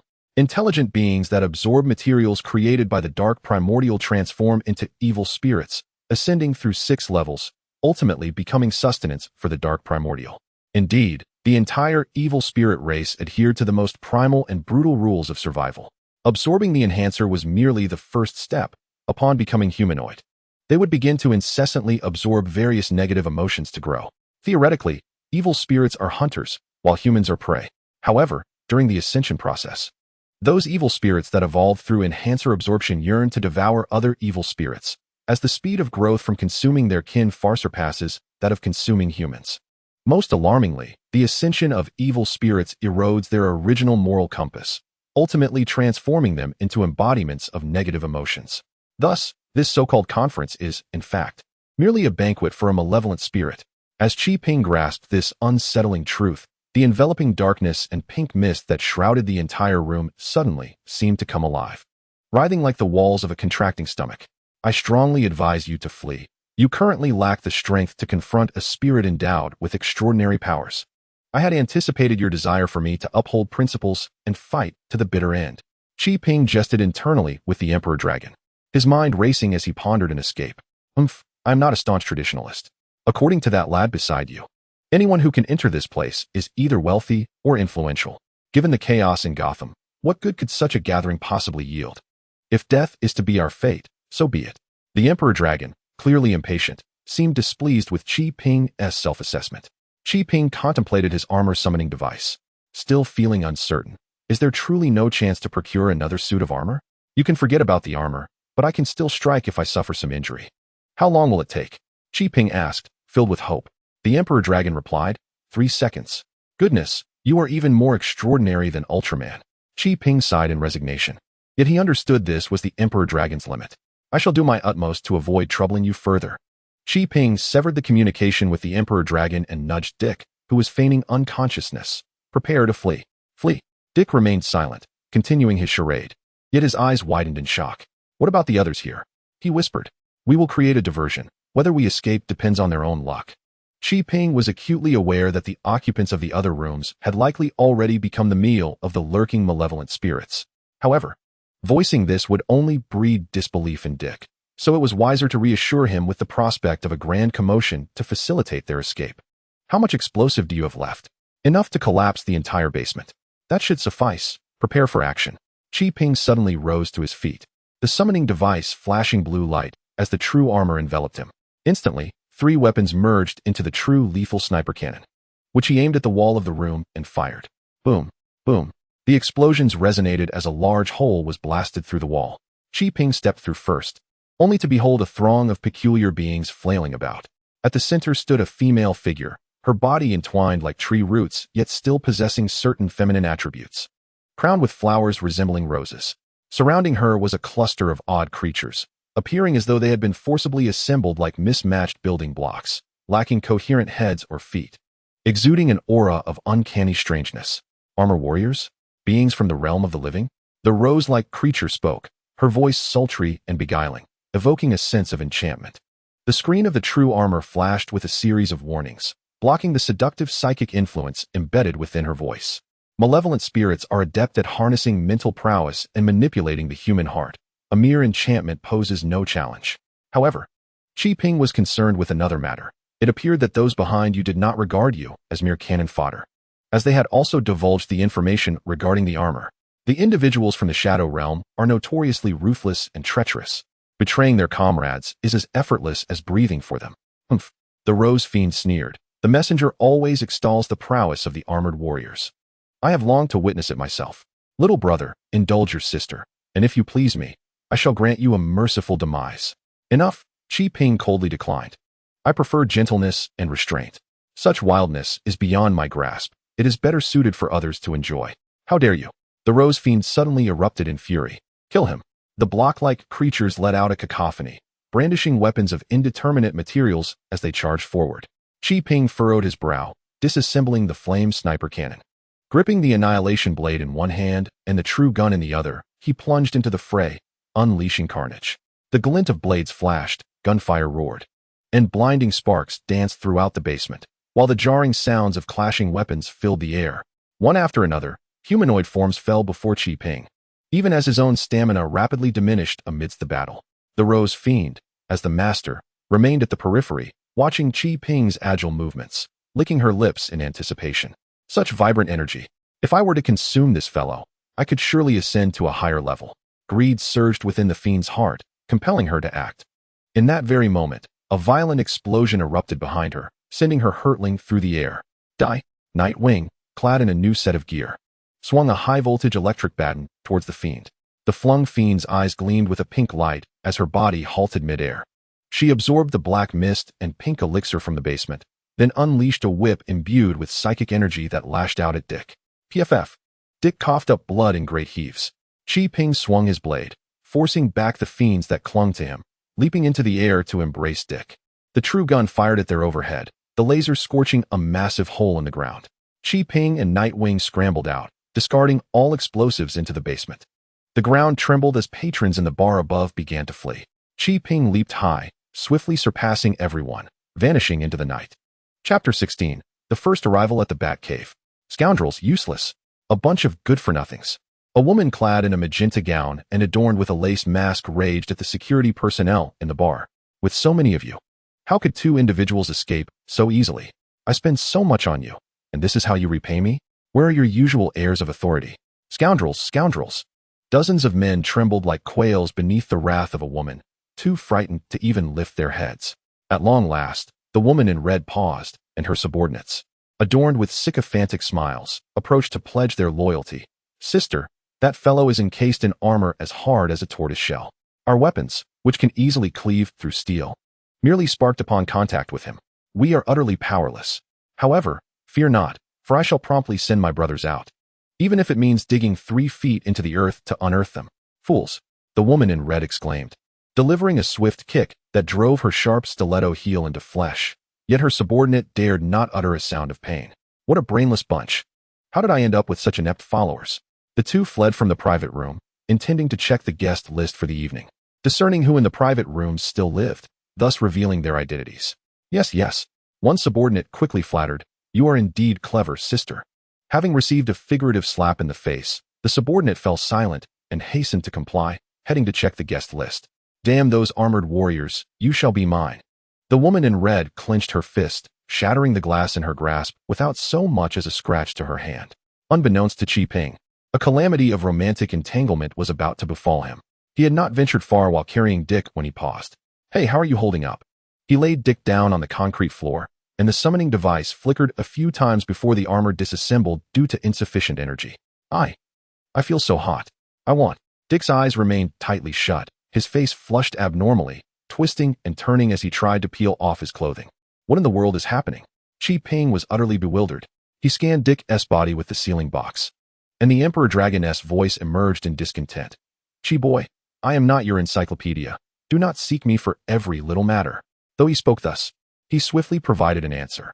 This lad has fallen victim to a malevolent spirit. His desires have been awakened, and he is about to succumb to lust. What a predicament! Qi sighed in exasperation, then inquired, how do I counteract the poison? The poison of the malevolent spirit has 2 facets, aside from the physical ailment. The more insidious effect is the mental seed sown within, gradually transforming a person into its food or puppet. For mental issues, simply bring him into the sealing box. As for the bodily toxin, you must find a solution on your own. I cannot assist with that. Moreover, delivering a blow to the back of his head might bring him back to his senses for a moment. The Emperor Dragon fell silent. Following the advice, Qi delivered a sharp slap to the back of Dick's head. The previously moaning Dick momentarily broke free from his peculiar state, only to be met with the pain of his body, which elicited a cry from him. What just happened to me? Qi observed Dick gritting his teeth in agony and reflected silently before explaining. In simple terms, you have been poisoned, and I need a safe and stable place to assist you in detoxification. There's no need for your concern. Someone will come to fetch me, Dick murmured weakly. Qi Ping shook his head. If it were merely a physical toxin, I would not be overly concerned. However, that peculiar individual has also exerted an influence upon your very soul. Do you possess a means to counteract this? Damn it, these superhumans are truly troublesome. Dick cursed, pressing the emergency button before his head tilted, and he succumbed to unconsciousness once more. Qi Ping's mental prowess temporarily alleviated the psychological effects inflicted by the creature, allowing Dick to refrain from any further unusual movements, although his body temperature continued to rise alarmingly. Despite employing every conceivable method at his disposal, Qi Ping was unable to quell the escalating fever. Fortunately, it was not long before the vehicle to collect Dick arrived. A dapper elderly gentleman in a suit emerged from the car, casting a few glances to locate Qi Ping before swiftly approaching him. Are you Mr. Fei? Qi Ping regarded this excessively polite gentleman and immediately deduced his identity. Mr. Alfred, it is a pleasure to finally meet you. Alfred, puzzled by how this young man had heard of him. Given his reclusive nature at Wayne Manor and the scant few who knew of him even while managing Wayne Enterprises on behalf of Master Bruce, could not fathom how he had garnered such renown. Nevertheless, Alfred brushed aside his curiosity. Upon seeing Dick's condition, he recognized the gravity of the situation and swiftly lifted him. Making his way to the car, Qi Ping followed closely, and without uttering a word, Alfred started the vehicle. Did Dick attend today's gathering using his true identity? Is that correct? Qi Ping inquired. Alfred, focused on driving and not turning his gaze, nonetheless responded, indeed. Qi Ping furrowed his brow. That poses a significant problem. The others at that gathering are all deceased. It won't be long before our identities are revealed. A silence ensued before Alfred responded, no matter. Even if the others discover Master Dick's identity, it is of little consequence. With that, the elderly gentleman pressed the accelerator, and the seemingly ordinary automobile surged forth with the speed of a sports car. Before long, they reached the mountains near Gotham and then entered a tunnel.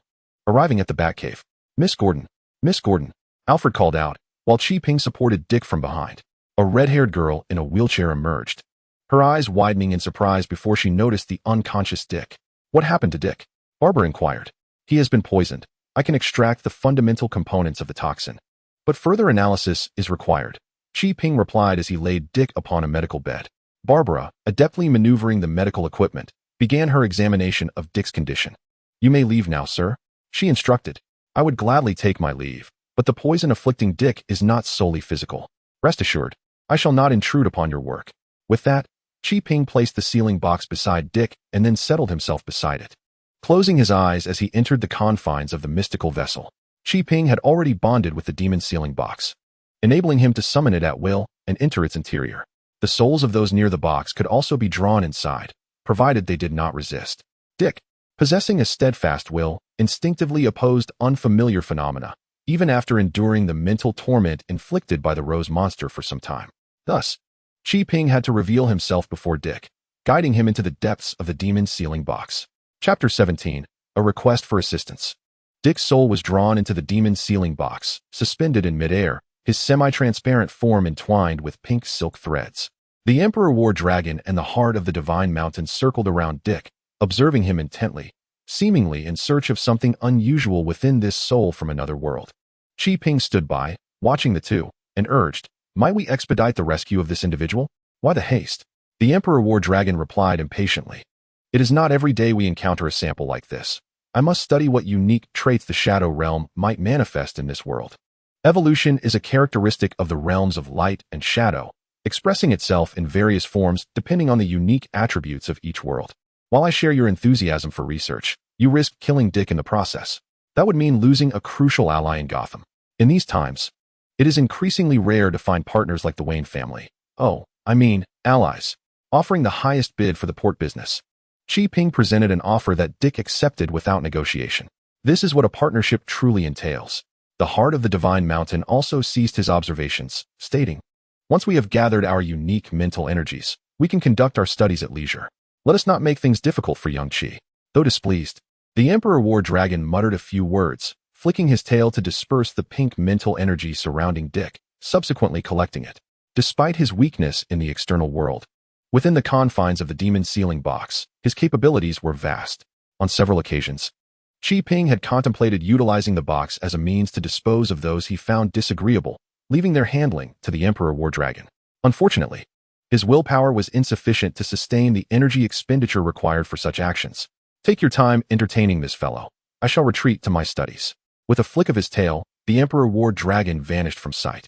The heart of the Divine Mountain did not linger either, wishing not to disrupt Qi-Ping's impending performance. Where am I? Dick awoke to find his ethereal form in the somewhat exaggerated training arena, immediately growing wary. However, unaccustomed to his spectral state, he faltered with a slight exertion, tumbling awkwardly. How reckless! Qi-Ping reached out to assist him. This is my domain.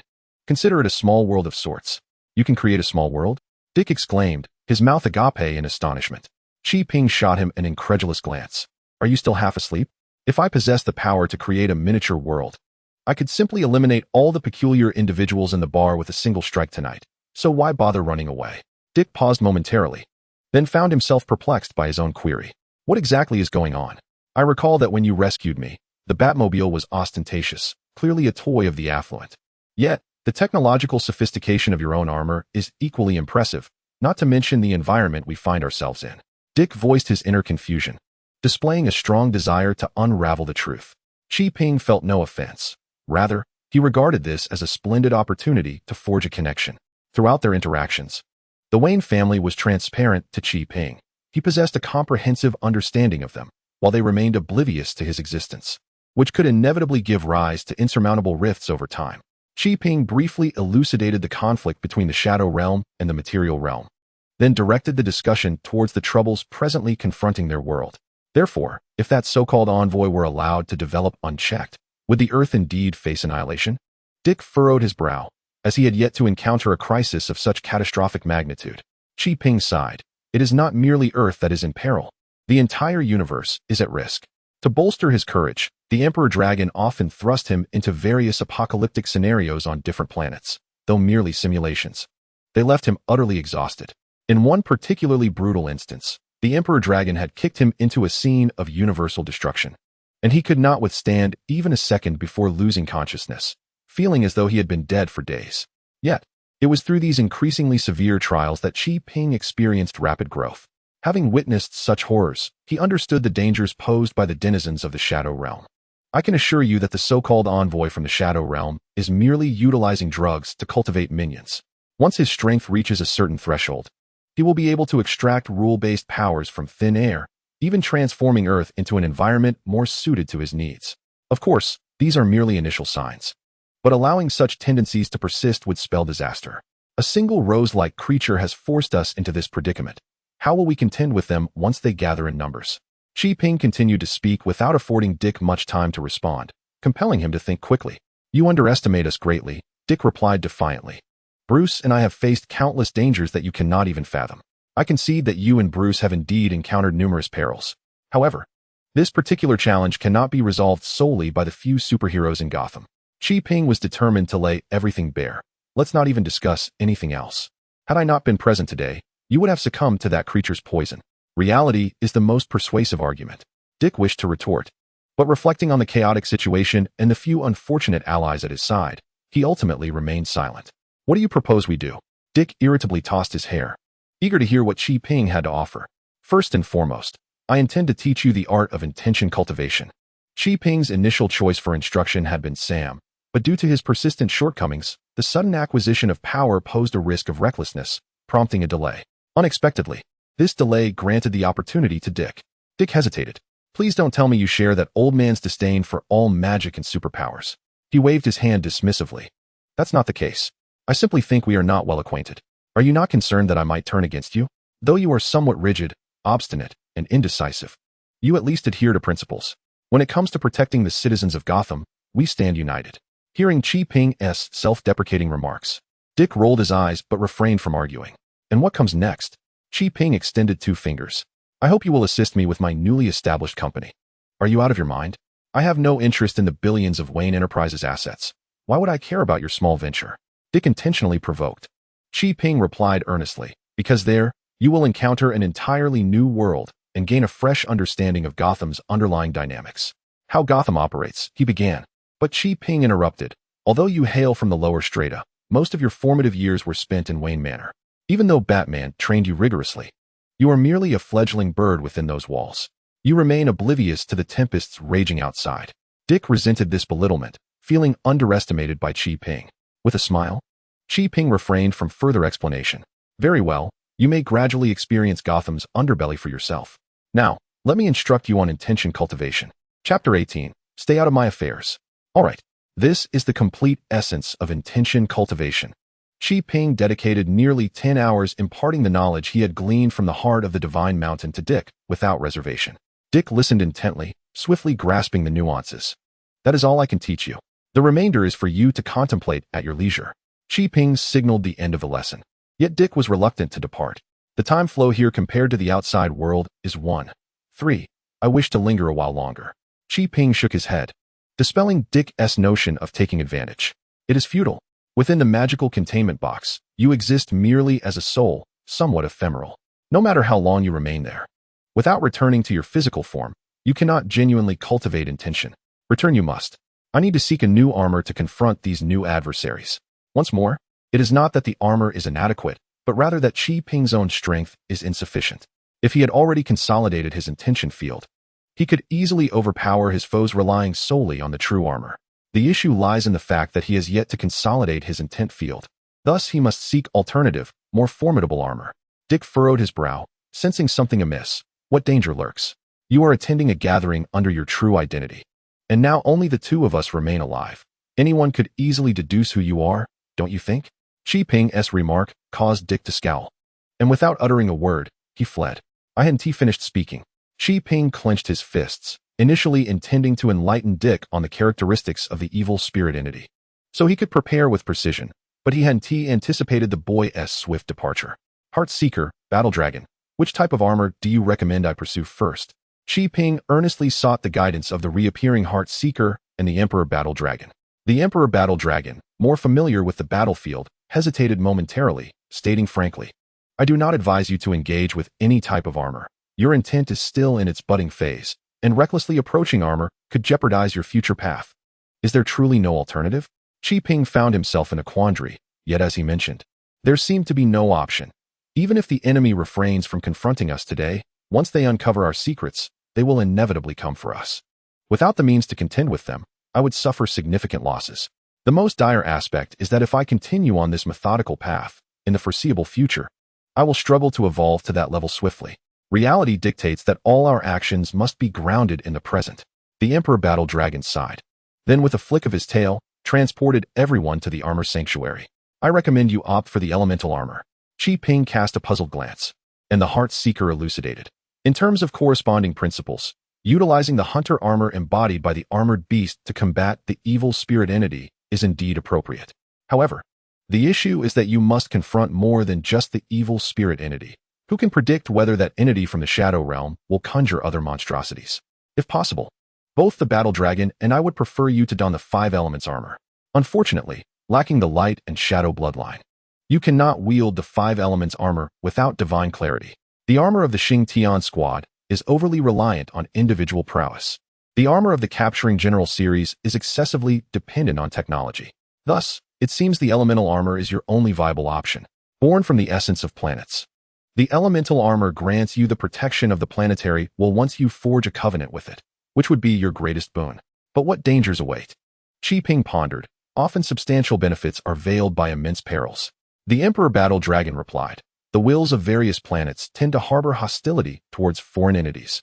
As a visitor from another world, you must be prepared to be torn asunder by the wrathful elements. Chi Ping nodded gravely, for he had no retreat available. I am ready. Take this blank elemental key. Upon returning to the real world, proceed as instructed. The Emperor Battle Dragon suddenly became loquacious, tirelessly reiterating the process of the ritual and the critical points to heed throughout. Barbara? Dick opened his eyes to see Barbara tidying up the medical instruments. What has your friend done to you? Initially, the devices could not decipher the serum, but after your friend closed his eyes, your condition began to improve. The toxins within your body ceased to be so active. Sitting up in bed, Dick reflected on everything that transpired within the seal box, ultimately choosing to remain silent. Where is Alfred? Barbara glanced at Dick and replied, he took your friend's advice to arrange the manor's defenses against the trouble you brought back. Observing the composed Barbara before him, Dick felt a moment of dislocation, as if this girl was not the one he had grown up with, but rather a stranger. You should leave. There may be a battle here soon. Dick believed he was acting out of goodwill, yet Barbara was displeased, retorting, Although I am indeed in a wheelchair now, I am far from powerless, and I can handle the enemies when they arrive. The notion of a balance of power left Dick, who could typically charm Barbara with ease, momentarily speechless. The guilt within him made it difficult to voice any objections to her demands, but he could not bear to witness her suffer harm once more. In this moment of silence, Qi opened his eyes and, upon seeing the young pair before him, awkwardly scratched his head. "Oh dear. It seems I have awakened at an inopportune time. Please continue your conversation. I have matters to attend to." Qi attempted to slip away, but Dick caught hold of him, whispering, "Please persuade him for me. We do not even know each other's names. What can I possibly say? You handle your own affairs." Qi shrugged off Dick's grip and moved to an open space, where he began inscribing a magic circle as taught by the Emperor Dragon. Although reluctant to advise Barbara, his actions drew the attention of both. "Are you inscribing a magic circle?" Dick inquired after observing for a while. Qi did not look up, continuing his task. "What? Do you have some knowledge of magic? A friend of Bruce once imparted some esoteric wisdom to me. What is this magic circle intended for?" It cannot be succinctly explained in just a few words. However, suffice it to say, my magic circle is not meant for communicating with hell or any deities. Once Qi completed the magical lines, he tossed a blank elemental key into the center. Traditionally, one would recite some incantations and perform a ritual. Yet elemental magic is not so sinister. Qi merely stomped a few times around the edge of the magic circle, allowing his intent to flow along the lines. And a transformation occurred. Chapter 19. Each with their own struggles. As Qi intent filled the entire magic circle, the platform beneath them was instantaneously disassembled into particles, rendering the lines into a tangible form. Then, the magic circle suddenly became blurred, as if shrouded in a mosaic, making it difficult to discern clearly. Qi blinked, attempting to discern the unfolding events. The magical array abruptly vanished, replaced by a gray vortex, motionless and silent, resembling a colossal spinning top. This should not be the case. Qi pondered, gazing at the still vortex, brimming with confusion. What is this phenomenon? Dick and Barbara regarded the sudden apparition with caution. After all, the magic of this world is not synonymous with benevolence. A malevolent figure clad in a yellow trench coat asserted, "I possess the most authority on this matter." Setting aside his perplexity, Qi explained to them, "This magical array serves as a gateway connecting the real world to other planes of existence. However, fear not. What I intend to connect is neither hell nor heaven, but rather the elemental planes closely tethered to Earth.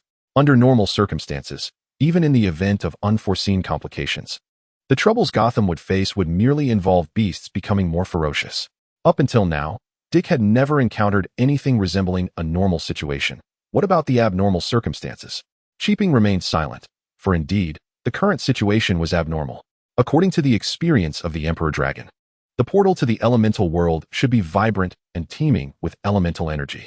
Yet, the vortex before them appeared lifeless, devoid of any elemental essence. "Rest assured," Qi declared, "I assure you, the worst outcome would be my demise, without causing any trouble for this city. Be cautious." Dick attempted to voice his concerns, but Qi had no intention of listening, striding directly towards the gray vortex. The moment he entered the vortex, Qi felt an onslaught of energy streams descend upon him. They collided with one another, and at the center, Qi sensed he was on the brink of being torn into fragments. His very essence poised to become a trivial part of the energy. At that instant, the ceiling box illuminated, a powerful suction force absorbing all the energy acting upon Qi. "Ah, splendid. This energy is remarkably pure, and its taste is delightful." The voice of the Emperor Dragon resonated, as the ceiling box granted Qi a degree of protective capacity. "Given the purity of the energy here, how much of your strength can you restore after absorption?" Qi's words were infused with excitement. However, the Emperor Dragon doused his enthusiasm. "Do not harbor such fanciful thoughts. My ability to leave the ceiling box and engage in battle is not contingent upon my injuries, but rather on my adaptability to the rules of this world. In other words, what we must achieve is akin to what the Shadow Envoys aim to do, to reshape the world. The distinction lies in our subtle influence, aiming for the inhabitants of various realms to lead their own beautiful lives, whereas those from the Shadow Realm resort to brute force, leaving every world they invade in disarray, compelling the indigenous peoples to conform to their own rules. The Bright Realm, transcending the multiverse, operates on social principles that are difficult for Qi to comprehend. Yet one thing is certain, their personal qualities are exceptionally high. To the onlookers, those promotional slogans represent the essence of their daily existence. Grasp tightly the key of your blank element. It is the foundation of your return to the realm of reality. Ping firmly held the floating elemental key before him, gazing into the chaotic and almost incomprehensible void, momentarily uncertain of which path to take. The gaps between worlds are often filled with turmoil and transformation, making it challenging to discern any patterns, and I cannot offer much assistance. However, the demon sealing box can record the places where you have erred, mapping them into a format you can comprehend. A glance at the chaotic fissures of space caused Ping's head to throb with discomfort. Is the distance between the elemental world and the planets not relatively close? The concept of proximity is derived from comparing two vast realms, which appears exceedingly vast to an ordinary individual like you. You must hasten your search. Do not become ensnared in the gaps of the world, for escape may prove difficult. Ping took a deep breath, pondering whether there was air in the interstices of worlds. Yet, he quickly realized that he was merely overthinking due to his anxiety. He shook his head, casting aside irrelevant thoughts, and began to explore the void for openings, traversing the distances of space to reach one location after another. According to the heart of the Divine Mountain, this is the essence of the Xingtian armor's ability to shift and transform. He was not aimlessly wandering. The blank element key retained a trace of elemental essence. Despite the differing worlds, it still resonated with the elements of this earth. As Ping held the elemental key, he navigated through the gaps, observing the key grow increasingly radiant, while the pressure upon him intensified. Having escaped the lawless gaps of the world, he gradually approached the elemental realm, yet the demon sealing box absorbed energy at an ever-slowing pace. As the glow of the demon sealing box diminished, Ping wasted no time and donned the true armor. However, the surrounding pressure could not be alleviated by mere armor. The path forward remained fraught with difficulty. He felt akin to dough being pressed in a machine, flattened to a thin sheet, his mind clouded, and his perception of reality waning, making it increasingly arduous to find a gap leading to the correct path. We're almost there. Hang in there, I understand. Ping gritted his teeth, forcing out those few words, though his vision blurred. The auxiliary system of the true armor was continuously alerting him, seemingly on the verge of malfunction and disintegration. With no path of retreat, if he failed to secure the new armor, returning would only lead to a dead end. With a resolute spirit, Ping channeled all his inner energy into the armor, hoping it would aid him in completing this final stretch. Yet, as each energy port opened, it was violently obliterated by surging energy. Ultimately, Ping could endure no longer. His eyes rolled back, and he succumbed to unconsciousness. The auxiliary system remained steadfast in executing its commands, refusing to relent. After obliterating all mechanical components, it ultimately succeeded in opening several small apertures, allowing Ping to be ejected. Captured by the gravitational pull of the elemental realm, Ping advanced toward the new world. Awaken. The magic sealing box released the energy it had just absorbed, infusing it into Ping's being, rousing him from his stupor. Have we triumphed? Though he regained consciousness, the injuries to his body were far from mended, leaving Ping to collapse within the dormant true armor, inexorably drawn toward the elemental world by its gravitational force. We have successfully entered the elemental realm, yet formidable challenges await you. Ping opened his mouth, bitterness flooding his senses. He understood precisely the trials the Emperor Battle Dragon referred to, the daunting task of forging a contract with the planetary will. Having narrowly escaped death, Ping found himself bereft of the strength to ponder further. He could only lie in the armor, silently recuperating while striving to remain alert. Chapter 20. Delving deeper. After a period of drifting, Ping finally reached the elemental world, though the true armor had sustained severe damage, rendering it nearly inoperable. The once mighty and austere surface of the armor was rent asunder by the ferocity of the elements, revealing numerous circuits that sparked dangerously, making even the slightest movement arduous. I am now devoid of even the most basic protections. I must fight against the odds. Ping lamented his predicament, when suddenly the Emperor Battle Dragon dealt him another blow, causing his heart to lurch. Rather than focus on your damaged armor, I suggest you direct your attention to the world before you. The Emperor Battle Dragon proclaimed, using the magic sealing box as a conduit to share its vision with Ping. Before Ping, light returned. As he focused, he was instantly struck with astonishment. What lay before him was an array of distinctly defined plates, green, red, gray. Viewed in isolation, these disparate segments resembled vibrant, colored ripple glass, utterly resplendent. Yet when conjoined, they appeared as if hastily glued together by a force, grotesque and jarring. What is the meaning of this? Ping pondered. According to the theories recorded in the realm of light, the elemental world, as a reflection of the real world, should represent an enlarged or diminished version of Earth, with all elements harmoniously integrated, rather than this disjointed amalgamation that bore no semblance to Earth. What an absurd world. The elemental realm has become this way, yet Earth remains intact, truly miraculous. The Emperor Battle Dragon was equally taken aback. Qi Ping felt the same. Yet he discerned the true nature of these fragmented plates. The verdant green teemed with the vitality of plants, the fiery red showcased the wildness of animals, and the gray and black each exhibited their own characteristics. Qi Ping's recollection of these divisions stemmed from his previous life, where he sought to understand a certain nefarious figure clad in a yellow trench coat. No matter, we are in search of the planetary will. We shall simply circumvent them. Qi Ping felt a surge of impatience. The sage of the divine mountain spoke, stating that the planetary will is an elevation of the collective consciousness of a planet's life. Currently, the elemental world has been distinctly divided into several large segments, with no integration among them. It seems that only the Earth has yet to give birth to its planetary will.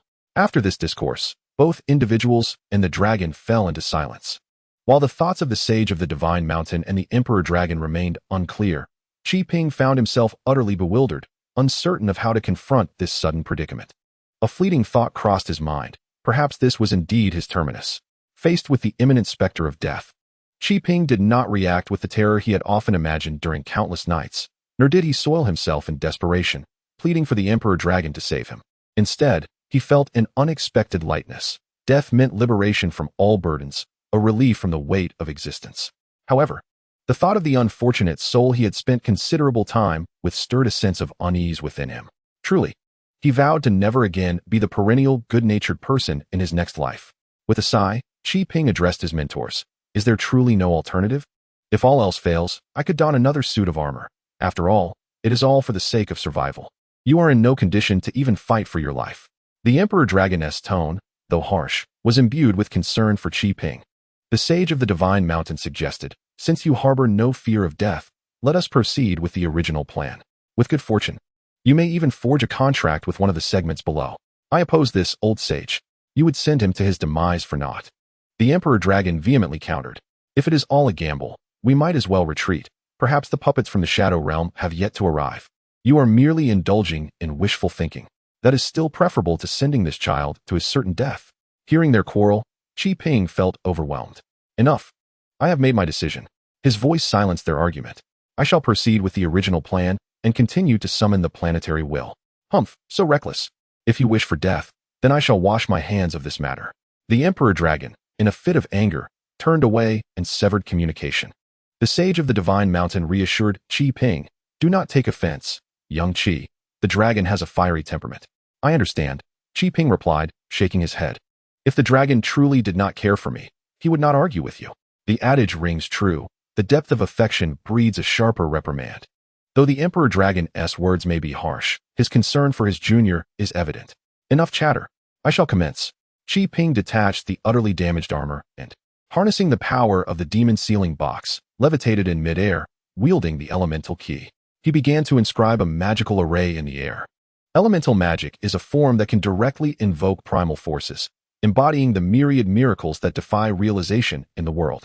Thus, whether it be the magical array or the gestures, they serve merely as conduits, devoid of any extravagant embellishments.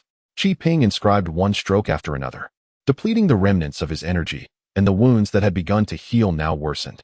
Yet, he persevered, continuing his efforts. With each movement, the elemental realm stirred not in response to his summons, but rather akin to enraged beings seeking confrontation. From the verdant expanse of nature rose towering trees, each exceeding 10,000 meters in height, their overwhelming vitality capable of suffocating any who drew near. From the crimson realm emerged throngs of creatures, lions, tigers, and many a long-extinct beast, exuding a fierce aura, brimming with murderous intent. Bacteria, iron, each more ferocious and fearsome than the last. To them, Qi Ping appeared as insignificant as an ant, easily crushed. In their fury, these entities offered no acknowledgement, their words incomprehensible to him. As Qi Ping's strength waned, sweat evaporated from his brow, and his hands grew weak and limp. The heart of the divine mountain, unable to comprehend the utterances of the colossal beings, remained unconcerned. Beneath their wrath, he sensed a different essence. Little Qi, do not dwell on these fragmented realms. Dig deeper through them. Qi Ping yearned to implore the heart of the divine mountain to take over, but at this juncture, he lacked even the strength for banter. Compelled to heed the heart's directions, expanding the range and depth of his call while repeatedly inscribing runes. However, his actions incited the wrath of the titans within the elemental realms. With a mere sway, they conjured colossal tidal waves of elemental fury, crashing towards the intruder. The heart within the sealing box, witnessing the onslaught, could only summon the Emperor Dragon for assistance. "You old fool, weren't you just arguing with me? If you have the prowess, do it yourself." "Nonsense. Had I been in my prime, I would have cleaved these rascals in two with a single strike. But now, the Emperor armor is yet to take form. What can I do? Hurry, stop dilly-dallying." "Humph, you old coot," the Emperor Dragon retorted before soaring out of the sealing box. Chapter 21. The Pitiful Will of Earth. A distant dragon's roar resonated, echoing across the expanse. As the Emperor Dragon emerged, a radiant light enveloped half of the elemental world, dissolving all elemental assaults within its brilliance. Instead of retreating in the face of this sudden surge of power, the Titans grew even more incensed. They unleashed their fury, each strike capable of summoning titanic elemental tides, the entire world pulsating in rhythm with their movements, mercilessly bearing down upon the intruder. The light emanating from the sealing box remained steadfast against the elemental world's tumult. "Old fool, I can only remain outside for 3 seconds at most. Do you have confidence?" The Emperor Dragon eagerly awaited its turn. The heart of the divine mountain responded, "If you do not venture out, we shall possess no assurance whatsoever. Old fool, if Qi Xiaozai loses his life here, it shall be your doing." The Emperor Dragon emitted a cold snort and truly soared out of the demon sealing box. In the first second, the colossal steel dragon unfurled its immense form, obscuring the sky and enveloping the entire elemental world. The world's vibrations, capable of shattering mountains and evaporating oceans, fell upon its golden scales, and not even a single drop of water was disturbed. In the second, the Emperor Dragon opened its mouth, drawing forth a magnificent divine power from an unknown source, coalescing into a gigantic sun that radiated boundless light and heat, filling the entirety of the elemental world.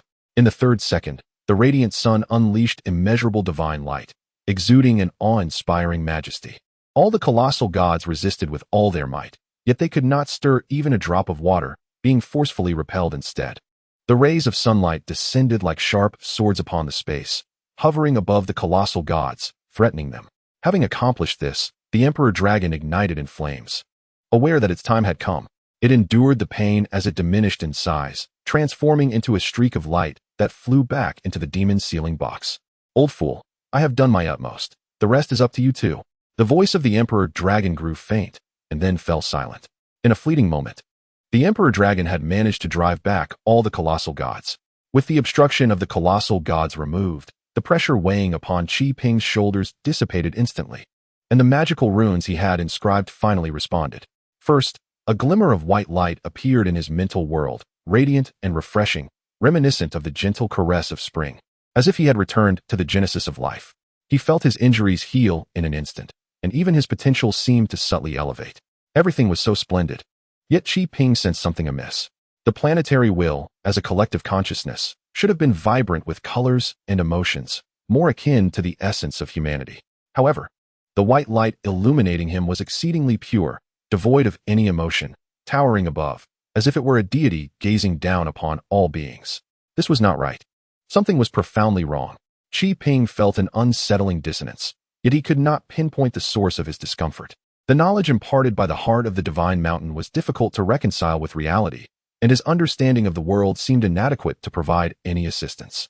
Encountering a dilemma, his first instinct was to seek help from the heart of the divine mountain and the others. Yet he found himself unable to connect with the outside world.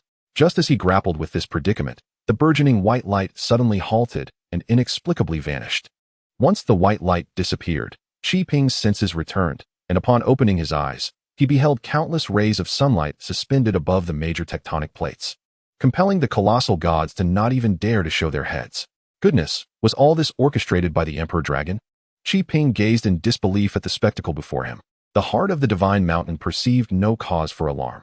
The war between the bright realm and the shadow realm has persisted for trillions of years, engulfing innumerable universes in its flames.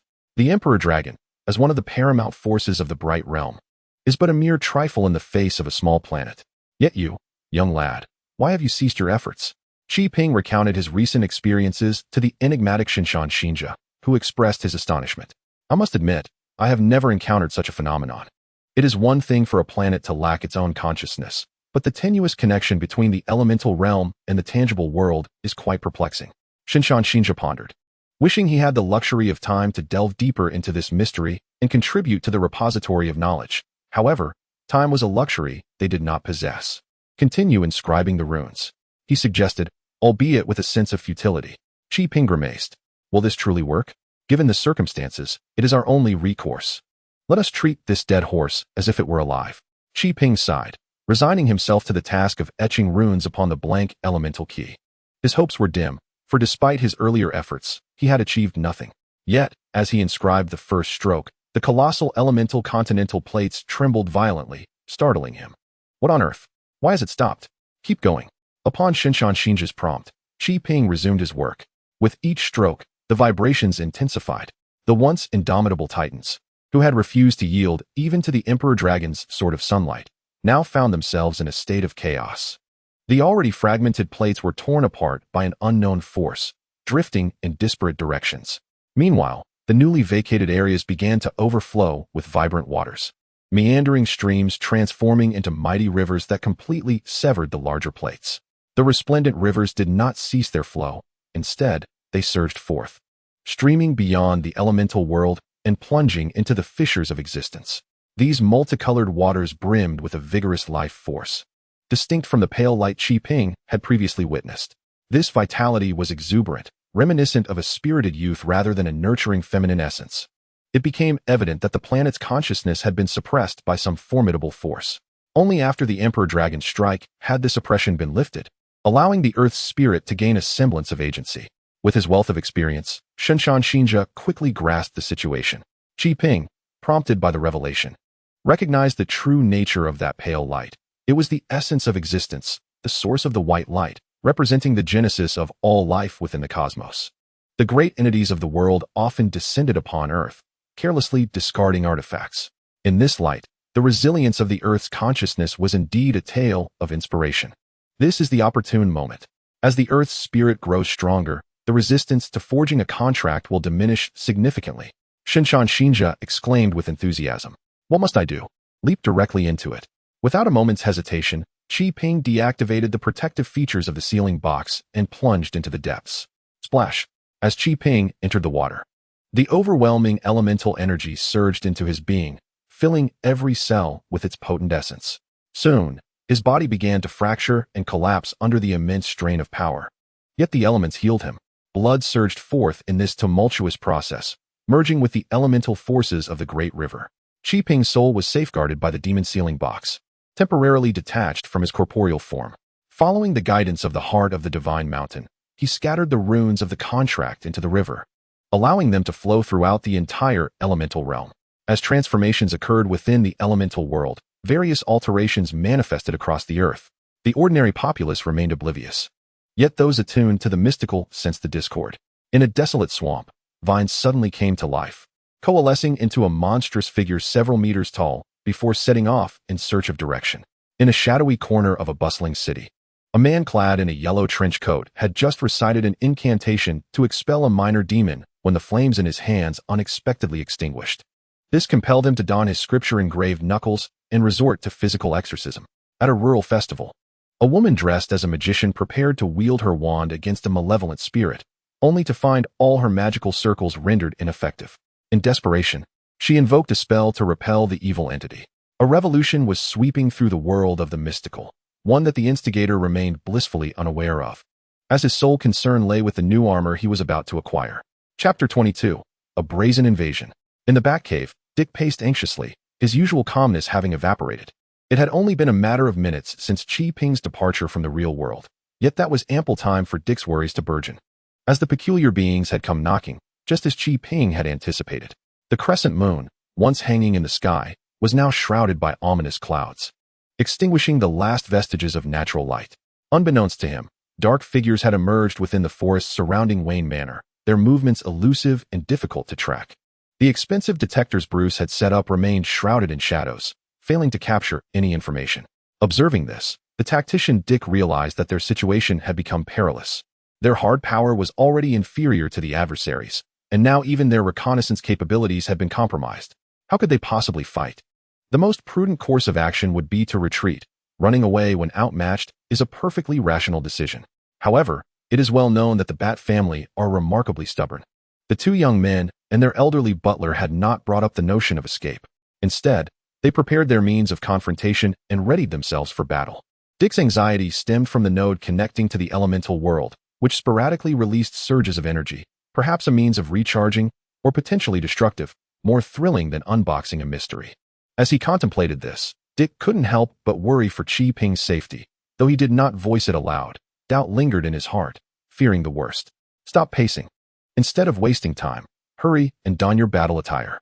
Barbara could no longer endure it and sharply retorted to Dick. Taken aback, Dick replied, "We are currently understaffed and utterly incapable of dealing with those monsters. The best course of action now is to hold the enemy at bay until Fair returns." He added, "I did not expect you to harbor such a lack of faith in us. If you had witnessed what I have, you would understand." Dick recalled the horrifying sight of the devoured corpses in the bar, shivering with dread. Meanwhile, gunfire finally erupted around the estate. As the ambushed squad beneath the fence unleashed a heavy machine gun, its firepower maneuvered by mechanical precision. From the depths of the forest, a multitude of grotesque human-like entities emerged, their failed transformations rendering them neither human nor beast, charging toward the manor under heavy fire. It was astonishing to discover that Gotham's wealthiest was none other than Batman. One could hardly fathom the thoughts of such affluent individuals. Forsaking a life of luxury to play vigilante was truly madness. The woman in red stood atop a high vantage point at the battlefield's edge, sharply criticizing the Wayne family. Beside her loomed a colossal werewolf, towering at 3 meters, his body exuding a metallic sheen reminiscent of forged steel, with teeth and limbs evolved into lethal weapons. "Isabella, you are now a wealthy individual. Do take heed." The werewolf's deep voice echoed, sounding familiar to the woman in red. "Moreover, I have deployed all my subordinates this time. You must provide me with ample compensation. And how do you perceive me?" Isabella purred, reaching to caress his chest. The werewolf grasped her wrist, snorting dismissively. "Refrain from your lewd seduction tactics. I have no interest in such frivolities. If you desire my prowess, come at me openly." With that, he flung Isabella's hand aside and let out a howl, leaping into action.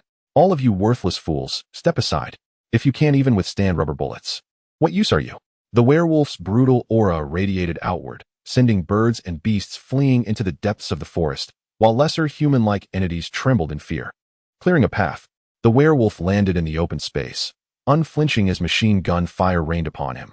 This madman, feeling the pain coursing through his body, did not cry out, but instead wore an expression of delight. With a ferocious howl, the werewolf surged forward, tearing through the barrage of gunfire. With a single grasp, he warped the heavy machine gun as if it were mere clay. Having breached the initial line of fire, the werewolf charged onward, followed by the other grotesque entities, wreaking havoc throughout the front courtyard. "What an imbecilic fool," Isabella observed from behind, lacking any intention to engage actively. "Very well. Let this brute exhaust the armored warrior's stamina while I await their mutual destruction." After a considerable wait, Isabella leisurely advanced. Unlike the other grotesque entities, the werewolf did not aimlessly loot and destroy upon entering the manor.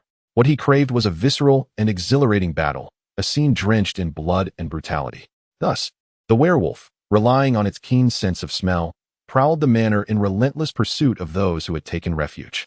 Where had these creatures emerged from? Barbara gazed at the contorted apparitions, her face a canvas of disbelief. Dick's lips moved, yet he refrained from offering any explanations. The armaments within Wayne Manor were all non-lethal. These weapons would suffice against Gotham's mortal criminals, yet they were woefully inadequate against the malevolent spirits. Several lines of defense were effortlessly breached by the werewolf, leaving the 3 hidden underground utterly dumbfounded. "Alfred, take Barbara and leave this place." After a moment of chaotic contemplation, Dick regained his composure. "And what of you, Master Dick? You are no match for these monstrosities. It would be prudent for you to leave with us. Rest assured, Ferris has equipped me with means of survival, enough to endure until his return." This was, of course, a falsehood, yet it was all Dick could utter. Otherwise, if the 3 escaped together, the monsters, deprived of their quarry, would undoubtedly pursue them relentlessly. Even if Ferris returned, it would be futile if they could not be found. After a moment's hesitation, Alfred led Barbara away. Witnessing the formidable power of the monsters, the red-haired girl ceased her resistance. obediently taking her seat in the Batmobile as they departed through the Soundwave tunnel. Once they had left, Dick promptly pressed the button, detonating all passages leading in and out of the Batcave. This maneuver succeeded, albeit not entirely. The corporeal spirits were thwarted outside the tunnel, while the werewolf, sensing the scent of gunpowder prior to the explosion, tore through the steel plating and leaped into the flames. Thud! Hearing the sound of something heavy hitting the ground, Dick immediately became alert, activating the defensive measures within the cave, simultaneously cursing, "Is it truly possible for someone to leap down here? Absurd." He gripped the electric baton tightly, observing the werewolf rise from the smoke, its upper body marred by wounds, tension coursing through him as he refrained from initiating an attack.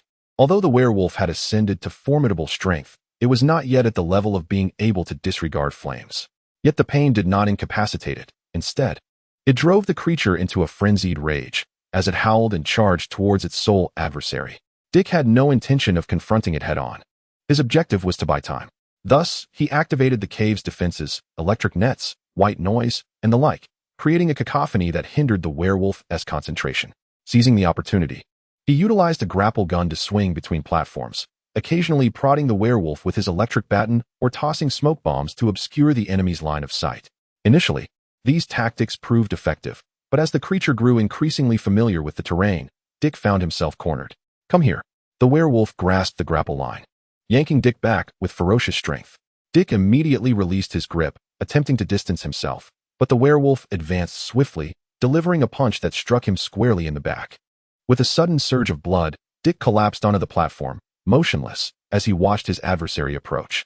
It was not a lack of will to resist, but rather the cruel reality that his spine had been shattered by that recent blow. "Get up," the werewolf growled, gripping Dick's throat and lifting him off the ground. Chapter 23. Infighting. What a disappointment. I expected a thrilling battle, yet this is all you can muster. The werewolf regarded Nightwing with disdain, completely unconcerned with his renowned status as a superhero or his lineage as the heir of the Wayne family. To him, his opponent was merely a lamb waiting to be slaughtered, devoid of any worth. Meanwhile, Dick remained silent, tilting his head, desperately stifling the wild brutality emanating from this mad beast, choosing to ignore him. The werewolf saw no reason for further conversation, in his estimation. This individual lacked even the strength to warrant his words. With a swift motion, the werewolf extended his claws, ready to eviscerate Dick and satisfy his morbid curiosity. Yet, in that very instant, a vine suddenly sprang forth, entangling itself around the werewolf's wrist and forcefully wrenching it away, reclaiming Dick in the process. "How?" The werewolf roared in fury, directing his ire toward Isabella, who had inexplicably entered the Batcave. "You brazen harlot, how dare you snatch my prey? What is your rush?" Isabella shot a disdainful glance at the hulking figure. "Do not forget, you are here at my behest. Until my objectives are fulfilled, you would do well to follow my lead." Despite being creatures of the night, their conflicts were nonetheless palpable. However, for the sake of the promised reward, the werewolf begrudgingly acquiesced. Isabella regarded Dick, now suspended by the vine, and teased, "What a handsome young man. In another circumstance, I might have indulged in some dalliance with you. But for now, be a good boy and tell me where your companions have gone. I still fancy myself a tough guy, so I shall not answer a single one of your inquiries." Dick attempted to deliver a clever retort, but the agony coursing through his fractured spine rendered him unable to do more than muster a single coherent sentence. Such spirit. Isabella's face bore a seductive smile, though her intellect seemed lacking. From behind her, two more vines emerged, revealing none other than Barbara and Alfred, who should have been fleeing. "If you dare harm them." "I swear," Dick began, but Isabella interrupted, "Rest assured, I value my assets highly. I will not harm them until their usefulness is fully extracted. Now, tell me where your companion is hiding." At the mention of Ji Ping, Isabella's tone grew increasingly urgent. Though Nightwing exuded a similar life force, it failed to evoke the ravenous desire within this malevolent spirit to consume him. Isabella did not delve into why that was. She was more focused on extracting Ji Ping's whereabouts from Dick. "I harbor no desire for confrontation. However, should you persist in your obstinate defiance, I may be compelled to resort to less honorable tactics." Suddenly, Dick appeared to comprehend something, surveying Isabella and then the man who had reverted to a muscular figure.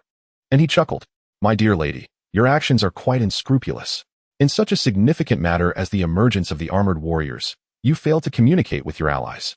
Do you intend to use them as mere shields?" The pain Dick felt intensified, his voice gradually weakening, yet his provocation proved successful. The werewolf, with ears perked, overheard everything. And upon hearing the phrase armored warriors, he erupted in fury. "Ah, you wretched creature. I see your generosity now. It's merely a ploy to ensnare me as bait for those from the Bright Realm." The werewolf seethed with rage. They had all heard snippets of information regarding the Bright Realm from the messenger, and although it was laced with insults, it nonetheless attested to the strength of its denizens. "If you dare betray me, then perish." The werewolf instantly transformed and charged at Isabella, dark crimson energy swirling with the slashing of his claws, capable of effortlessly rending steel within the confined space. Damn it! Isabella, of course, did not perceive this as her fault. She shot a fierce glare at Dick, casting the three of them aside, and transformed into her malevolent form, her crown-like headdress swaying as it emitted pollen that exploded upon contact with the werewolf. Simultaneously, Isabella unleashed vine whips with her hands, striking at the werewolf's vulnerabilities like a serpent. While the damage was negligible, her cunning assault still obstructed his advance. The werewolf, unable to endure the assault, howled in agony, his eyes bloodshot, his body swelling to become as formidable as steel. With a swipe of his claws, he tore apart the surrounding vine whips, charging forward despite the explosive pollen. Struggling, Isabella released her pollen and vine whips while attempting to influence him mentally, but to little effect. Ultimately, the werewolf breached her intricate defenses, closing in on her and delivering a punch aimed squarely at her face. Without a moment's hesitation, Isabella sought to flee, as her crown showered her with pink pollen, rendering her nearly invisible. In that instant, the werewolf exhaled deeply, his will swirling within the gusts of wind, scattering the pollen, and he successfully landed a punch on the wretched woman. With a thud, Isabella was propelled backward, spewing forth pink liquid. "Damnable woman, I shall consume you alive, and your brain will soon belong to me." The werewolf advanced with heavy strides, his malevolent aura intensifying. Dick and the others cowered nearby, lacking any semblance of authority, but in this tense moment, merely surviving was a stroke of fortune. "Do you truly believe I would summon those opposed to me without preparation?" Isabella wiped the blood from the corner of her mouth, half kneeling on the ground, her eyes ablaze with desire as a pink energy began to rise, seemingly poised to envelop the entire bat cave. The werewolf could sense that as the pink energy transformed into mist, his anger had quietly subsided considerably. Regardless of what this woman was attempting, she must be stopped. The werewolf launched himself like a cannonball, yet his target was not Isabella, but rather Dick and the others. "Humph. You wish to use these frail and ailing beings to threaten that armored warrior, to consume him for your ascension. I shall not allow it. You shall all perish." A cunning light shone in the werewolf's eyes, his sharp teeth glistening ominously. Barbara and Alfred lay in a stupor, unresponsive to the impending threat of death. Dick, fully awake, was in a state of acute anxiety, but after having his spine broken, he was rendered immobile, helplessly watching his loved one's face slaughter. "Stop!" Both Dick and Isabella cried out simultaneously, equally powerless, though their intentions diverged. At that very moment, the once deathly quiet whirlpool regained its vitality. Gray was replaced by a riot of colors, the direction of its spin altered, and repulsion turned to attraction. The pink mist was the first to be drawn into the whirlpool, followed by various debris, and finally, Dick and his companions. This unexpected turn of events caught everyone off guard. It was only as they were drawn closer to the whirlpool that they realized what was transpiring. The strongest werewolf attempted to resist, but at that moment, a torrent of water erupted from the whirlpool, striking him forcefully and sending him flying. Chapter 24. The beginner's protection period is in effect. It seems I have returned just in time. The werewolf was sent hurtling away as Chi Ping emerged from the whirlpool, his form clad in blue-silver armor, solitary and cold, reminiscent of a knight from a classical tale. He raised his hand, the palm shimmering with runes representing the water element, and with a fierce grip, summoned waves that swept through the surroundings, shattering the nodes connecting to the elemental world. Isabella was violently slammed to the ground by the surging tide, and the werewolf, having just regained his footing, was once again knocked down. Dick and his two companions remained unscathed. The once turbulent waters before them suddenly softened, enveloping them like a gentle maternal hand, alleviating their mental and physical distress. Barbara and Alfred awoke, and Dick's fractured spine began to mend, relieving him of his agony. With a wave of his hand, Chi Ping pushed the trio aside, the water swirling into a barrier that safeguarded them. He then turned his gaze towards the two malevolent spirits emerging from the crashing waves, smiling as he remarked, "It appears I have underestimated you. I did not anticipate that the two of you alone could breach Wayne Manor. Do not underestimate others." Isabella was in a wretched state, and the werewolf fared little better. The two malevolent spirits, possessing remarkable psychic abilities, sensed a change in their surroundings, yet they did not flee. At this critical juncture between life and death, they found themselves ensnared by their own desires. Isabella sensed the overwhelming vitality emanating from Cheaping, and her impulse to exhaust this individual intensified. Meanwhile, the werewolf's eyes turned crimson, eager to engage in a fierce battle with the figure before him, indifferent to the prospect of his own demise. What manner of beings had the Shadow Realm unleashed? Their sanity seemed utterly compromised. Cheaping, too, recognized the aberration within the malevolent spirits. At this moment, the Sage of the Divine Mountain elucidated. The distinction between malevolent spirits and the nether demons lies here. The former sell themselves to their desires, indulging in rampant depravity for the sake of power, reveling in transient pleasures.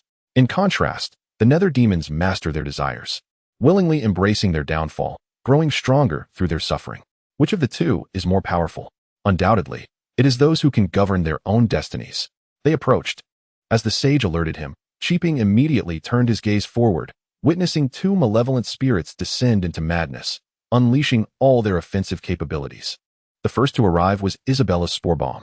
Cheaping flicked his hand, and a diminutive magical array formed at his fingertips, releasing a cascade of soap bubbles that enveloped the spores, preventing them from making contact with anything, thus averting their explosion.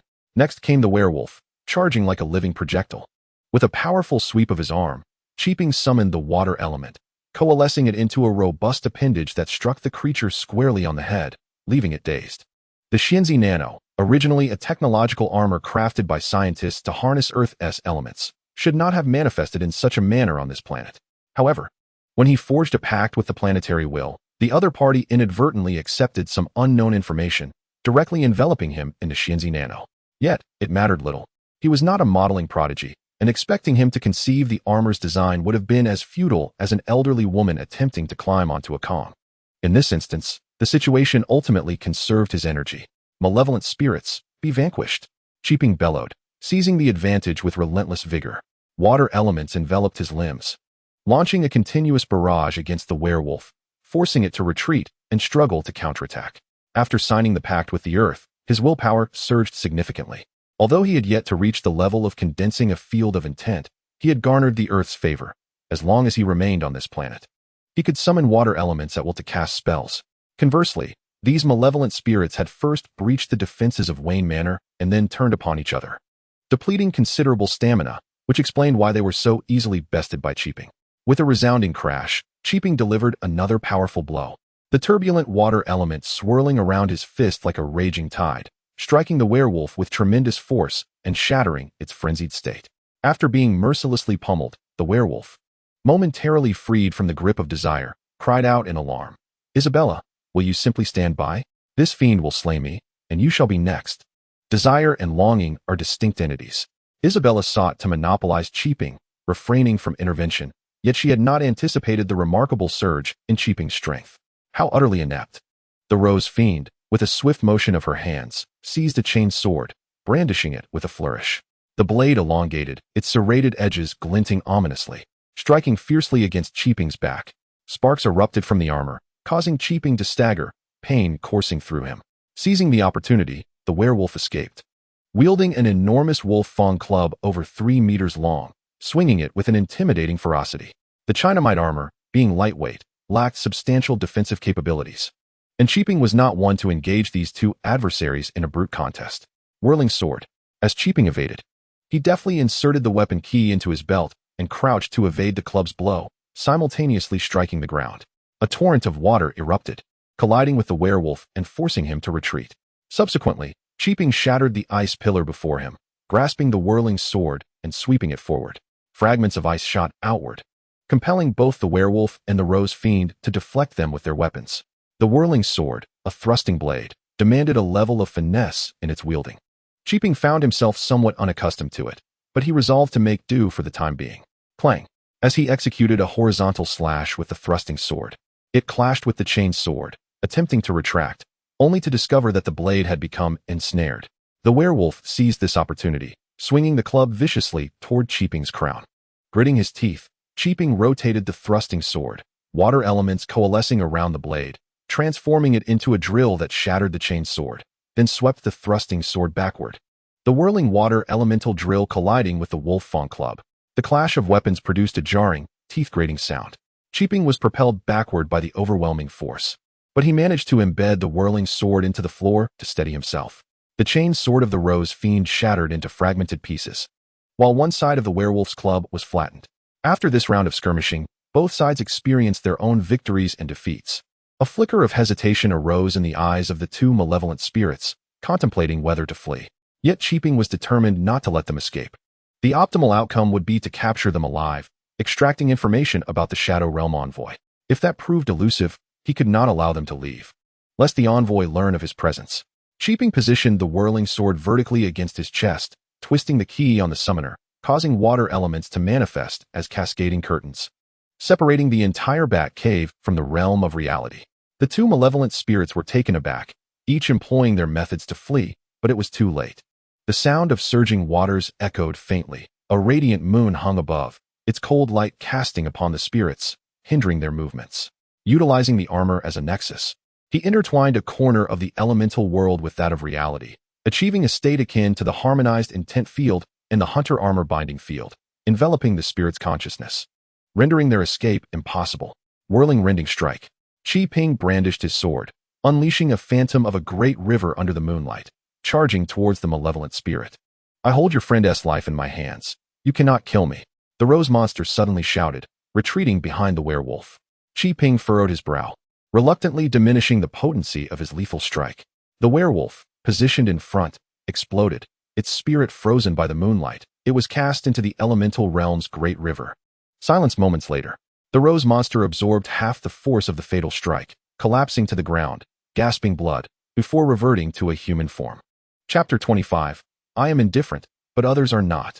Having incapacitated one and wounded another, the immediate danger was temporarily averted. Qiping, despite expending significant energy, did not remove his armor for the sake of bravado. He maintained his connection with the elemental world. He approached the malevolent spirit, sword pointed at her, and inquired, "Shall we have a proper conversation now? I have planted mental seeds in all three of them. If the time passes without deactivation, the seeds shall erupt, obliterating their brains, rendering them imbeciles." Isabella bowed her head, her long hair cascading down to obscure her face, her voice suddenly raspy and unpleasant. Qiping paid no mind to these details. You have miscalculated your leverage. My acquaintance with them is brief. It is impossible for me to release you, an enemy. For their sake, I return your words to you. Isabella gasped, her hands grasping at unseen things. If you truly care not for them, then strike. Seeing her deceit effortlessly unraveled, Qiping felt no dismay. He was never adept in such matters. Moreover, having secured a position of power, a verbal defeat held little consequence. However, to coax the desired information from her, he could not agree to her release so readily. I can undo your influence over Dick's soul, and I can certainly eliminate the seeds you have sown. Qiping barked, I advise you to behave and comply with my commands. You think I would believe such a lie that even a 3-year-old would not? It seems you have little say in this matter. Qiping pressed the sword against the malevolent spirit's neck. Tell me how you encountered the Shadow Realm messenger and how you came to know him. Do not conceal anything. Isabella shivered at the coldness against her throat, unable to suppress a tremor. I do not wish to die. She recalled the werewolf being dragged into the river, perishing silently. Fear welling up within her, and ultimately, she spoke. I met the Shadow Realm messenger 2 months ago. On that pitch-black night, he appeared before me, guiding my lost self, allowing me to taste the essence of power. Since that day, I have embarked on a different path. Isabella's words brimmed with reverence for the Shadow Realm messenger, as if she were speaking of a venerable elder. Qiping could not restrain his curiosity and asked, Did he not inform you of the side effects of the potent enhancement? What must one endure to become a malevolent spirit? I know what you are about to say, yet I remain indifferent. Isabella exclaimed, suddenly tossing her long hair aside to reveal a freckled face devoid of any distinctive features. This was my appearance in the past. Because of this visage, no matter how hard I strived, all I garnered at the university was neglect and ridicule. However, since I began the medication, I have transformed into a beauty, endowed with the power to dictate the fates of others. I still vividly remember the sight of those young gentlemen kneeling at my feet, pleading for mercy. The sensation was utterly exquisite. Isabella laughed maniacally, her expression frenzied, her voice hoarse. Qiping, observing her demeanor, could only respond with silence. Gotham was a place where individuals devoured one another, devoid of warmth. A girl like her could only tread this singular path in such a city. Xiao Qiwi, the divine mountain heart seekers, have exerted tremendous effort to educate you. Do not let a few words from a young girl sway you. The voice of the divine mountain heart seeker resonated. Qiping replied with a smile, rest assured, I am, after all, someone raised under the red banner. Feeling pity for her is one matter, but I shall never condone such actions. He pressed on, continue speaking. How do you communicate with the Shadow Realm messenger? It is always he who seeks us out. And how do you interact with other malevolent spirits? We are adversaries, each intent on devouring the other to ascend.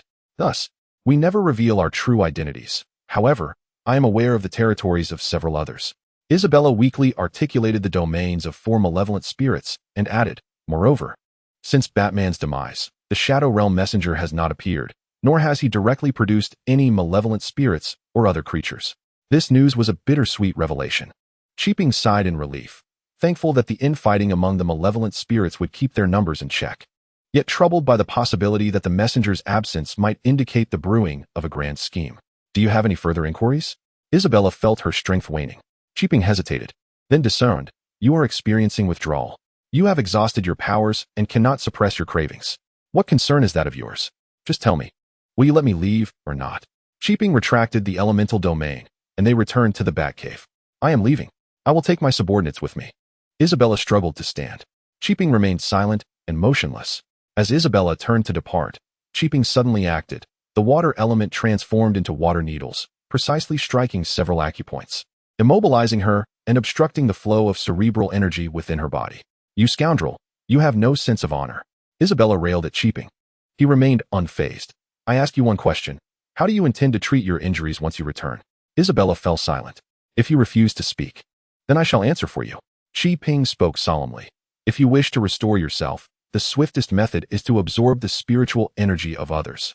He paused, observing that Isabella offered no rebuttal, and continued, if your intentions are truly directed against me, I would be indifferent to your departure. However, if you intend to harm the innocent, then I must insist that you remain. Once I have stripped you of your potent abilities, you may go wherever you desire, and I shall not impede you. The envoy's words rang true. You armored warriors are nothing but self-serving hypocrites, willing to breach agreements without hesitation, while fabricating excuses. Speak as you will. Qiping disregarded Isabella and approached Dick. Supported by the flow of water, Dick lifted his head slightly and inquired, shall I confine him to Arkham Asylum? Let it be, Qiping replied. Given Arkham's level of security, she would enter today and emerge tomorrow. Though this statement may have been exaggerated, the notorious inadequacies of Arkham were well known. Qiping inscribed a magical rune on the foreheads of Barbara and Alfred, effortlessly shattering the seeds within their minds, although outwardly, nothing seemed amiss. He then utilized the sealing box to examine Dick's injuries. It appears you will be residing with me for a while. Alfred was the first to politely object, saying, Mr. Fay, I appreciate your kindness, but the Wayne family's hospital possesses sufficient medical resources to heal Master Dick. Qiping refrained from responding, turning his gaze toward Dick. Reflecting on their previous communication within the sealing box, Dick ultimately resolved to accompany Qiping. However, before departing, he insisted that the smaller adversaries above be dealt with first. A trivial matter, Qiping declared as he approached the remaining instruments, locating the weapons capable of encompassing the entire estate, removing the armor, and applying the elemental key to them. Fire. The elemental key autonomously absorbed the energy, enchanting all the weapons, and with a barrage of firepower, it vanquished the humanoid figures searching for an entrance. The consequence, however, was that all weapon systems were obliterated by the energy conflict. I lack the funds to compensate you. Qiping had not anticipated the elemental key's formidable power, perhaps because the machinery could only passively absorb energy. Alfred appeared unfazed, accustomed to the expense. For in matters of finance, Bruce surpassed Qiping. Chapter 26. Other Paths. Dick followed Qiping. Officially, he was recuperating. Yet he spent much of his time in a wheelchair aiding Qiping in managing the company. However, Dick found himself puzzled, living within the Wayne family. Although his ambitions did not lie in commerce, he had passively absorbed numerous business tactics while shadowing Bruce. Yet, he had never encountered someone like Qiping. Ultimately, the company belonged to another, and Dick felt it inappropriate to voice his opinions. Thus he endured in silence. On the third day, when he began to handle the accounts, he could no longer restrain himself and wheeled himself over to assess the first batch of workers being evaluated. Do not worry, everyone. Although we are a newly established company, We have the Wayne Group backing us. Work with peace of mind. Your wages will remain intact. The first batch of workers consists of those who previously worked at the port. When the Gotham City government evacuated, the original company, sensing the impending doom, fled as well, leaving them unemployed. However, the workers must survive, so Sam gathered a few young people to distribute flyers, and they came with a spirit of trial and hope. Yet, the combination of foreign owners and a new company made these seasoned workers uneasy.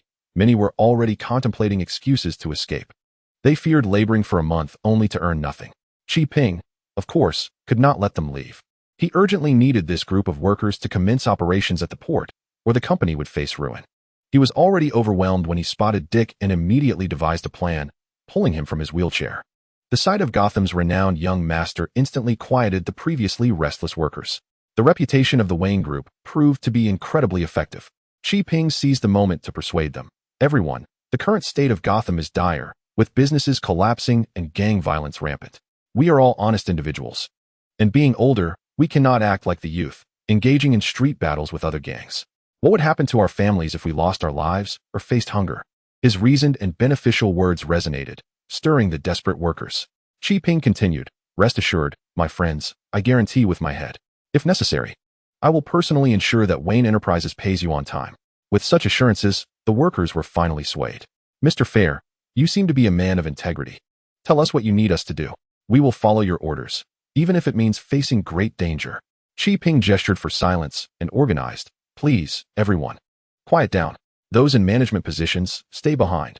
The rest should check the equipment to prevent accidents during work." The workers dispersed eagerly, while 4 well-dressed workers remained. Kingpin smiled and inquired, "What are your usual responsibilities?" They responded one by one, identifying themselves as foremen of loading and transportation. Known for their integrity and lack of illicit gains, unable to leave Gotham during the lockdown, Kingpin sighed and said, "In that case, I ask the 4 of you to discuss among yourselves and devise a plan based on our current situation to get the port operational." The 4 foremen hesitated, but seeing the new boss's earnest demeanor, they reluctantly agreed. "All right, but we need time and skilled workers. That is my responsibility as the boss. You all just focus on your specialties," Kingpin assured them, allowing them to depart. Only then did Dick speak up. "Are you truly confident you can revitalize this port?" "Even without confidence, we must proceed," Kingpin replied with a wry smile, leaving the matter largely unelaborated. "Indeed, are you not currently occupied with the accounts? What brings you to seek me out? You nearly left me perplexed. I approached you precisely regarding this matter. The irregular expenditures recorded in your accounts are exceedingly numerous."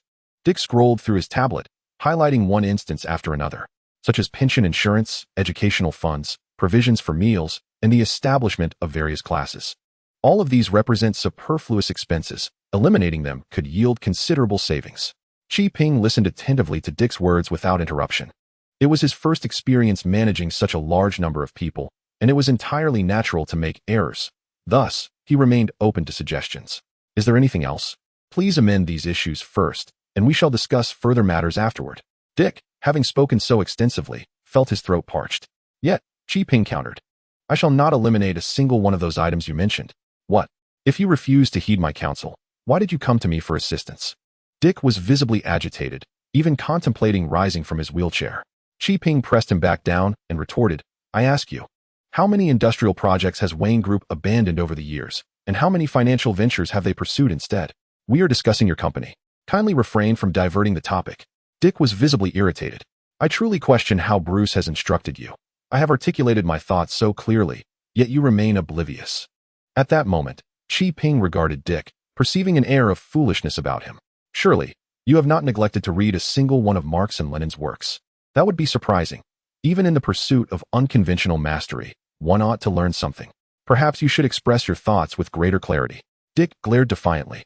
Kingpin, rubbing his forehead, responded, "For every physical factory Wayne Group relinquishes, there are individuals who lose their jobs. Families stripped of their economic means cannot pay their mortgages. And educational loans spiral into bankruptcy, resulting in everything being seized by the banks, leaving them homeless.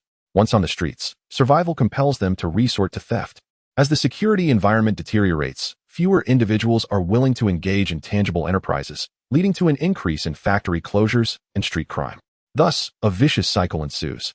The existing political system fails to accommodate these street dwellers, giving rise to one of the oldest organizations, the mafia. However, we have not erred. The company's objective is profit. We cannot sustain those factories at a loss. Dick articulated this sentiment with ease. Ping was unsurprised, simply stating, if you genuinely believe this, you should not find fault with Gotham's chaos. For as long as this system remains unchanged, the disorder in Gotham's streets will persist and worsen. Dick furrowed his brow, unable to navigate this concept, and could only ask, but are you not also running a company now? What is the difference? There is indeed a distinction. Ping gestured emphatically. For you, profit is the end goal, while for me, it is merely a means. My true aspiration is to enlighten the people of Gotham that there exists a better way of life, one that does not require violence or the sacrifice of one's conscience. Unity among individuals can forge a splendid life through their diligent labor. Although impassioned rhetoric failed to stir Dick's sentiments, his years of experience have imbued him with an understanding of the harshness of reality. This approach shall not yield success. I might not succeed in my endeavors either. Yet, Ping remarked with a smile, if I do not attempt it, I shall certainly achieve nothing. Chapter 27. Management is no simple feat. Ping spoke fervently, yet he was compelled by circumstances to adopt this stance. Allowing the chaos in Gotham to persist, the emissary from the Shadow Realm could merely lurk in the background, abstaining from action while his power burgeoned. To halt this progression, Ping realized he must find a way to transform the tumultuous situation. Faced with no retreat, he resolved to be audacious and amplify the scenario. Dick hesitated, inquiring, Fair, do you think Bruce is aware of Gotham's plight? Does he comprehend how the common folk live? How could I possibly know such matters? Ping was acutely aware of Dick's concerns.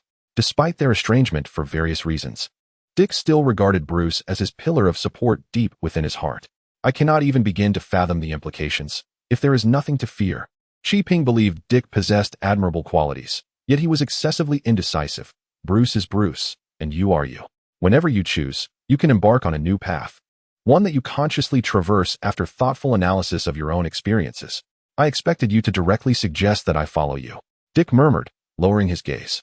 Ping responded with a smile, reiterating, you are no longer a mere child. If you do not wish to, no one can compel you to act against your will. However, prior to that, you must continue to assist me. I am sorely in need of individuals with expertise. Dick lifted his head, grinning, and declared, then I shall require compensation. I shall not work for less. Name your price. As long as it is not outrageous, I shall certainly oblige. Dick was jesting, for this young master was not in want of money. Yet Ping was serious, insisting on remuneration, asserting that the principle of fairness should not be compromised for any individual. Reluctantly, Dick acquiesced and returned to his accounting duties. Ping, on the other hand, sought out the workers to deliberate on the specific steps to reinstate port operations. However, upon entering, he was met with disheartening news. Mr. Fair, it is not that we lack dedication. The complexities of port operations are overwhelming. Each of us team leaders is responsible for only a small segment of the area. Your sudden request for a comprehensive plan is simply unfeasible. Ping furrowed his brow but refrained from reprimanding them, as the three team leaders felt trepidation. They did not wish to jeopardize their newly acquired positions. Consequently, one hastily interjected, Sir, do not fret. We shall work overtime and ensure you receive a satisfactory proposal. No. Ping declined their well-meaning offer. This matter is a result of my oversimplification. To operate such a large port, the expertise of professionals is indispensable. He scratched his head and addressed the workers. First, complete your respective tasks, then seek out other colleagues. The broader the range of expertise, the better. As long as they are willing to come, I can advance a month's salary to everyone. As for the overall plan, I will devise it. You need not concern yourselves with that. The prospect of receiving an advance on their wages stirred excitement among the workers.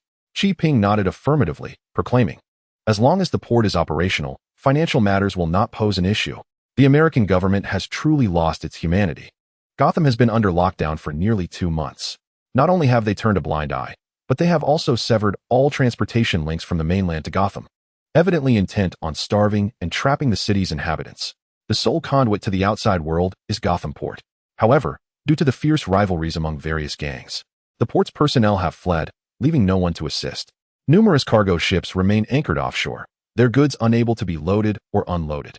If he could seize control of the port, he would, to a significant extent, hold the lifeblood of Gotham in his grasp, granting him leverage in any endeavor he pursued. Of course, this course of action is fraught with considerable risk. The initial investment costs loom large. And the various factions within Gotham will not idly watch as this lucrative opportunity falls into the hands of a stranger.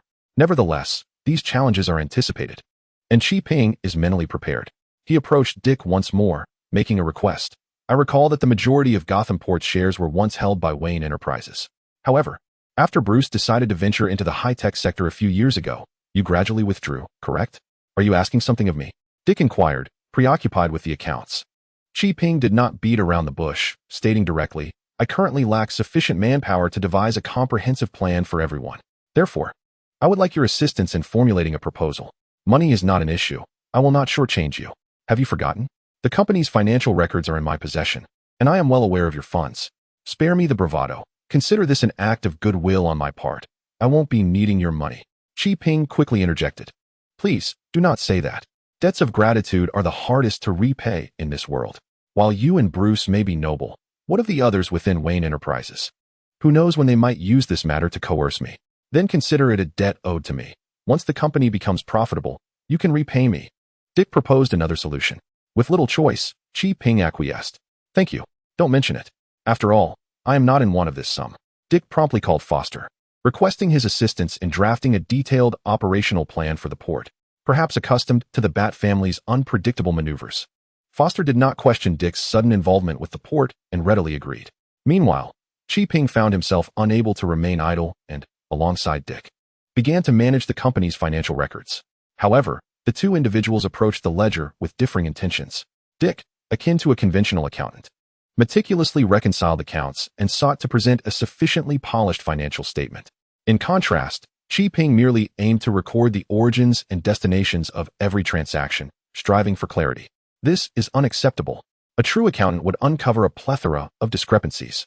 Dick aspired to teach Chi Ping the intricacies of bookkeeping, yet Chi Ping remained indifferent, exclaiming, The ledger is intended for the factory workers. What purpose does complexity serve? Why would the workers concern themselves with such accounts? Dick found himself in utter exasperation. As Chi Ping consistently executed actions that left him bewildered, Chi Ping asserted, the funds that established this company were contributed by scavengers. Though meager, they hold shares in this enterprise. They possess the right to know how their money is utilized. Enough. Isn't accounting merely a means to evade taxes and embezzle funds? Gotham is in disarray. Even if you summoned the IRS, they wouldn't come. As for embezzlement, I, as the proprietor, am indifferent. What do you care? Dick's expression darkened. Yet he acquiesced to Chi Ping's directives. The two labored tirelessly throughout the day, until the evening, when Chi Ping, citing fatigue, persuaded Dick to take a rest. Chapter 28. The perils of entrepreneurship. On that very night, Chi Ping's actions sent ripples throughout Gotham. In the penthouse office of the Iceberg Lounge, the stout and rotund Penguin brandished his umbrella and violently shattered his desk in two, instilling fear in his subordinates and two alluring secretaries. You rustic fools dare to encroach upon my port. Gotham's harbor belongs to me. Anyone who dares to touch it shall lose their hands. The Penguin's fury seemed capable of toppling the very structure around him. After nearly 2 months of stalemate, Gotham had settled into a state of factional dominance. Minor gangs had been absorbed and territories delineated. The only remaining stronghold was Gotham Harbor. Whoever seized it would gain the upper hand.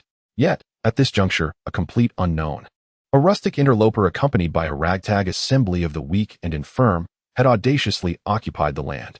How could a figure of the Penguin's stature not be enraged? Listen closely. He bellowed at his underlings, inform the strike team to mobilize immediately. Those wretched rustics shall be dispatched to the heavens, one by one. His subordinates trembled at the command, eager to flee from this perilous situation. Stop. 2 striking secretaries interjected, stopping them in their tracks. They then spoke softly to their employer. Mr. Cobblepot, eliminating a few rustics is straightforward, yet if we act first, will not Black Mask, the Riddler, and the Falcone family stab us in the back? Perhaps we should bide our time. The Penguin paced the confines of his office. The only sound accompanying him was the rhythm of his footsteps.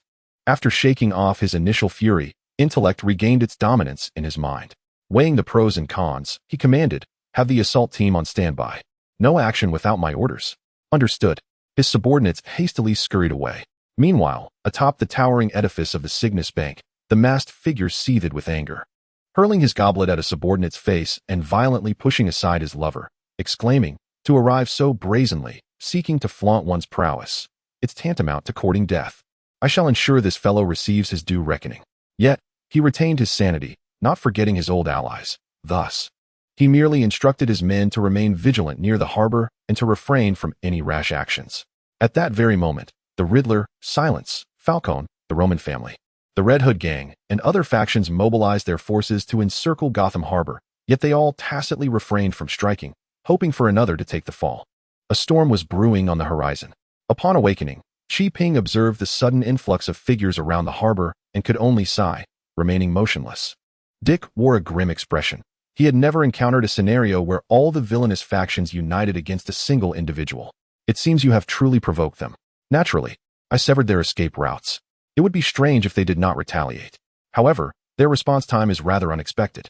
If the Gotham City government had any efficacy, this gang wouldn't act with such swiftness. Indeed, Dick concurred, but even if you curse their ancestors, it cannot alter the situation. We need a plan, and quickly.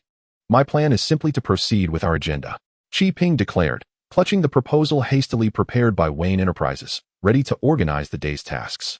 Dick hurried to catch up, anxious, with predators lurking outside. How can you remain so composed? Didn't you discern anything while upstairs? Discern what? Qi gazed at Dick's bewildered expression, exasperated. Did Bruce only teach you how to fight?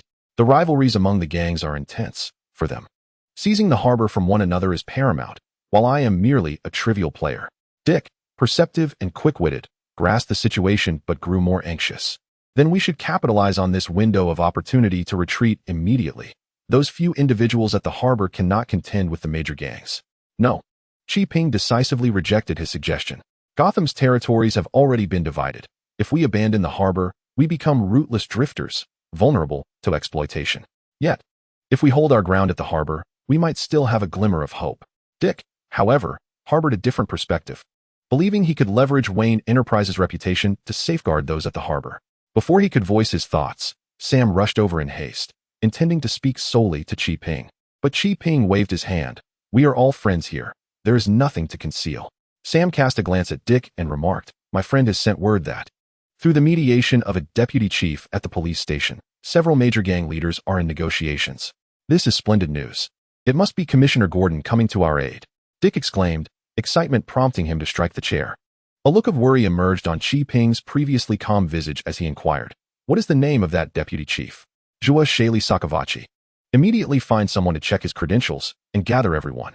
I have an important announcement to make. Sam nodded and promptly turned to make arrangements. Qi continued towards the workers' quarters at the dock, where they had been working overtime the previous night and had not returned home. The sound of the door opening roused them, and the team leader quickly presented his plan.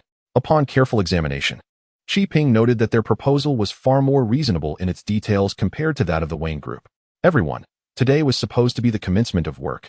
But just a short while ago, a minor incident occurred at the port, requiring me to ask you to leave for now.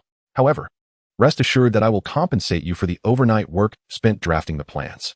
Qi instructed Dick to transfer the funds to their accounts in front of the assembled workers. Confusion spread among the laborers, prompting them to question, Mr. Fire, is our proposal inadequate? If there are issues, we can amend it. Why are you dismissing us? With the tangible assurance of payment, the workers' attitude towards Qi noticeably shifted. Raising his hand for silence, Qi addressed them, you all are aware of the current state of Gotham. There may be gang activity in the coming days, which is why I must prioritize your safety. If we navigate through this crisis, I will certainly welcome you back. The mere mention of gangs silenced the crowd. Though they were reluctant to lose their means of livelihood, they were even less inclined to risk their lives. I will see you safely away. Qi, unwilling to burden these individuals who were merely drifting through tumultuous times, led the workers out of the building. However, upon exiting, they encountered Sam confronting a group of sharply dressed individuals. Those are union members. One of the workers gasped, and Qi immediately grasped the situation, a disdainful smile forming on his face. They had come too late, claiming no connection to the gangs, but perhaps they themselves did not believe such assertions. Come, let us confront them, Qi declared to Dick before striding confidently towards the suited men. Chapter 29, Whose Law Is It? As Qi approached, the scavengers parted, revealing the union members who had come seeking them. Gentlemen, may I inquire as to the purpose of your visit? Qi cut straight to the chase, as he had much to attend to and no time to engage in frivolous debate. I am Simon Alrose, secretary to the union president. Qi accepted the business card, glancing at it without uttering a word. Alrose scrutinized this enigmatic figure who had suddenly appeared. Qi possessed a rather square countenance, And after enduring several bloody battles in his time-traveling journey, he had cultivated a certain aura of menace, albeit one he meticulously concealed from others. Coupled with his ensemble of a black windbreaker and an octagonal hat, he bore no distinction from an ordinary laborer. Judging a person by appearances is a universal flaw of humanity. Thus, upon encountering Chi Ping's unremarkable visage, the secretary felt a twinge of disdain. "I am here on behalf of the union to negotiate with you, Mr. Fire, regarding the illegal employment of workers." The secretary slightly lifted his head, adopting a classic posture reserved for addressing laborers. "I fail to comprehend what constitutes the illegal employment of workers," Chi Ping retorted. In his previous life, he had only heard of the illustrious reputation of labor unions in Europe and America, but it was merely hearsay. It was only after establishing his company that he gained a proper understanding of the term worker aristocracy and why unions were often held in disdain. Labor unions in the West, while ostensibly advocating for workers' welfare, were in reality engaging in broker-like behaviors. On one hand, they restricted the number of individuals allowed into the union, justifying it as a means to safeguard the value of labor from exploitation. On the other hand, they threatened the upper echelons, asserting that should they refuse to cede benefits, they would incite the workers to riot. Through such duplicitous tactics, the union leaders amassed great wealth, while the fortunate few who managed to enter the union received only meager scraps. Meanwhile, countless laborers were left to toil in the shadows, labeled as illegal workers, continuing to be exploited by their employers. It was evident that the proliferation of this malignancy within Western labor unions was tacitly permitted by the upper classes to fragment the power of the workers. Furthermore, since the late 1970s, the global economy had spiraled into a frenzy of financialization, with multinational corporations pivoting away from tangible goods, while small domestic factories ruthlessly exploited undocumented migrants from Latin America. In such an environment, the relevance of labor unions diminished considerably. Nevertheless, unions capable of rallying workers remained entities of interest to various factions. After all, no politician wished to witness protests erupt during their electoral campaigns, nor did any company desire to face blockades. The leadership of the unions grew increasingly arrogant, evolving into a genuine worker aristocracy, constructing their power upon the interests of the laboring class. As for the definition of illegality, it is clearly delineated in legal texts. Feel free to peruse them. In any case, we currently suspect your company of illegally employing labor, and we demand that you cease operations immediately. The secretary waved his hand dismissively, displaying evident impatience. Such an action incited the ire of others, and Sam, who had always been the epitome of restraint, finally erupted with the ferocity of the street, eager to retaliate. "Stand down. We are civilized individuals. We cannot resort to violence so casually." Chi Ping pushed Sam back with one hand, and then turned to the secretary, saying, "Isn't your union's behavior rather excessive? The entire city of Gotham is engulfed in chaos, and workers lack means for survival. Wouldn't my company's ability to employ them be a boon?" The secretary, indifferent to the plight of the lowly workers, disdainfully retorted, "Spare me your meaningless chatter. You have violated labor laws, and the company must be shut down. Otherwise, you shall bear the consequences." His shrill voice rang out, his dignified appearance marred by a grotesque sneer. Dick, cornered along with the fearful workers, clenched his fists, seething with rage. Chi Ping's expression shifted slightly. He inquired, "On what legal basis do you stand? What kind of law permits the suffering of the common people, allowing them to starve while remaining apathetic?" This was, of course, a rhetorical question, as American law was never designed to protect the underprivileged. Chi Ping understood this, as did the secretary, yet the scavengers and workers remained oblivious. A twisted fury mingled with a mocking smile appeared on the secretary's face as he pointed at Chi Ping. "Stop spouting your nonsensical drivel. I tell you, do as I say immediately, or face the consequences." His words were forceful enough to send saliva flying onto Chi Ping's face, which he wiped away unbothered, responding with a smile. "So, you would rather see these workers perish in the streets, allowing their families to descend into despair, and you remain unconcerned? Your fate is of no concern to me. This is American law, and you must obey." His words ignited a tempest of anger. Yet it was the departing workers who first erupted. They surged to the front, faces aflame with fury, reaching for the suited men. "Damn it. We have toiled for this union for years, and this is how you treat us?" The thought of their families devastated stirred a collective outrage. The secretary, confronted by the workers' wrath, hastily retreated, while his hired thugs brandished firearms, preparing to shoot. Chi Ping was quicker. With a flick of his fingers, he manipulated the water, sending them flying, then ensnared the secretary, suspending him in midair. The entire event unfolded so swiftly that the workers hardly had time to react before the conflict had concluded.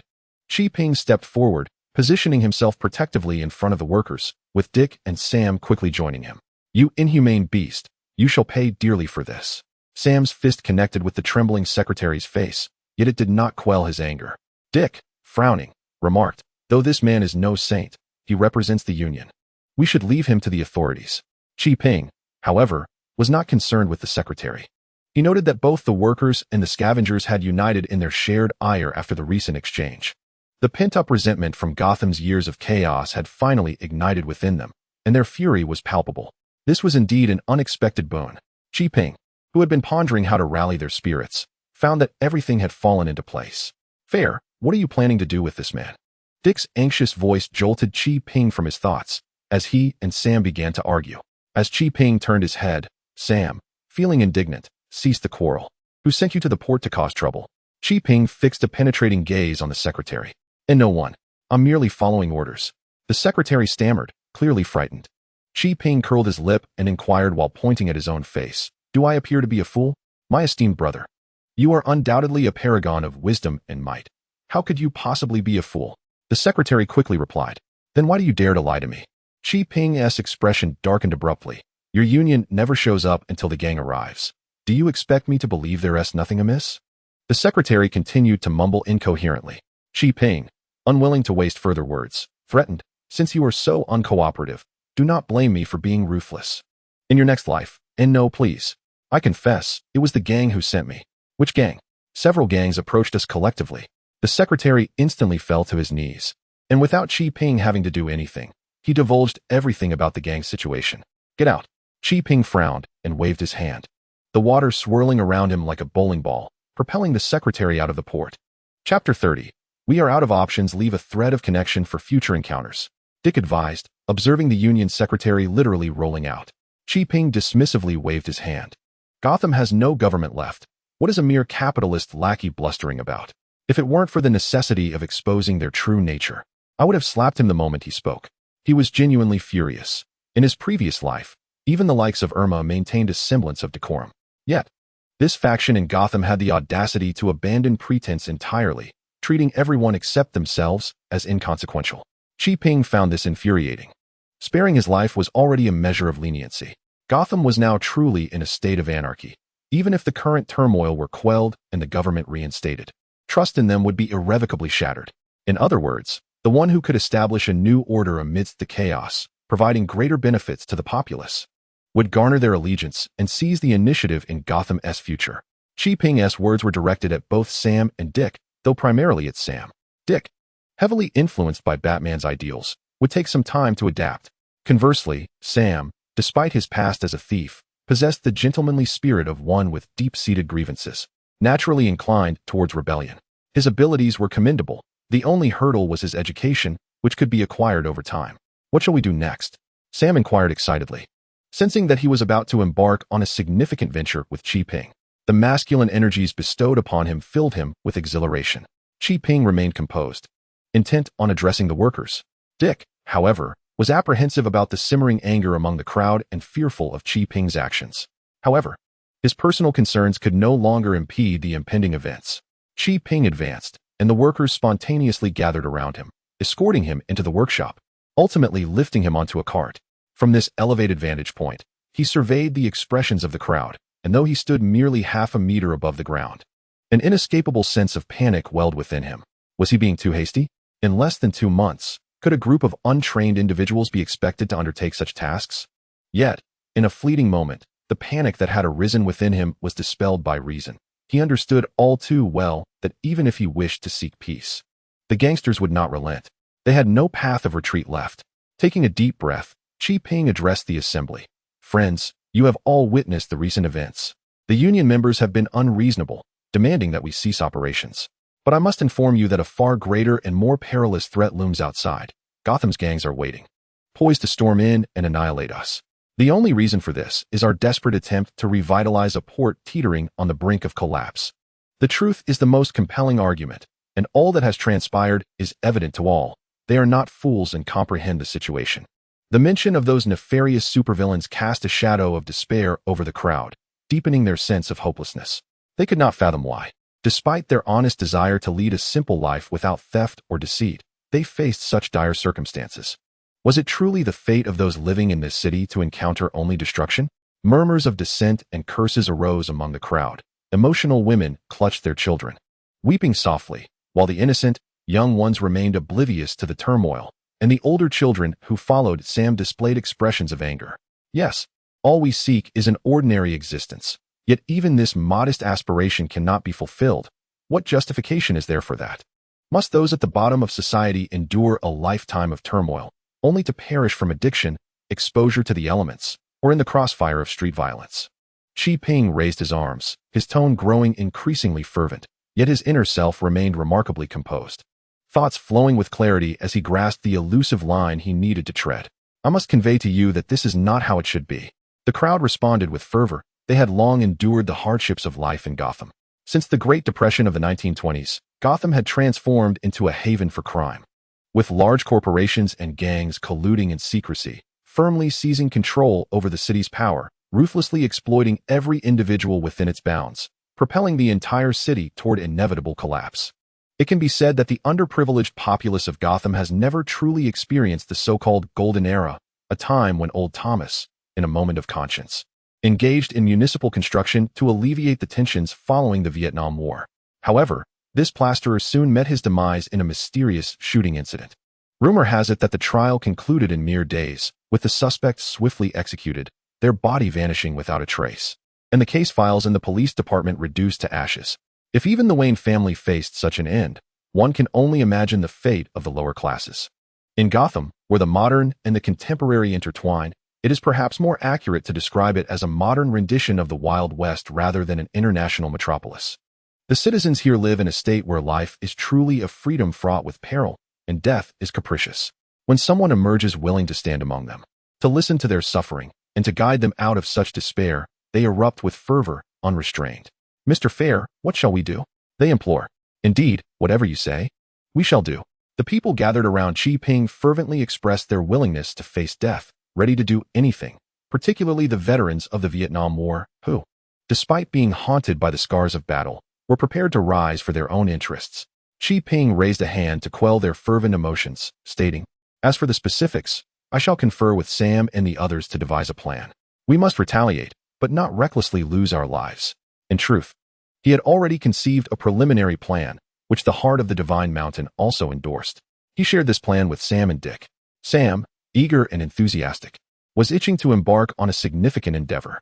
Dick expressed his concerns. The idea is sound, and the workers are indeed passionate. But how do we contend with the mafia? Where will we procure weapons? Can we finalize the plan in such a short time? You are too hasty. Weapons can be directly seized from the mafia's vessels. The people of Gotham are adept with firearms. There is no time for perfecting the plan. The enemy compels us to act now, rather than us merely wishing to do so. Dick recognized that conflict was unavoidable, and though he had countless thoughts, he kept them to himself. Chi Ping directed the workers to acquire weapons from the mafia's cargo at the docks, arming them and orchestrating the construction of fortifications in preparation for battle. Chapter 31, Classic Tactics. At the port, the workers were bustling with fervor, using cranes to stack containers and old automobiles along key routes according to their blueprints to create makeshift shelters, while the hastily organized individuals moved about armed. A nervous henchman, tasked with surveillance, shouted urgently, "Boss, look! The people at the port are mobilizing." The group leader, engrossed in a card game, glanced through his binoculars and dismissively remarked, "A bunch of frail and ailing individuals. What is there to be concerned about? Now, let's continue our game. Whose turn is it? No cheating." As he spoke, the squad leader casually shuffled a few cards, while the others continued to feign interest in assisting the prince with his studies. Chi Ping and Dick orchestrated the actions of their team with methodical precision, while Sam, serving as an aide, primarily shadowed Chi Ping to learn. The construction of rudimentary cover was not overly challenging, and soon a series of barriers took shape. Observing the hastily assembled defenses, Dick furrowed his brow, questioning their efficacy. These fortifications are rather crude. They would barely withstand a single wave of assault. Should we reinforce them? That is unnecessary. Chi Ping retorted decisively. I never intended to hold the port. Merely leaving a few individuals behind to create an illusion and mislead the enemy's gaze will suffice. Now, let us delineate our forthcoming operational plan. Chi Ping called for attention and continued. Currently, we have approximately 30 individuals capable of combat. Shortly, Sam and I will lead them into the city to disrupt the headquarters of various gangs. For these criminals, territory is akin to life, and their headquarters represent their very heart.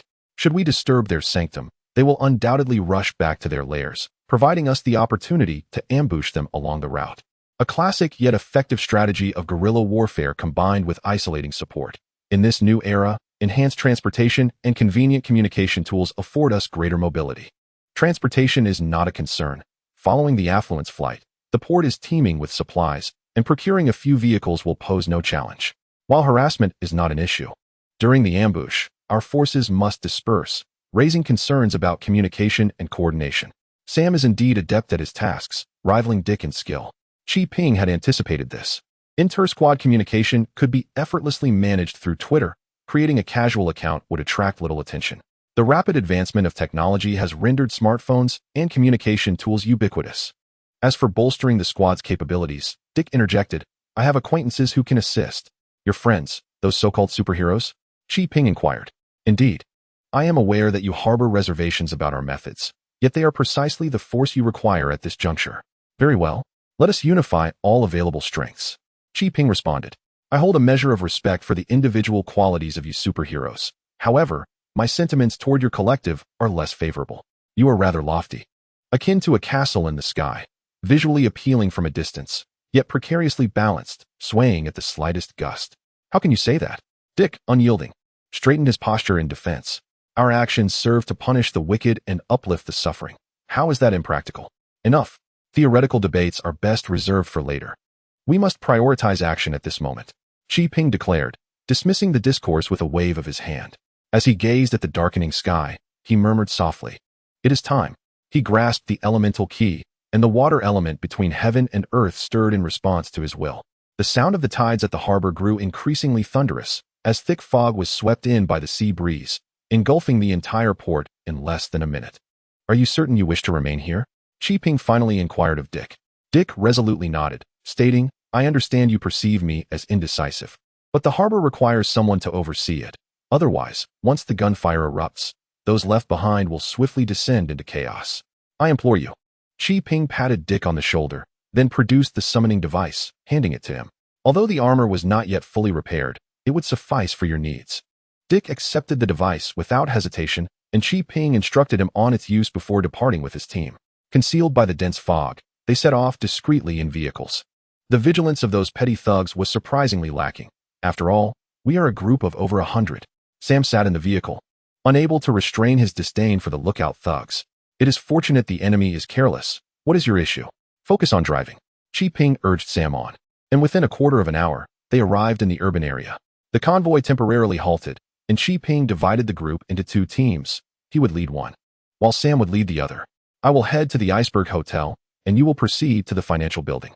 Remember, our goal is harassment, not annihilation. Regardless of the enemy's response, you must depart for the next location before the designated time. Chi Ping reiterated, apprehensive that this would be Sam's first command in battle, and that his fervor might lead to reckless charges. Sam listened attentively, repeating the instructions, then asked, why are we attacking the Iceberg Hotel and the financial building first? The Penguin and the Black Mask possess formidable strength. Because these two structures are tall and substantial, once chaos ensues, they will attract the most attention. Experience in actual combat is the finest teacher, yet it is essential to have individuals to analyze the outcomes. Although Chi Ping lacked experience, he had learned from the masters of strategy and tactics, the Divine Mountain Seeker and the Emperor's War Dragon, and under their guidance, he had gained some insight. Are there any further questions? None. The members of this team were the most proactive. They were young and full of spirit. Let us proceed. Chi Ping led his team onward, several vehicles traversing the night roads, passing through slums and gang territories, unnoticed by anyone. Perhaps these gang leaders never imagined that these country bumpkins would dare to charge into their lair, resulting in a defense that was heavily focused on the periphery while neglecting their inner sanctum. Even the external patrol teams took little heed, engaging in laughter and frivolity. Chi Ping's group reached the vicinity of the Iceberg Hotel with little effort, and Sam's team experienced the same. This is truly absurd. Chi Ping found himself questioning his own eyes. Gotham has languished in chaos for decades, yet its inhabitants remain utterly absurd. While I do not demand that you attain the lofty heights of excellence, at the very least, one might expect a semblance of discipline, akin to that of a white-clad militia. How is it that even the most rudimentary standards of conduct elude them? Ah, the splendid matching mechanism of Gotham's underbelly. A cacophony of ineptitude yields a collective decline. Fair enough, I have arrived. Let us commence. Sam sent a message as Chi Ping observed the comings and goings at the Iceberg Hotel. The patrons were either ostentatiously adorned or clad in eccentric attire. In short, those who still patronize hotels in this day and age are rarely of virtuous character. Spread out immediately. With simultaneous movements, several vehicles surged forth, crashing into the edifice. Donning masks, they hurled stun grenades and smoke bombs, pilfered from the warehouse, into the fray. Chaos erupted in an instant. The guards, already of mediocre caliber, were caught entirely off guard, as the elite had been dispatched to the front lines for their own protection. These guards, lacking in skill, had no opportunity to react. The astute took to the ground, feigning death, while the less wise who dared to rise were met with a hail of gunfire, resembling a beehive under assault. Chapter 32. The world evolves, yet the game remains the same. This night, Gotham shall see no slumber. Chi Ping's disruption tactics grew increasingly adept, infiltrating enemy strongholds, utilizing non-lethal weaponry to disperse innocuous bystanders, planting explosives, and swiftly retreating. The hastily prepared bombs, lacking in destructive power, failed to inflict catastrophic damage upon the gang's meticulously constructed lairs, yet they produced a dazzling display of fireworks. Within half an hour, several buildings were detonated, the sounds of explosions reverberating throughout the city, instilling a sense of trepidation in all who heard. The uninformed foot soldiers believed a gang war had finally erupted, their fear prompting them to draw weapons, but fortunately, the mid-level leaders managed to quell the unrest for the time being. Meanwhile, the bosses convening near the port were inundated with incessant phone calls, each ring threatening to overwhelm their devices. The expressions of the summoned bosses, accustomed to lawlessness, were far from pleasant. They found themselves bound together to confront an inconspicuous adversary, feeling their dignity compromised. The incessant ringing only added to their irritation, prompting scowls and admonitions as they answered the calls, their moods decidedly sour. Were it not for the urgency of the matter, I assure you, their tempers would have been even more volatile. Just as one boss began to assert his authority, they were startled by the news that their very stronghold had been attacked. They questioned the reliability of their ears, repeatedly confirming the information, only to exclaim in disbelief. Who could be responsible? As they posed this question, suspicion was palpable in their glances towards one another. Yet, the information relayed over the phone left them at a loss for words. The leader remarked, the assailant burst in, hurled a bomb, and fled, devoid of any distinguishing features, making it impossible for us to ascertain their identity. However, one thing is certain, they are not from Gotham. They are far too unfamiliar. Frustration echoed in the leader's words, yet they understood that the truly formidable individuals were present. Those who acted could hardly be among them. The priority now was to return home swiftly and mitigate losses. The Penguin was the first to depart, followed closely by Black Mask, the Riddler, Silence, and Bane, each preoccupied with thoughts of their territory and the extent of their losses. A police officer stepped forward, attempting to halt the departing leaders, only to be struck aside, crashing into the wall and spewing blood, teetering on the brink of collapse. Meanwhile, Deputy Chief Zhu Wash coldly observed his subordinate's demise, uttering not a word as the leaders exited without any interference from him. The once crowded conference room quickly emptied, prompting Zhu Wash to inquire, "Have we received any reports from our personnel?" A burly African-American responded, "Our communication channels have remained eerily silent, with no updates whatsoever. Director Gordon has issued no commands." At the mention of his nominal superior, Zhu Wash displayed a disdainful demeanor. "That obstinate old fool is outdated. His position will undoubtedly be mine one day." After a moment of contemplation, the deputy chief rose, donned his police cap, and declared, "Let us return to the precinct." "What about Tom?" The loyal but somewhat dim-witted aide inquired cautiously. With a dismissive wave, Zhu Wash replied, "I have no need for such a foolish individual. Let him fend for himself." His cold-hearted remarks seemed commonplace, showing no concern for his fallen subordinate as he hastened towards the precinct. Meanwhile, Chi Ping and Sam converged on a nondescript street, where Sam assessed their personnel and reported 3 minor injuries and 1 serious. For those who had always thrived in street brawls, such outcomes were commendable. They allocated a vehicle to transport the injured for treatment while Sam took command, stating, "Our plan was to disperse and launch attacks on the returning gang leaders. Was it not?" His eyes widened with intensity, bloodshot from strain. Guerrilla warfare demanded audacity and meticulousness, especially when outnumbered, placing greater pressure on the soldiers. I have contemplated this thoroughly, Sam continued. We are at a disadvantage in numbers and armed only with light weaponry. If we disperse, it would be all too easy for the enemy to pick us off one by one. This insight echoed a prior warning from the Imperial Dragon, who, despite his prideful demeanor, had earlier faced repercussions from the world's rules in the elemental realm. Although he should have been revered, after the heart of the Divine Mountain enlightened him on matters of combat, he mustered the resolve to guide Sam on his tactical missteps. Fair. The heads of various gangs are already on their way back. The information regarding the deputy director you asked me to investigate has also been sent to your phone. The speaker was Tim Drake, a friend introduced by Dick. Although young, he possessed exceptional computer skills and was remarkably adept at investigative work. According to Dick, Batman had initially intended for this proactive young boy to become the third Robin, but due to unforeseen circumstances, that plan had to be abruptly abandoned. Nonetheless, Tim remained a passionate youth, and upon hearing about the mission to combat the gangs, he immediately offered his assistance. What about the others? Chi Ping inquired about Dick's superhero companions. Catwoman, Batgirl, and Batwing had already assembled and were waiting along the gang's inevitable route. All right, keep me updated on any issues. Chi Ping rubbed his temples. The lack of sufficient manpower was his greatest concern.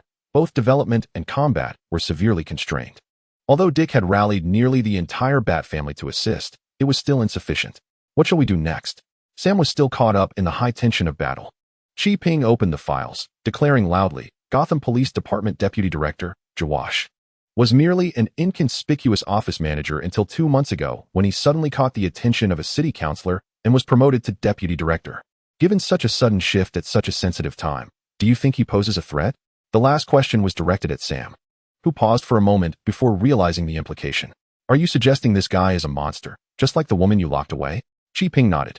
The capabilities of the Shadow Realm's emissary, combined with the chaos of Gotham, were indeed a malignant force. Heaven knows how many horrendous things that individual had unleashed. Are we going to confront this individual next? Yes, your task is to deal with the others. That deputy director is mine. Chi Ping shook his head and set off with his team. Utilizing the internal network of Wayne Enterprises, they could access the city's surveillance cameras at any time, closely monitoring the gang's movements and laying a trap in advance. Chapter 33, Go Die? Thank you. Dick's friends were quicker to act. The gang leaders rushed back in a frenzy, barely paying attention to the safety along their route. They were oblivious to the fact that the events of the night had been orchestrated by an obscure individual, urging their drivers to hasten. They not only worried about their losses, but also saw an opportunity. With their headquarters under attack, reaching back first could afford them an advantage. Faster, faster. Whoever gets back before the others will be handsomely rewarded. Under the influence of blades and gun barrels, the drivers showcased their utmost driving prowess, maneuvering around every obstacle in their path. If one were to soar above Gotham at this moment, they would witness the intricate web of the various crime lords' movements weaving across the city's land, poised to envelop the entire metropolis.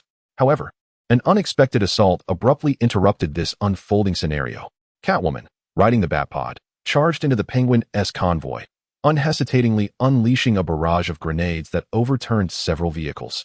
Before engaging in combat with the strike team, Batgirl descended from the heavens, employing a laser cutter to tear open the roof of a car, landing directly before Black Mask. Without delay, she drew her weapon and fired specially crafted rubber bullets, incapacitating a guard but failing to subdue Black Mask. Thus, the heirs of these two formidable families found themselves locked in a fierce struggle. Batwing, clad in advanced armor, activated his flight apparatus and soared above Bane's convoy, deploying a multitude of stun grenades that wreaked havoc among Bane's henchmen. Utilizing his aerial advantage, he became embroiled in combat with these seasoned mercenaries. Those connected to the Bat family obstructed several of the most powerful crime syndicates, ushering in the second act of tonight's grand spectacle. Chi Ping, lying in ambush along the critical route to the police station, awaited the arrival of Zhou Wash while simultaneously monitoring the battlefield via a live feed. It must be said, these superheroes are truly remarkable. Despite their physical capabilities, they accomplish feats beyond the reach of ordinary individuals. Setting aside the influence of their equipment, Chi Ping could only attribute this to the differing laws of their world. The enemies were formidable as well, yet under Chi Ping's tactical maneuvering, these crime lords found themselves unable to strategize effectively, forced into one-on-one confrontations. Both women were ruthless, with the Penguin and Black Mask exhibiting no mercy. and having lost the initiative, they could only endure the assault. Influenced by Batman, Batwing donned his high-tech armor, proving himself competent in personal combat. However, constrained by a reluctance to take lives, he found himself at a disadvantage against the ferocious mercenary Bane, struggling greatly in the encounter. It is perplexing that, amidst Gotham's chaos, these superheroes cling to their no-kill principles. Do they still harbor hope for justice through the courts? The longer Sam stayed by Chi-Ping's side, the more he was influenced, developing a rather indifferent view of superheroes. This sentiment reflects the common perception of ordinary citizens. Prior to the outbreak of global crises, superheroes were not particularly well regarded. While their theories may seem juvenile, their actions rarely clash with our realities. Such sentiments should be expressed sparingly in the future. Chi-Ping received a warning from Tim that the police convoy was nearing. Prepare for action. Await my command for a synchronized strike. Orders flowed one after another, and the warriors stationed along the roadside focused intently on the streets below. After a series of actions tonight, their nerves had settled. Chi-Ping gripped an automatic rifle, his gaze fixed on the street, his essence connecting with the water elemental key in the air around him, sensing the approach of the police convoy. They're coming, prepare. At Chi-Ping's command, tension surged among the group. The police convoy remained oblivious to any issues as they proceeded along the road, only to come to an abrupt halt. Zawash, shaking his body in dissatisfaction, inquired with irritation, "What is going on?" "Chief, the road ahead is obstructed by debris," was the response. "Hurry and clear it." "Must I instruct you on such trivial matters?" After reprimanding his subordinates, Zawash closed his eyes, awaiting further reports. A short while later, an underling approached, trembling, to announce, "Chief, we have discovered something quite troubling. Please come and see." Zawash's annoyance intensified, yet upon observing the fear etched on his subordinate's face, a sense of unease crept into his mind, prompting him to exit the vehicle and approach the obstruction. Before him stood a massive sign, inscribed in red dye, "Deputy Chief Zawash of the Gotham Police Department, to perish here tonight." A surge of unbridled fury welled up within Zawash. He was a man who valued his reputation highly. Faced with such a blatant provocation, his immediate reaction was one of rage, swiftly followed by suspicion. He should depart at once. Though reason dictated this course of action, the anger coursing through him compelled him to deliver a forceful kick to the sign. With that action, the bomb affixed to the sign was triggered, erupting in a cacophony of sound and flame that engulfed the entire street. At the signal, warriors on either side unleashed a torrent of firepower, bullets weaving a dense net that obliterated all in their path. Grenades were hurled in rapid succession, reverberating like thunder. Dozens of officers were instantly consumed by the flames, and a wave of satisfaction washed over the onlookers, who believed the fight had concluded. Surely, no human could survive such inferno. However, it was crucial that the beings within the fire were indeed human.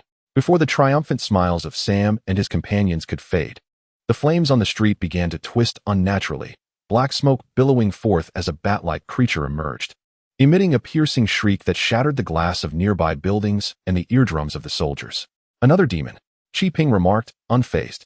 With a wave of his hand, torrents of water cascaded from the upper floors, forming a curtain that not only dampened the sound waves, but also provided a protective barrier.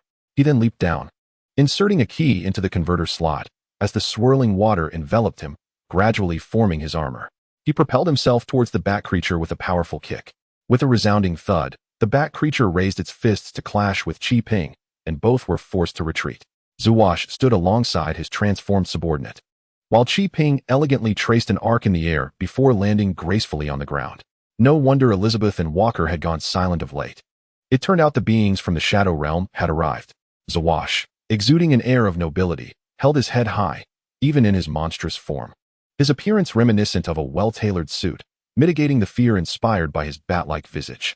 Chi-Ping chuckled. "You merely gleaned tidbits from that fugitive of the Shadow Realm. What are you pretending to be? We harbor no grievances against each other, and should you wish to seek the Shadow Realm's envoy, I shall not obstruct your path." Zawash, surprisingly, was quite accommodating. "Regrettably, it is impossible for Chi-Ping to reach any accord with him. I apologize, but your mere existence poses a threat to me. Allowing you to continue living would only result in more individuals becoming your prey. Thus, I must insist that you meet your demise." Seeking death, Zhu was sure, dropping all pretense, charged towards Chi-Ping with his subordinates. Chapter 34. Do not pretend when there's nothing wrong. Zhu was sure unleashed a powerful sound wave, sweeping away everything in its path and hurtling directly toward Chi-Ping. In a swift motion, Qi Ping spun around and transformed into a stream of water, evading the sound wave and the vice director of the Gotham Police Department, instead targeting the subordinates behind him. He ensnared them and flung them skyward, then drew forth the whirlwind sword, releasing a flurry of swirling sword energy that pinned them in midair, prepared to interrogate these miscreants.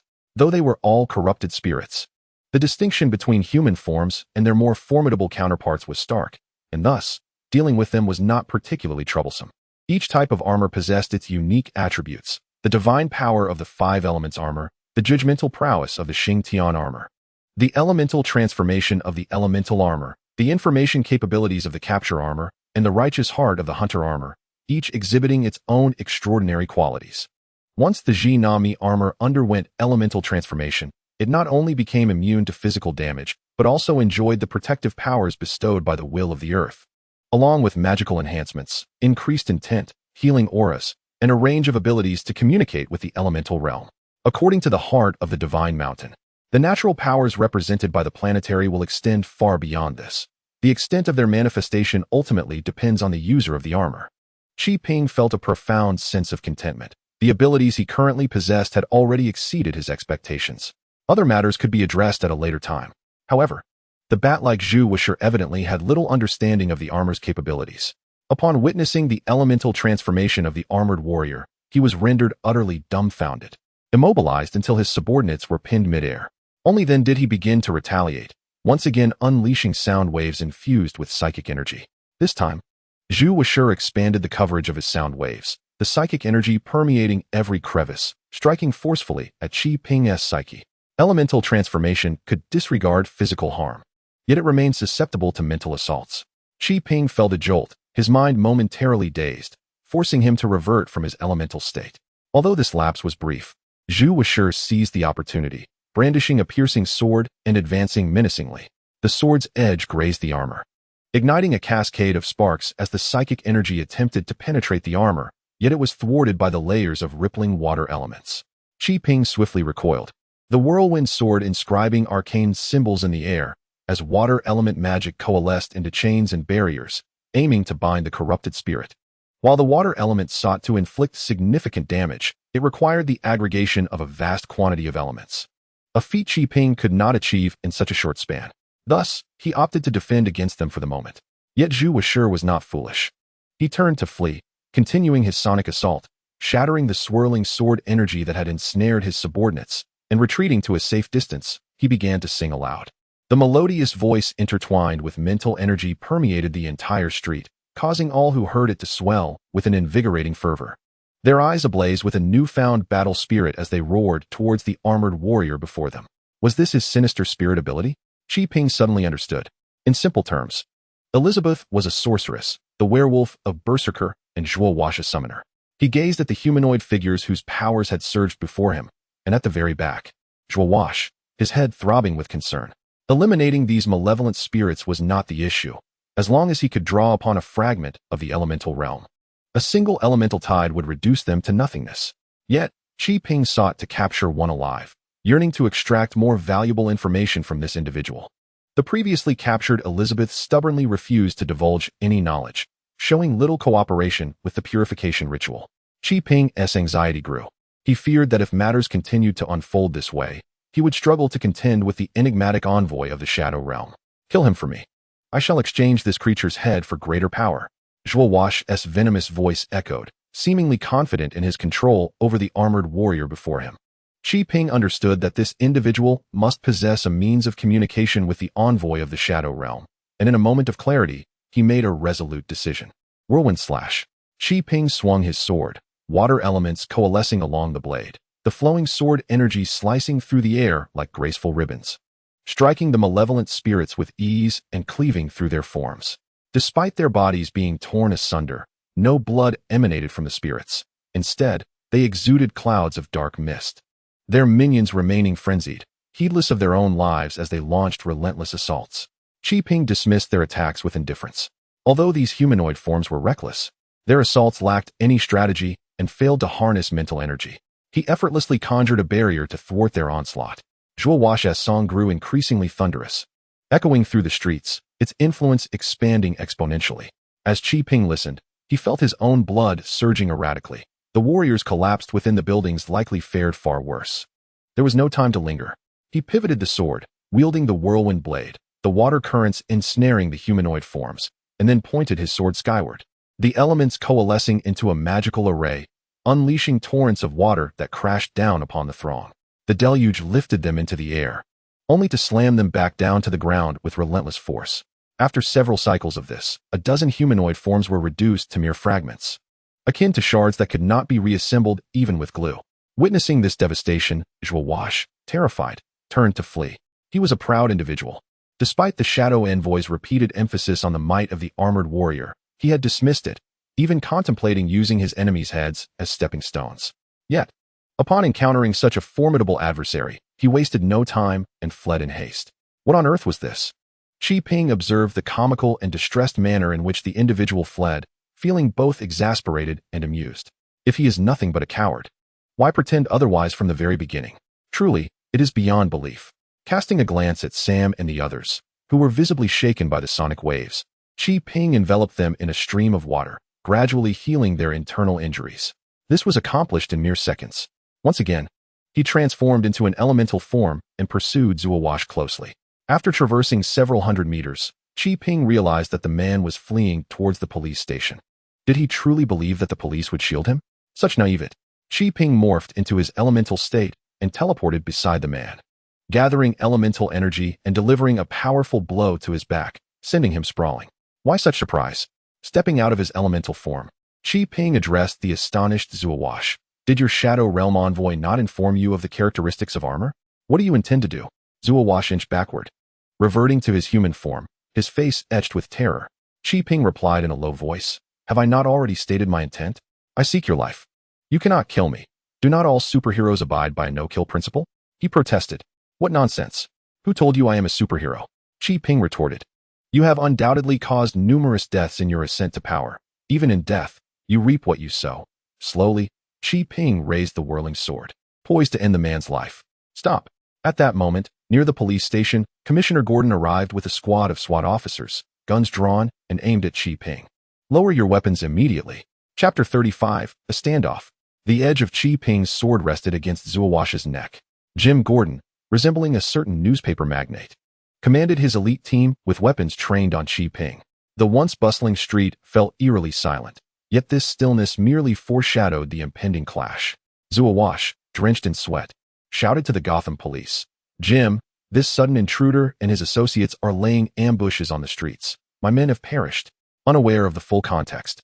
And under the influence of Zhuowash's sonic waves, the officers' perceptions were easily swayed, leading them to regard the armored figure before them as an enemy. "I warn you once more. Lower your weapons and submit to a police investigation," Gordon declared with righteous authority, his subordinates mirroring his resolve. Qi Ping remained silent, contemplating how this evening's drama should conclude. Should he call Dick to inform Commissioner Gordon of the situation? Before he could decide, the roar of engines echoed through the street as Sam and the others, despite their injuries from the sonic attack, arrived. They leapt from their vehicle and, without hesitation, aimed their weapons at the encircling officers. "Put down your weapons." Sam barked at the officers, whom he would normally avoid. The others remained silent, but their grips on their weapons tightened. Gordon surveyed the scene, his mind racing. When had such a formidable organization emerged in Gotham? The most significant distinction between gangs and regular military forces, aside from differences in armament and logistics, lies in their level of organization. Most gang members are like reeds in the wind. When faced with adversity, their morale can plummet instantly, leading to a rapid disintegration. In contrast, while Qi Ping and his associates have not publicly espoused any profound theories during these recent days, their aspirations for a better life have ignited a sense of agency within them. Their intense disdain for Gotham sets them apart entirely from the gangs. "Who are you? Do you even realize you are referring to the police? What do you intend to accomplish?" The captain of the SWAT team, adhering to protocol, attempted to intimidate them with his authority. However, Sam was no longer swayed by such tactics. With a cold smirk, he retorted, "Gotham has no government left. Who do you think you're intimidating with your posturing? Our company conducts business honestly. Yet you, the deputy chief, bring a cadre of gangsters to our doorstep. The police must provide us with an explanation today." Sam's sharp intellect allowed him to deftly shift the burden of proof onto the Gotham Police Department. Gordon began to harbor doubts, for as the commissioner, He was acutely aware of the caliber of personnel under his command. Aside from the SWAT team, which was funded by Wayne Enterprises, the other divisions were in disarray. The mayor's recent elevation of Juvo to a higher position made Gordon suspect that this ambitious individual might indeed be capable of such actions at this juncture. You speak eloquently, but the crux of the matter is evidence. As long as there is proof, I assure you of a fair outcome, Gordon declared sternly, still gripping his firearm. Ping, who had remained silent thus far, finally reacted. He first instructed Sam to lower his weapon and then tossed a tablet toward Gordon. The device contained intelligence gathered by Tim from Wayne Enterprises network, complete with Barbara's coded message to ensure its credibility. Upon seeing his daughter's signal, Gordon's belief in Ping's integrity was instantaneously restored, though he felt a twinge of displeasure, wishing for Barbara to distance herself from superheroes. He approached Ping and whispered firmly, "Hand Juvo over to me, and I will ensure a fair trial. Also, keep your Bat family away from my Barbara." Ping gently brushed aside Gordon's finger pointing at his armor, stating, "This individual can be entrusted to you, as a gesture of our cooperation between police and citizens. However, my friendship lies solely with Dick. Whatever Barbara wishes to pursue is not for you to dictate." With that, Ping commanded, "Sam, clear a path for the officers and lower your weapons. We are law-abiding citizens and should treat the officers with courtesy." Sam complied, and the SWAT team gradually withdrew. Gordon escorted Juvo at the rear, but just as they were about to depart, Juvo suddenly turned around, mocking Ping. "Just wait. I will repay every humiliation I endured today. Those people beside you, bang." Ping swiftly moved in front of Zhu Washu, forcefully pressing his head against the car roof, and scornfully exclaimed, "You pathetic creature, grown from a life of drugs. Did you truly believe yourself to be someone of worth? Were it not for Chief Gordon's reputation, I would have reduced you to ashes, ensuring not a trace remains. Remember, should you dare provoke me again, I shall make you acquainted with the depths of suffering." Since taking the lead, Ping had abandoned many of his previous vices, among which was the habitual use of foul language. Yet this individual was insufferably vile. His complete disregard for human life incensed Ping. "Enough. I assure you, this wretch will pay the price he deserves." Gordon, unfazed by the harm Ping inflicted upon Zhu Washu, reflected on his long years in the city, having witnessed countless scoundrels evade just punishment. Thus, at times, it was agreeable for someone to act on his behalf, provided that these criminals were ultimately handed over to the police for due process. In deference to Chief Gordon, I shall spare his life. However, should anyone close to me fall victim to his malice in the future, I will seek an explanation from you. Despite the barrier of armor, Gordon could still envision the seething rage of the man before him and felt a sense of understanding. Before departing, he deliberately remarked, "You hardly resemble a superhero. I never claimed to be one." Ping replied with a smile, though Gordon could not see it. He released his grip and observed as Gordon, with Zhu Washu subdued, proceeded towards the police station under the escort of the SWAT team. "You're simply letting him go?" Sam protested vehemently. Ping removed his armor and countered, "And what would you have me do? Kill him in front of the police and jeopardize a potential ally? At the very least, you should make them aware that he is no human." Sam muttered, "A charge of collusion with the mob will be dismissed in no time, and he will swagger out of prison. I want him to escape." Ping declared, "What do you mean? I possess no fewer than 5 methods to expose his true identity, but what purpose would it serve? The Gotham police are ill-equipped to handle them. It is better to let him go. Once he feels secure, he will seek assistance from those behind him, and at that moment, I shall trace the roots of his connections." "Oh," Sam exclaimed in sudden realization, transforming into a sycophant. Ping waved his hand dismissively. "Enough of your flattery. With enough contemplation and practice, you too could devise such strategies." He then inquired about the status of several other operations, receiving news of sweeping victories. Save for the novice superhero Batwing, who had sustained considerable injuries. Let us return to the harbor and proceed with our next plan: negotiations with the mob. Chapter 36, The Bat and the Cat. Upon arriving at the harbor entrance, Ping and his companions encountered Dick and the remaining workers awaiting their return. "We are victorious." Dick informed everyone ahead of time about the resounding success of the ambush, and the workers surged forward, surrounding Ping with jubilant cheers. After reveling in the moment for a while, Ping instructed Sam to arrange for the group to rest. The battle had reached a temporary pause, allowing everyone a moment to recuperate. Sam dutifully departed, leading the workers to their dormitories. Only Ping and Dick remained at the port, with an expression of astonishment. Dick gazed at him. "It's hard to fathom that you truly succeeded. The Penguin and his crew have always been exceedingly shrewd. How could they have complied with your orders so willingly?" "They do not heed my words. They heed the allure of money. Cheaping corrected Dick. For gangsters, their foremost concern lies in their finances, territories, and manpower. The breach of their core stronghold signifies a threat to their very existence. In the midst of this gang warfare, how could they possibly remain composed? When Bruce and I failed to penetrate their lair, why were they not fearful?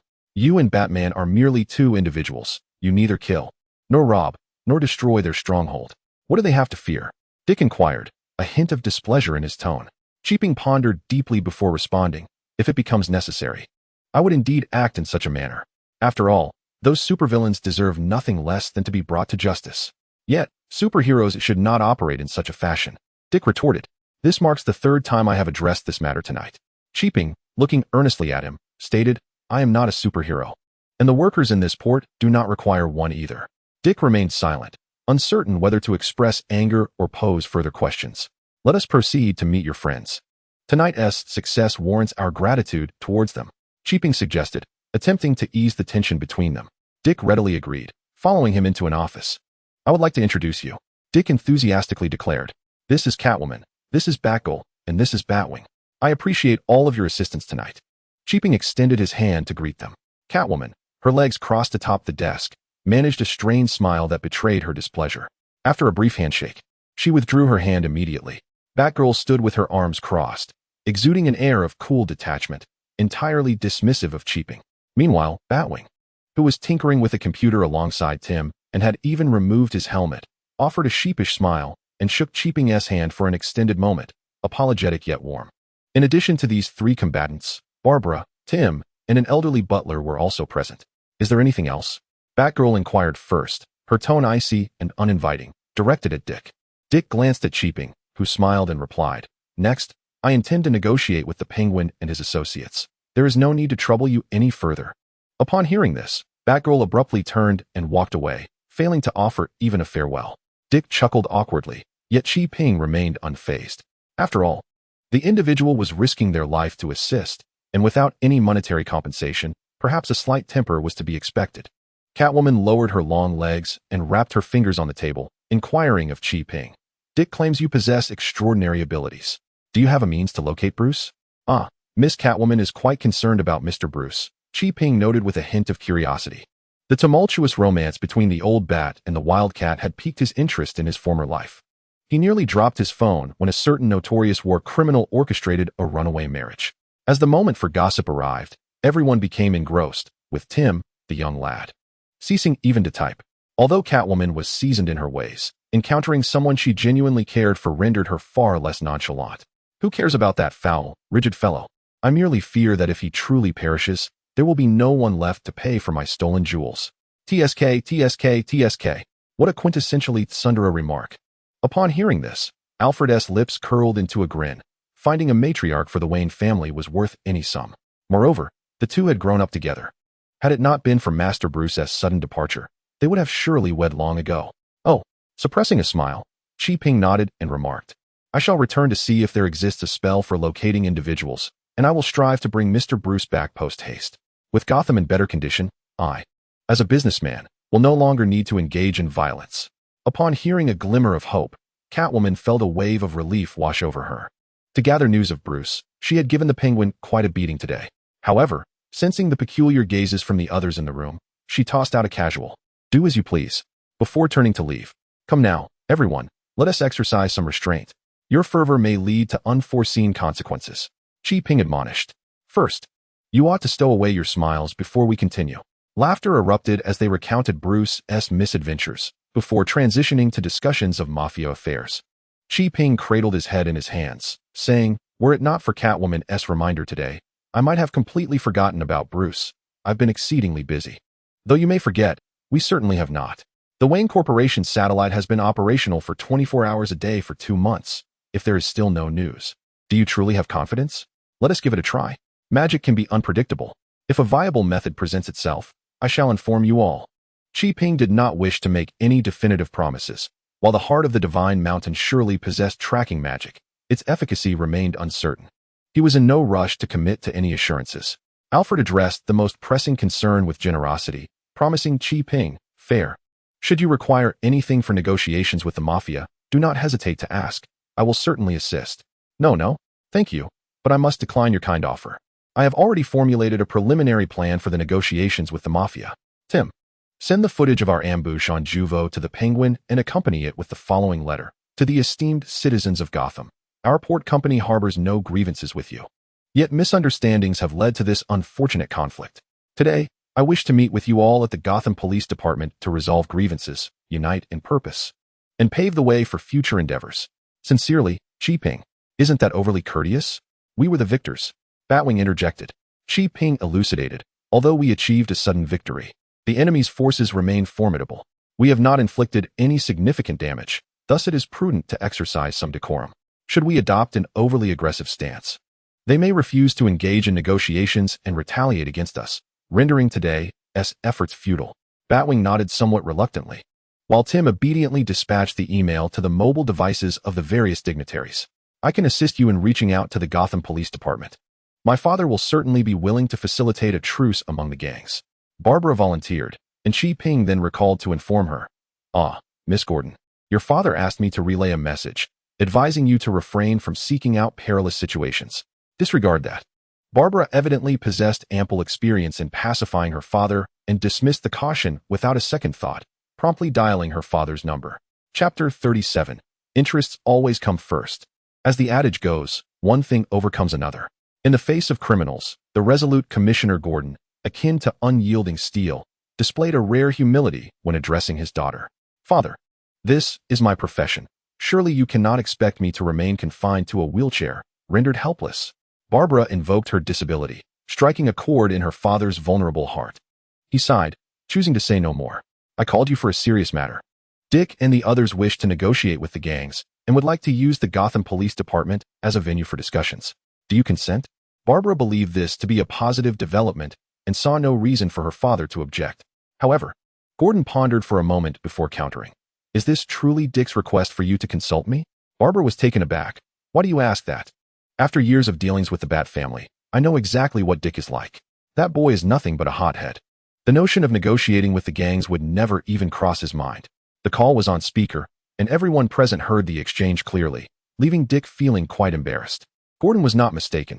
He was entirely correct. From the outset, Dick's thoughts had solely revolved around eliminating the Penguin and his ilk. The idea of negotiation had never crossed his mind. Xi Ping gestured to Barbara, took the call, and spoke. Commissioner Gordon, do you remember me?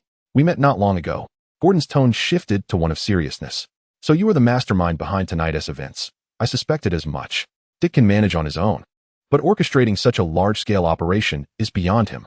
Pray tell, what is the purpose of such a significant upheaval? Unknown, sir. Peace. You brazenly attack the headquarters of all the major gangs in Gotham and still claim to seek peace? Director, you must concede that, in the vast majority of instances, violence serves as the cornerstone of maintaining peace. In the brief exchange, Xi Ping and Gordon grasped each other's stance. Without hesitation, Gordon acquiesced to the request for venue usage, but added, I have one more stipulation. A backup of the negotiation documents must be provided to the police. Of course, Xi Ping readily assented, as the hosts. You ought to be aware of what transpires on your territory. Moreover, the negotiation text is not a secret. I never intended to conceal it. Expressing gratitude for Director Gordon's substantial support, Xi Ping assured him, once I establish contact with the gang, I will reach out to you immediately. After ending the call with Gordon, Xi Ping found Tim and the others stretching. What a tiring night. It's time to rest, I assentied. Thank you all for your hard work tonight. Quickly head off to rest. There are other tasks to attend to tomorrow. Tim and the others departed, but Dick remained behind. Xi Ping regarded him curiously. Aren't you going to rest? Do you truly think I am so thoughtless? Dick replied. Negotiations can conclude with mere words. Yet persuading those individuals requires at least a reasonable document. Dick wheeled his chair to the desk just as Sam arrived. Fair. I noticed the lights were still on, so I assumed you were working. How can I assist you? Xi Ping smiled at the two of them. Excellent. I will outline the general terms for the negotiation plan. Dick can refine the specifics, and Sam can gauge the gang's sentiments and polish the final language for acceptance. Splendid. No problem. With that, the three of them plunged into their work, first drafting a proposal and then revising it repeatedly until Dawn brought forth a satisfactory final version. I shall take a break. Sam yawned and slumped over the desk in slumber. Xi Ping grasped Dick's arm, requesting that he hand over the TRU summoner. Why are you suddenly being stingy? Dick remarked, returning the summoner to Xi Ping. I am not being stingy. Chi Ping toyed with the TRU summoner, explaining, "It is merely that this armor has sustained significant damage and has yet to be repaired. It would be of no use to you. What does it matter? Just give me the blueprints, and with Wayne Enterprises' resources, I can surely repair it faster than you." After uttering this, Dick furrowed his brow and retorted angrily, "You do not trust me? If I did not trust you, I would not have entrusted the port's protection to you." Chi Ping soothed Dick with a single statement, then clarified, "It is not you I doubt, but rather the others at Wayne Enterprises. If you mobilize resources, it will inevitably attract attention from others. Under my thorough investigation, how long can you keep secrets? The TRU armor, though not strictly classified as cutting-edge technology on Earth, possesses unique attributes. Once its blueprints fall into the hands of the ambitious, can you guarantee that they will not apply such technology to war machines?" Dick fell into silence.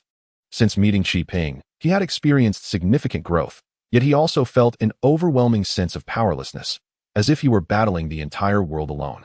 This feeling intensified upon realizing that the Wayne Group could very likely serve as an impediment to his aspirations. "Well, the armor is yours. How you choose to wield it is entirely your affair."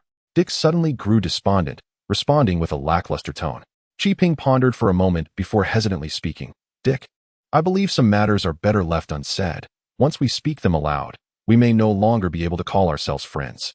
Dick interjected, effectively silencing any further words from Chi Ping. "Fine. Once the armor is repaired, I may need to modify it, and at that time, I shall require your assistance."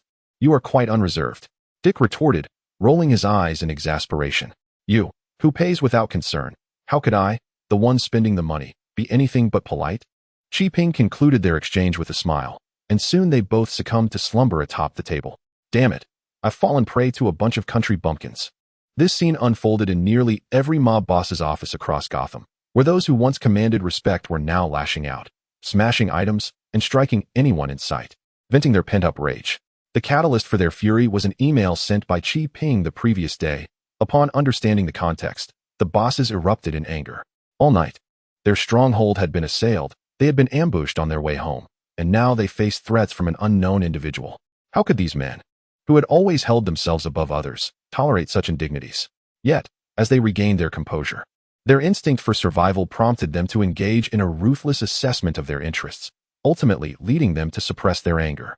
Simply put, Gotham was not yet dominated by a single entity. If they did not act, and their rivals did, forging an alliance with the docks to facilitate unimpeded shipments, they would incur substantial losses. As for launching a proactive offensive, that was out of the question the moment they deployed forces. Their long-standing adversaries would surely swarm in and dismantle their territory. After weighing the pros and cons, each boss arrived at the same conclusion, whether through intimidation or amicable means. They agreed to attend the meeting. Chapter 38. A step back now for future gains. Thank you. I am immensely grateful for the unwavering support from the Gotham Police Department. Upon meeting, Chi Ping warmly shook hands with Gordon, repeatedly expressing his gratitude. Initially, he had intended to present a commemorative banner, but Dick and the others quickly dissuaded him, explaining that such gestures were not customary in America, which led Chi Ping to abandon the idea. Regardless, he remained deeply appreciative of Gordon, a principled officer deserving of respect in any form. Gordon had initially assumed Chi Ping would be a rising mob leader, but upon meeting him, he swiftly revised that impression, recognizing that Chi Ping was not that type of person, and thus engaged in conversation and handshake with him. After a casual exchange, Chi Ping suddenly inquired, "How is Deputy Director Zhu Washi faring?"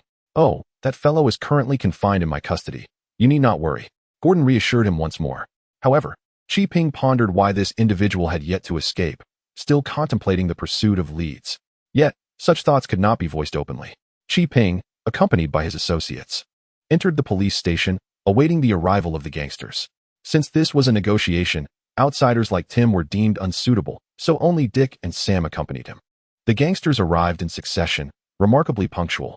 These leaders adhered to the rules, maintaining decorum as long as their interests remained unthreatened. The most imposing presence was, of course, the Penguin, who strode in with two voluptuous secretaries, a cigar clenched between his teeth, exuding an air of arrogance. "Oswald, Gotham Police Department is my territory. You would do well to temper your demeanor," Gordon admonished, restraining an impulsive officer. The Penguin grinned widely, discarding his cigar. "Come now, Jim, we are old friends. Can't you be a bit more open-minded? And how is Barbara?" "Mind your words, or I shall not hesitate to be less than courteous." A father's protective instincts towards his daughter are inviolable. The Penguin, undeterred, continued with a smirk, "That's not quite how it goes, considering my relationship with Keen. I am practically Barbara's uncle.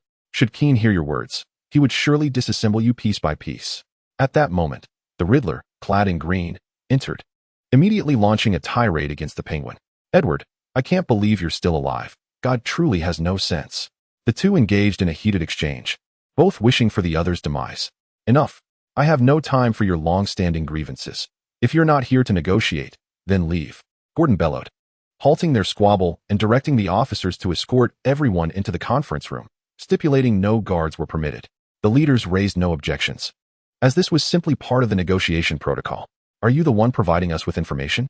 Everyone turned their gaze towards the young Kingpin, while Sam and Dick were equally astonished, unable to believe that these seasoned foxes had been outmaneuvered by three youngsters. Though seething with anger, they concealed their emotions. Having come this far, it would be unwise to jeopardize their interests over a fleeting impulse.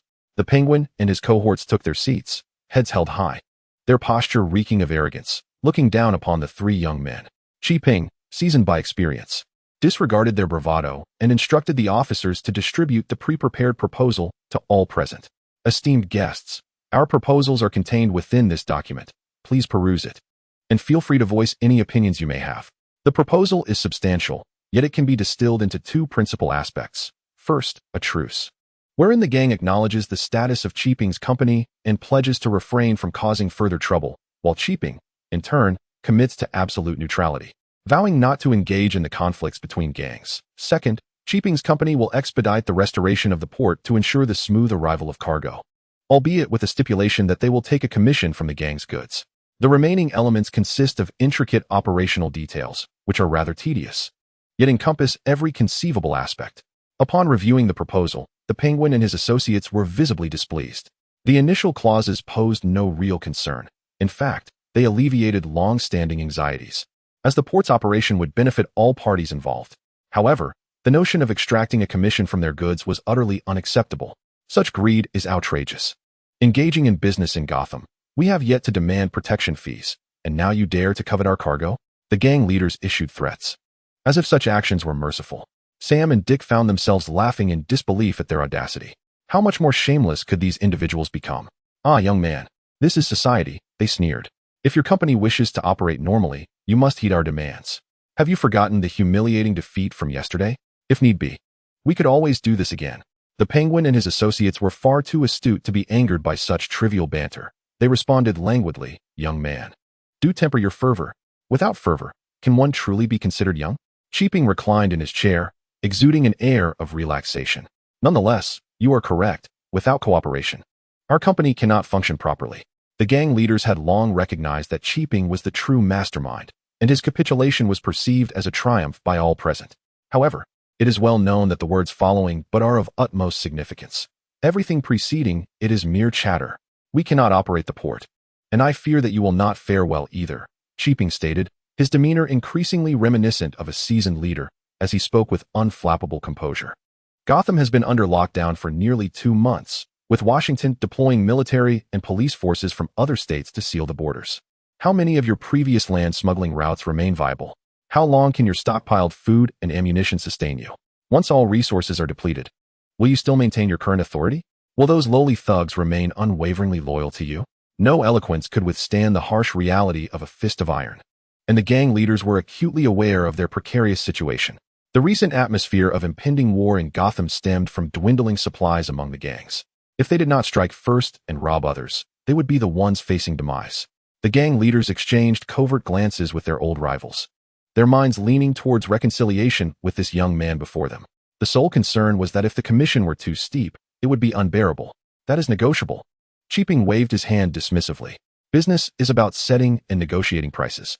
Once the overarching direction is established, the finer details can be discussed at a leisurely pace." The gang leaders remained silent, each lost in their own thoughts.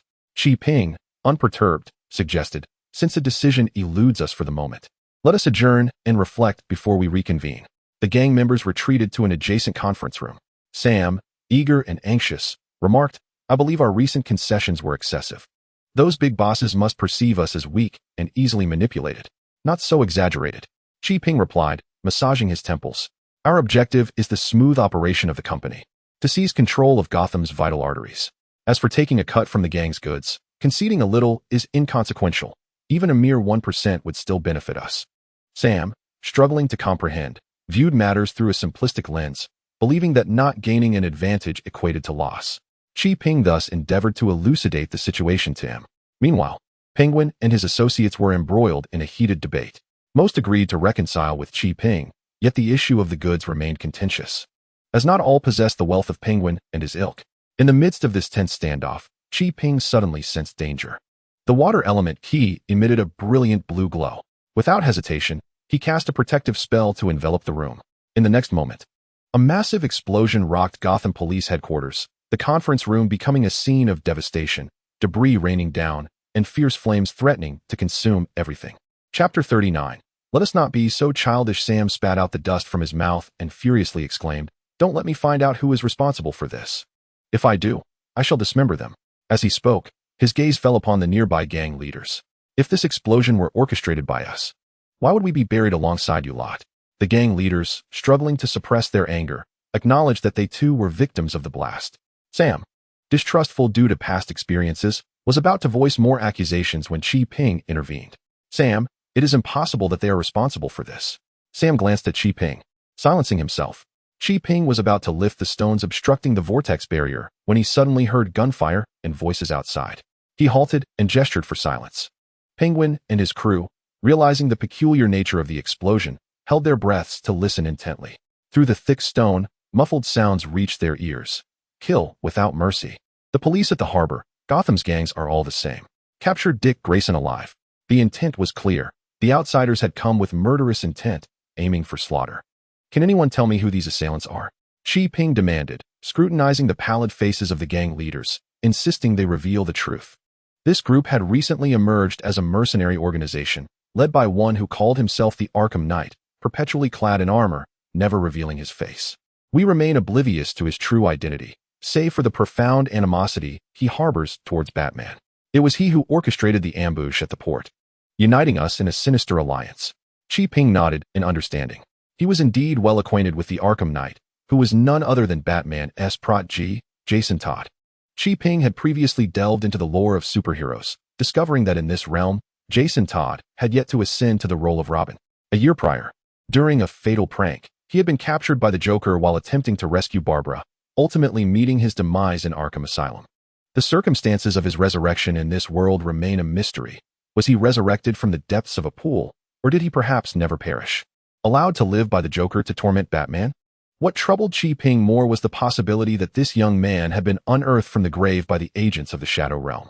Such a scenario would spell trouble, as the Bat family had always been indecisive internally, and Ping had no desire to engage in conflict with Dick once more. We must charge out now. Ping concluded his musings, addressing Sam and Dick. The crime lords hastily intervened. Calm yourself. Our numbers are insufficient. Rushing out now would be tantamount to suicide. If we delay any longer, the police will be exterminated. However, you may remain here. I shall not lower the barrier. Ping comprehended their apprehension. With that, he gestured, and the water surged forth, parting the stones, as he, Sam, and Dick ventured outside. Who goes there? The mercenaries, engaged in their murderous spree, turned to fire upon the three unexpected intruders. Ping's palm glowed with magical runes as water elements coalesced into a whip-like form, gracefully ensnaring their necks before abruptly snapping them. Did you really just kill them? Dick could not suppress his inquiry. Not at all. They merely lost consciousness. Surely, you did not expect me to respond otherwise. Surely not. This is a battlefield. How could we refrain from taking lives? Do wake up. Sam mercilessly mocked Dick. Deriding his naivety, Ping chose not to address Sam's jibes, instead retrieving his summoning device, merging with the tsunami armor. Let us proceed. We must locate Commissioner Gordon. Exercise caution, lest the mercenaries ambush us. Sam stripped a mercenary of his gear for his own use. Dick rose, retrieving his equipment from the wheelchair compartment. His injuries had nearly healed, and remaining in the wheelchair was merely a ruse that had become too cumbersome. Ping advanced, aware that Commissioner Gordon and the police could no longer bear the sight of the mob negotiations and had departed early. Fair, quickly unleash your magical prowess and locate Gordon. Dick urged Ping, as the police station was vast, and searching meticulously could lead to Gordon's demise. There's no need for such tediousness. I possess a swifter method. A mischievous grin spread across Chi Ping's face as he seized Dick and thrust him before the camera. Arkham Knight, Dick Grayson is now in my possession. If you desire him, come find me here. Jason, who narrowly escaped death, now resembles a disgruntled fan turning against his idol, harboring a deep-seated loathing for the Bat family. Chi Ping, unfazed, remained resolute. Indeed, within mere moments, the sound of footsteps echoed in the corridor. Chi Ping raised his hand, conjuring 2 cascading water shields. You two stay here. These shields will protect you. Hey, what are you doing? Didn't we say we were looking for Commissioner Gordon? One queried. Yes. If we eliminate the mercenaries, Commissioner Gordon will be safe, making our search far more convenient. This notion of success hinging on the demise of all adversaries left Dick momentarily speechless. Drawing the whirlwind sword, Chi Ping gracefully traced a circle, unleashing a torrent of raging water elements that surged forth, crashing into the first wave of approaching mercenaries, leaving them lifeless against the wall. Such was the might of the armor. Even its basic power was beyond the capacity of ordinary humans to withstand. Though these mercenaries represented the pinnacle of human capability, they remained as fragile as infants in the presence of the armor's prowess. Faced with such an overwhelming disparity, the mercenaries under the Arkham Knight continued to swarm forward, desperately pulling the triggers of their weapons in a futile attempt to inflict harm on Chi Ping, even if only slightly. It baffled Chi Ping. Where did this man amass so many subordinates? If they were indeed from the Assassin's Guild, why adopt such a fade? Despite his inner doubts, Chi Ping exhibited no hesitation. The whirlwind sword glimmered with a mesmerizing blue radiance in the corridor, claiming the lives of mercenaries before they could even register their fate. He could have shown mercy, yet the sight of the mangled bodies of the fallen officers ignited a desire for retribution against these cold-blooded beasts. Goodness, Fei Air is truly enraged. Sam shuddered at the carnage unleashed by Chi Ping, hastily following in his wake.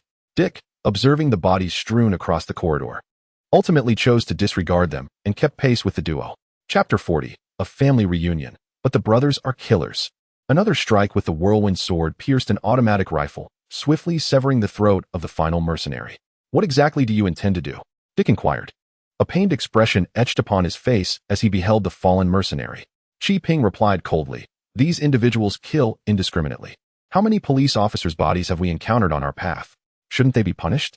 While they are indeed deserving of their fate, they should be delivered to the courts for judgment, not subjected to extrajudicial punishment.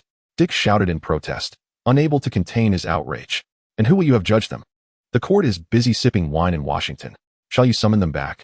Chi Ping's temper flared as well. It was his first time taking so many lives. His mind in an abnormal state of exhilaration. Were it not for the rigorous training from the Imperial War Dragon over the past few days, he could have acted even more recklessly. Nonetheless, Dick found himself rendered speechless, bound by the law, which can only exist if there are laws to uphold. The Gotham government had all but fled, leaving behind those intent solely on establishing their own sense of order.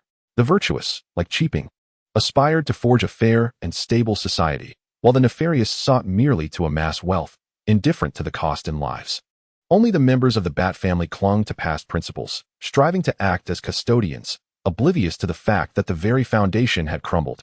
Hey, are you two so dismissive of others? The Arkham Knight emerged, pressing a bloodied Gordon down, a gun aimed at his head. Jim, Dick gasped. Though he refrained from acting impulsively, choosing instead to scrutinize this so-called Arkham Knight with unwavering vigilance. Drop all your weapons at once, or I will blow this old man's brains out. The Arkham Knight forcefully pressed the gun against Gordon's temple. Half conscious, Gordon struggled to part his lips, only to succumb to unconsciousness. Dick hastily discarded his stick, while Sam hesitated, glancing at Chi Ping. Disarm immediately, or I will send this old man to hell. The Arkham Knight fired a shot, the bullet whizzing past Gordon's head. Terrified, Dick implored Chi Ping. Fair, I beg you, just take off the armor. Sam watched Chi Ping, prepared to discard his weapon. I truly do not understand whether you are feigning ignorance or simply incompetent. After witnessing the might of my armor, you still believe I would fear a mere handgun. Chi Ping coldly ridiculed the Arkham Knight before gradually lowering his hand. In an instant, everyone present sensed a shift in their surroundings. Droplets of water began to form on their clothing and hair, phantoms flickered before their eyes, and the speed of their movements and thoughts waned. Blessing of Earth's will water element exclusive. When the gaze of the planetary will falls upon this place, the armor's summoner shall receive protection, enhancing affinity for the water element and amplifying magical potency. Conversely, all who oppose the armor shall incur the disdain of the water element. Realm of Supreme Goodness. Upon entering this realm, all things become transparent, allowing one to dispel calamities and comprehend all laws. When a fragment of the elemental world descends into reality, entering this realm may grant insight into the path of water, fully mastering the realm of supreme goodness, enabling the revival of the Water Shadow Stone's divine power, and summoning the water armor. These insights were distilled by the sages of the Sacred Mountain and the Imperial Dragon. The two venerable elders had been ensconced within the demon sealing box, analyzing the contract between Qi Ping and the elemental world, disregarding all other matters, including the events of the previous night. Qi Ping was perplexed by the so-called realm of supreme goodness. Yet he had gained a preliminary understanding of the first principle. Just at that moment, the scene transformed abruptly. The Arkham Knight, unhesitating, pulled the trigger, yet nothing transpired. Binding. With a swift motion, Qi Ping summoned a surge of water elements, encasing the Arkham Knight and his subordinates in a spherical prison of water, rendering them incapable of even the slightest movement. The atmosphere fell silent, the earlier threats and anguish now cloaked in an absurd faade, leaving the onlookers at a loss for how to react. Sam, filled with excitement, gained a renewed appreciation for Qi Ping's prowess, feeling a sense of reassurance. Dick, however, hung his head in despondency, uncertain of what to say. Ignoring their turmoil, Qi Ping raised his hand, drawing Gordon before him, and began to recite a spell. A stream of pure water cascaded over Gordon, swiftly healing all his wounds. "What has happened to my people?" Gordon exclaimed upon opening his eyes, gripping Qi Ping's arm tightly. Qi Ping hesitated before responding honestly. The specifics remain unclear, but these mercenaries are merciless, killing indiscriminately. At this, Gordon's breath quickened, clearly struggling to bear such a heavy blow. The details are still uncertain. Perhaps the casualties are not as severe. "Director Gordon, please remain calm." Seeing Gordon gasping for air, Qi Ping was alarmed and hastily employed magic to stabilize his emotions, lulling him into a deep slumber before entrusting him to Sam's care. "Now, it is your turn," Qi Ping declared, pointing at the Arkham Knight. Yet, the mercenaries trapped in the watery prison were unable to speak or act. With a snap of his fingers, Qi Ping dismantled much of the water prison, transforming the remnants into water bindings, securing them tightly. With another gesture, he removed all their equipment, casting it aside. "Save for the Arkham Knights. To be honest, I am still contemplating whether to unveil your identity." Qi Ping paced before the Arkham Knight, wavering in his resolve. "I concede this round, but next time, I shall reclaim my honor and repay the humiliation you have inflicted upon me." The Arkham Knight delivered a speech befitting a protagonist, which solidified Qi Ping's determination. He decisively removed the knight's helmet, revealing his true visage. "I had intended to spare you some dignity, but since you were so oblivious, do not blame me." He beckoned to Dick. "Come, take a good look at who this is." After a moment of scrutiny, Dick discerned familiar features in the imposing figure before him, weighing approximately 200 pounds. "Jason, I thought you perished at the hands of the Joker. How could you possibly still be alive? Surprised, aren't you? You wished for my demise, yet I have survived to seek vengeance for being abandoned, left to languish alone in Arkham Asylum." Jason seethed with rage, lunging at Dick like a rabid dog, intent on sinking his teeth into his throat. Qi Ping intervened, delivering a punch to Jason's abdomen, sending him crashing into the wall, and demanded sternly, "The family reunion is over. Now tell me, who sent you to attack the police station, and who instructed you to contact Gotham's villains to assault Batman?" Chapter 41. One question unleashes many more. Jason gritted his teeth in pain and slowly rose to his feet, seething with resentment as he declared, "No one can command me. My sole purpose for returning to Gotham is vengeance. Enough. I have no interest in your personal affairs." Qi Ping was indifferent to the Bat family's private matters. His sole curiosity lay in uncovering the identity of the figure orchestrating events from the shadows. Did this individual have any connection to the Shadow Realm envoy? You needn't feign ignorance or play the hero, whether you've returned from the dead or never truly perished. Assembling such a formidable team and procuring this extensive array of heavy equipment is impossible without substantial funding. After the Arkham incident, devoid of Batman's support and left isolated. How did you achieve all this? To claim you had no allies assisting you is implausible. Humph. Jason turned his head away, choosing silence and determined to resist to the bitter end. "Jason, regardless of your thoughts or the grievances you harbor, the matter at hand transcends our personal quarrel. It concerns the fate of Gotham itself, and you must speak the truth." Dick nearly reprimanded Jason, aware that if this continued, Qi Ping would show no mercy and would surely resort to lethal measures. However, when his former brother finally spoke, Jason's resentment deepened, and he shut his eyes, adopting an expression of defiance, resolved never to submit. Your persuasive skills leave much to be desired. Qiping jested, teasing Dick. Could you cease this nonsense? Dick was not in the mood for levity. He urgently needed to devise a plan for dealing with Jason, for he did not wish to enact justice against his own kin. You're actually consulting me? I assumed you would simply seize this young man without hesitation. Qiping's jest carried a hint of nostalgia, reminding him of animated series from the New 52 era. He felt immensely fortunate to have traversed into this amalgamated world. Otherwise, had he confronted those characters from the New 52, he would have likely succumbed to their chaotic antics before ever facing an enemy. What is wrong with you today? Stop joking around, Dick exclaimed, exasperated. Qiping's demeanor shifted to seriousness. How I handle this individual depends on his actions and whether he cooperates with me.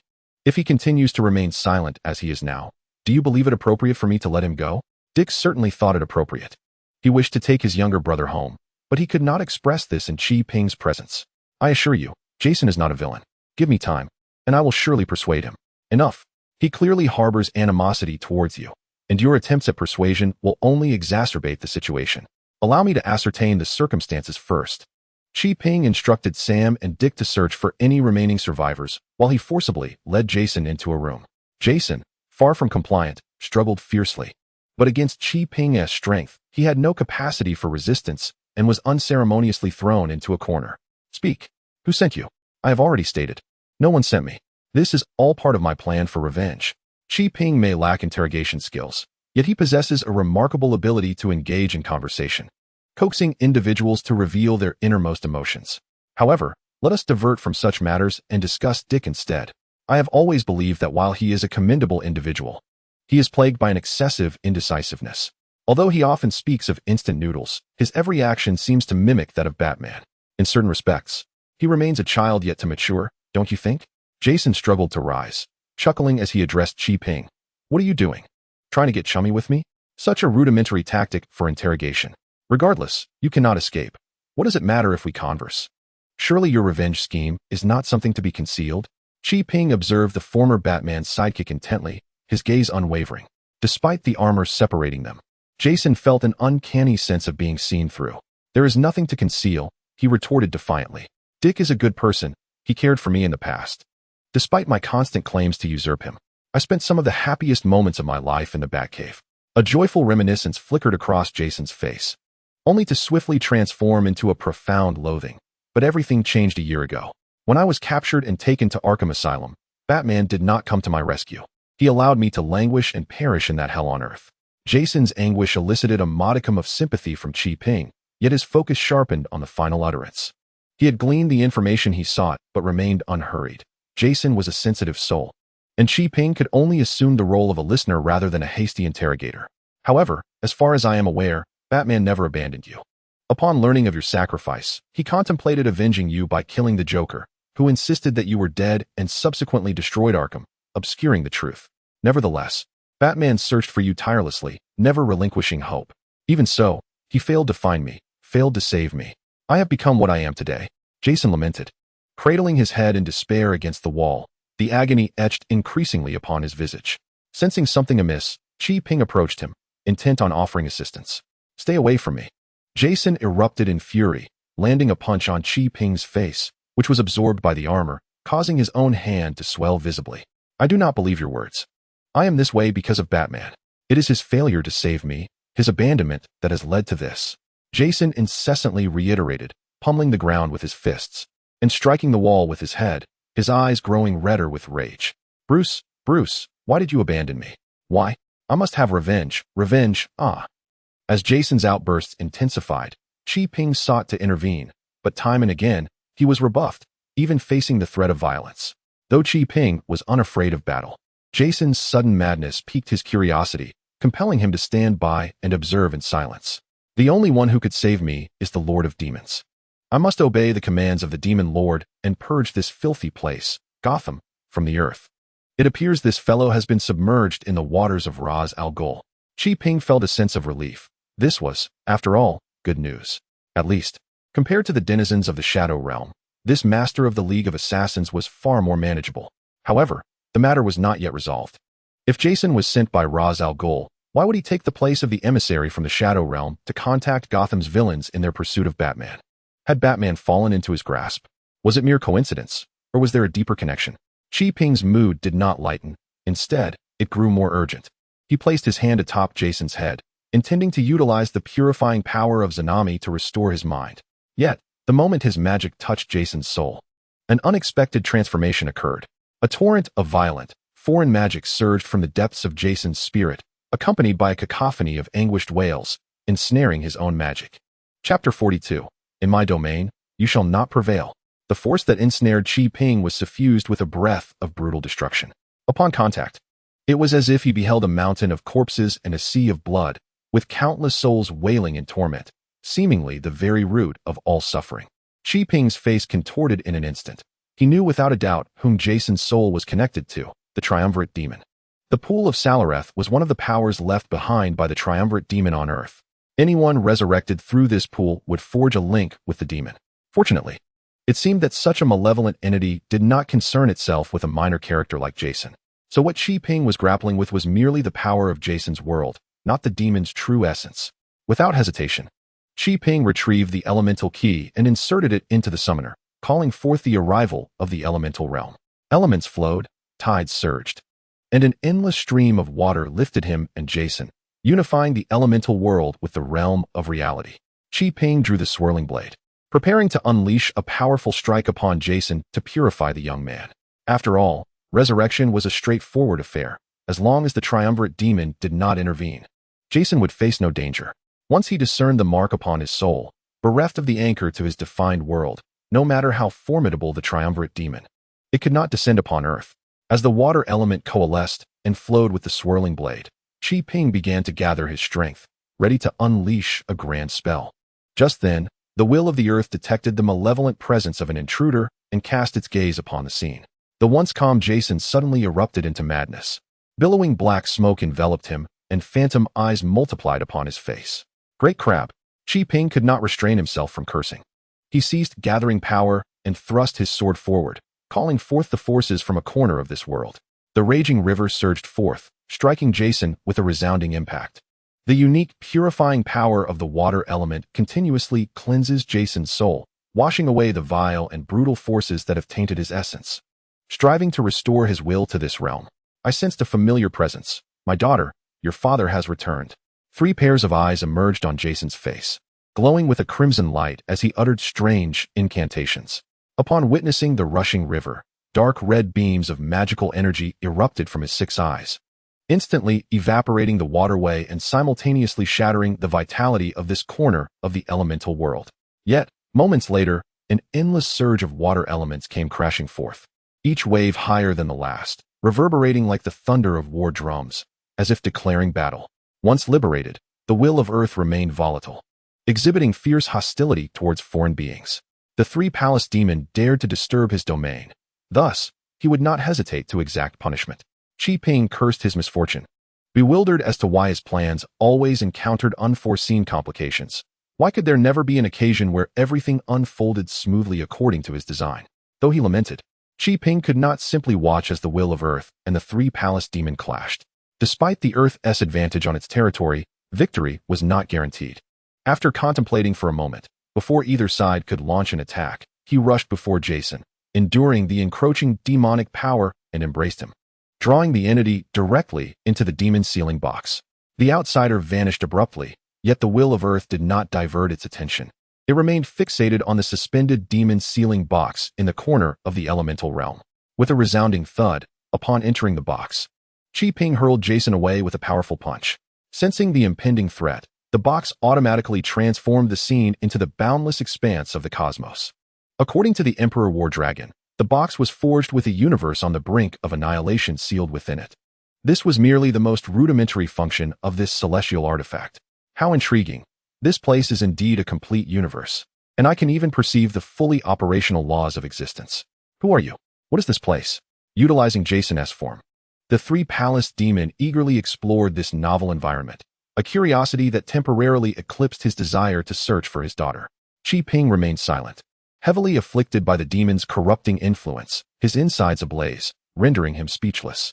In response to the three palace demon's inquiries, he merely waved his hand. Naturally, the demon interpreted this as a refusal. If dialogue was off the table, then violence would suffice.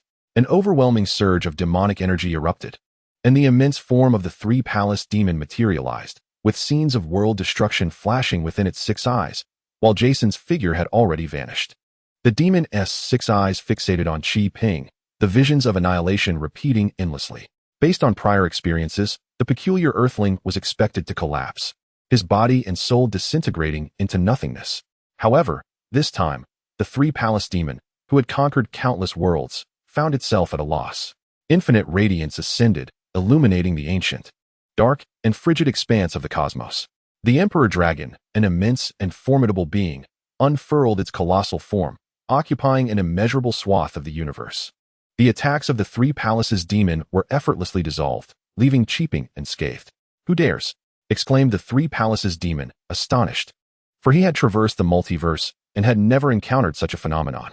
The Emperor Dragon, with its characteristic icy demeanor, disregarded the insignificant figure of the three palaces demon, focusing solely on Qi Ping. "Youngster, why do you bring such refuse into the demon sealing box?" Though its words were harsh, the Emperor Dragon secretly admired Qi Ping's rapid progress. After all, getting someone into the demon sealing box was no trivial feat, especially considering that the three palaces demon was no minor adversary. Yet, Qi Ping found himself unable to answer any query, as the demonic energy of the three palaces demon surged wildly within him, disrupting his vital essence. The Zanami armor was dispelled, and Qi Ping coughed up a mouthful of dark blood before succumbing to unconsciousness. The heart of the divine mountain appeared, catching the falling Qi Ping, and addressed the Emperor Dragon. "Enough of this. Swiftly deal with this fellow, and remember not to harm the one possessed. If necessary, allow me to take over." In the outside world, the Emperor Dragon and the heart of the divine mountain were forced to act with caution. However, within the confines of the demon sealing box, their powers, though not at their zenith, were more than sufficient to handle a mere avatar of the three palaces demon. The Emperor Dragon was well aware of the heart of the divine mountain's taunts, but with Qi Ping gravely injured, it had no inclination to display bravado. Gathering divine energy, it clutched the radiant sun in its jaws, transforming it into an unparalleled divine sword, which it wielded with a gentle flourish. The three palaces demon, sensing an unprecedented threat of death, ceased its arrogance and summoned its innate abilities, intending to unleash a cataclysmic spectacle. Yet, before it could even commence, the Emperor Dragon cleaved it with a single strike, reducing it to ashes.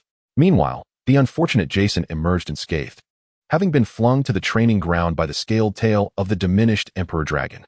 The heart of the divine mountain carried Qi Ping back to the training ground, joining forces with the Emperor Dragon to tend to his wounds. On an unknown planet, the previously dormant three palaces demon suddenly awakened, venting its fury through violence and commanding its subordinates to infiltrate Earth at any cost to locate its daughter. Initially, it sought to hunt down the one who had caused its distress, yet it had no knowledge of this individual, lacking any details of name or appearance. Furthermore, it held disdain for Jason, a mere earthling, and refrained from accessing his memories, remaining oblivious to the fact that the recent events had transpired in a city on Earth. Chapter 43. You are now my subordinate. Awaken. The Emperor Dragon flicked its tail, and the energies of the 5 elements coalesced into vapor, penetrating Qi Ping's 5 orifices, rousing him from his slumber. As Qi Ping opened his eyes, he was overwhelmed by a wave of weakness, soon realizing that his vitality had been severely diminished, and his intent was in disarray, tangled amidst the chaotic currents of demonic power, making it arduous to consolidate his essence. He sighed with a wry smile, lamenting, "This time, I truly suffered a great loss." Then, he jested with the Emperor Dragon, "Since you are so committed to saving lives, why not assist me in gathering my energy as well? What harm could it do?" The Emperor Dragon retorted without hesitation, "If it weren't for the old man from the Divine Mountain persuading me, I wouldn't even help you dispel the power of the demons, leaving you to face this challenge alone." Qi Ping chose not to retort further. The Emperor Dragon's demands were always stringent, yet they stemmed from concern for his well-being. After all, the strength of those from the Shadow Realm was formidable, and should Qi Ping become complacent, he could find himself in peril at any moment. This reality had become painfully clear to Qi Ping. He had exerted tremendous effort to rally a few dozen individuals, a ragtag group of untrained novices. In contrast, the Shadow Realm merely sold potions yet managed to conjure an array of powerful entities. Their minions in human form were countless. They operated without scruples, and their efficiency was astonishing. This thought flashed fleetingly through Qi Ping's mind. The denizens of the Shadow Realm might lack principles, but he could not afford to do the same. The armor would not accept a villain. And both the Emperor Dragon and the Divine Mountain's heart harbored a deep-seated aversion to evil. Qi Ping's life was destined to be that of a righteous ally. Being a hero was no simple task. He grumbled briefly before turning serious again. Currently, Gotham City is chaotic, yet the presence of that emissary from the Shadow Realm grows increasingly apparent. In his quest to cultivate his own faction, he has become quite familiar with various evil entities. If we forcefully drive away those entities, they will certainly seek refuge with their master above. The people of the Shadow Realm are notoriously ruthless. They would not expose themselves to danger merely to protect these pawns, unless you can enhance the value of these pawns, compelling that remnant of the Shadow Realm to retain them. The Emperor Dragon and the Divine Mountain's heart each spoke a word, setting the tone for Qi Ping's subsequent actions. If that's the case, then I have a plan. Qi Ping exclaimed with enthusiasm, and I owe it all to that fellow Jason. What you need to do is your own affair, the Emperor Dragon asserted, preparing to take a step back. Qi Ping hurriedly interjected. As for locating the emissary of the Shadow Realm, I can manage that alone. But once found, I may not be able to contend with him. It's not a matter of may not, but certainly cannot. The Emperor Dragon bluntly dismissed Zhou Zhang's abilities, yet reassured Qi Ping, rest easy. That fellow will be handled by me and the old man from the Divine Mountain. At that point, just bring him to the sealing box. Just bring him to the sealing box? As if that's an easy task. Qi Ping muttered under his breath. The last time he had lured the Three Palaces demon, it was through an element of surprise. This time, that approach would not suffice. The emissary from the Shadow Realm possessed even greater knowledge of the Bright Realm than Qi Ping himself. How could he possibly fall for such a ruse? I understand this is quite a challenge, but I truly am at a loss. The Emperor Dragon was not intentionally making things difficult for Qi Ping. The last time they had focused on the world erosion to confront the elemental world's titan, it had only exacerbated his injuries. After the resurgence of the Earth's will, although I have regained some strength, it is utterly impossible for me to leave the demon sealing box in the short term. Very well, very well. Qi Ping felt a deep sense of frustration. Bad news continued to cascade upon him, and he found himself unable to circumvent these daunting challenges. I will devise a strategy. At this juncture, the conversation reached a pause. As the Emperor Dragon and the Heart Seeker of the Divine Mountain concealed their forms and entrusted the demon sealing box to Qi Ping gathered a breath, momentarily consolidating his scattered energies, which granted him a semblance of vigor. Approaching the unconscious Jason, he raised his hand and splashed a stream of water onto his face. Awaken! Awaken! The sun is shining on your rear. Jason opened his eyes, lying on the ground, his gaze vacant, resembling a lifeless puppet. What have I done? Only you know what you have done. Qi Ping splashed another stream of water onto his face. The icy water jolted Jason awake, propelling him to sit upright. At last, he exhibited some semblance of vitality, though he was no longer frenzied. Instead, he was enveloped in remorse and anguish. I cannot believe I have taken so many lives. Did I truly commit such acts? Jason gazed at his hands, closing his eyes in torment. The pool of Saralu, while malevolent and capable of eroding one's sanity, had only partially influenced Jason's actions. The other half stemmed from his own vengeful heart. After breaking free from the influence of the Three Palace sorcery, Jason's beast-like mindset dissipated, yielding to the resurgence of human morality, and his conscience was deeply tormented. Well then, what has transpired cannot be undone. Your regret is of no consequence. If you wish to atone, then assist me. Qi Ping offered Jason no alternative. This young man must aid him. Disquieted and burdened by past events, Jason, without much contemplation, acquiesced. What do you wish for me to do? The connection to Gotham's villains in their ambush of Batman. Was it your personal endeavor? Or were you acting under the commission of others? This was the urgent matter Qi Ping sought to uncover. Jason, recalling the past, displayed a grimace of pain. Yet he restrained himself and replied, that operation was a direct order from Ras Al Ghul, executed personally by Talia Al Ghul. In her words, it was to cultivate potential significant allies. Qi Ping felt a jolt in his heart, exhaling deeply to suppress the turmoil within. Events were unfolding in a manner he most dreaded. Where indeed is Batman now? How could he be so merciless, especially considering his past with Talia? Qi Ping suddenly posed what seemed an unrelated inquiry. Jason smirked and responded. Initially, Talia harbored lingering feelings for Bruce.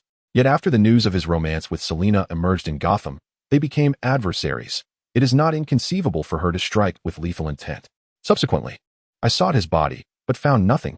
He should have survived. Chi Ping found himself at a loss when it came to the tumultuous history of the Bat family. Yet the more pressing concern was the absence of any news regarding Batman. Regardless of the circumstances, this individual was indeed a significant ally.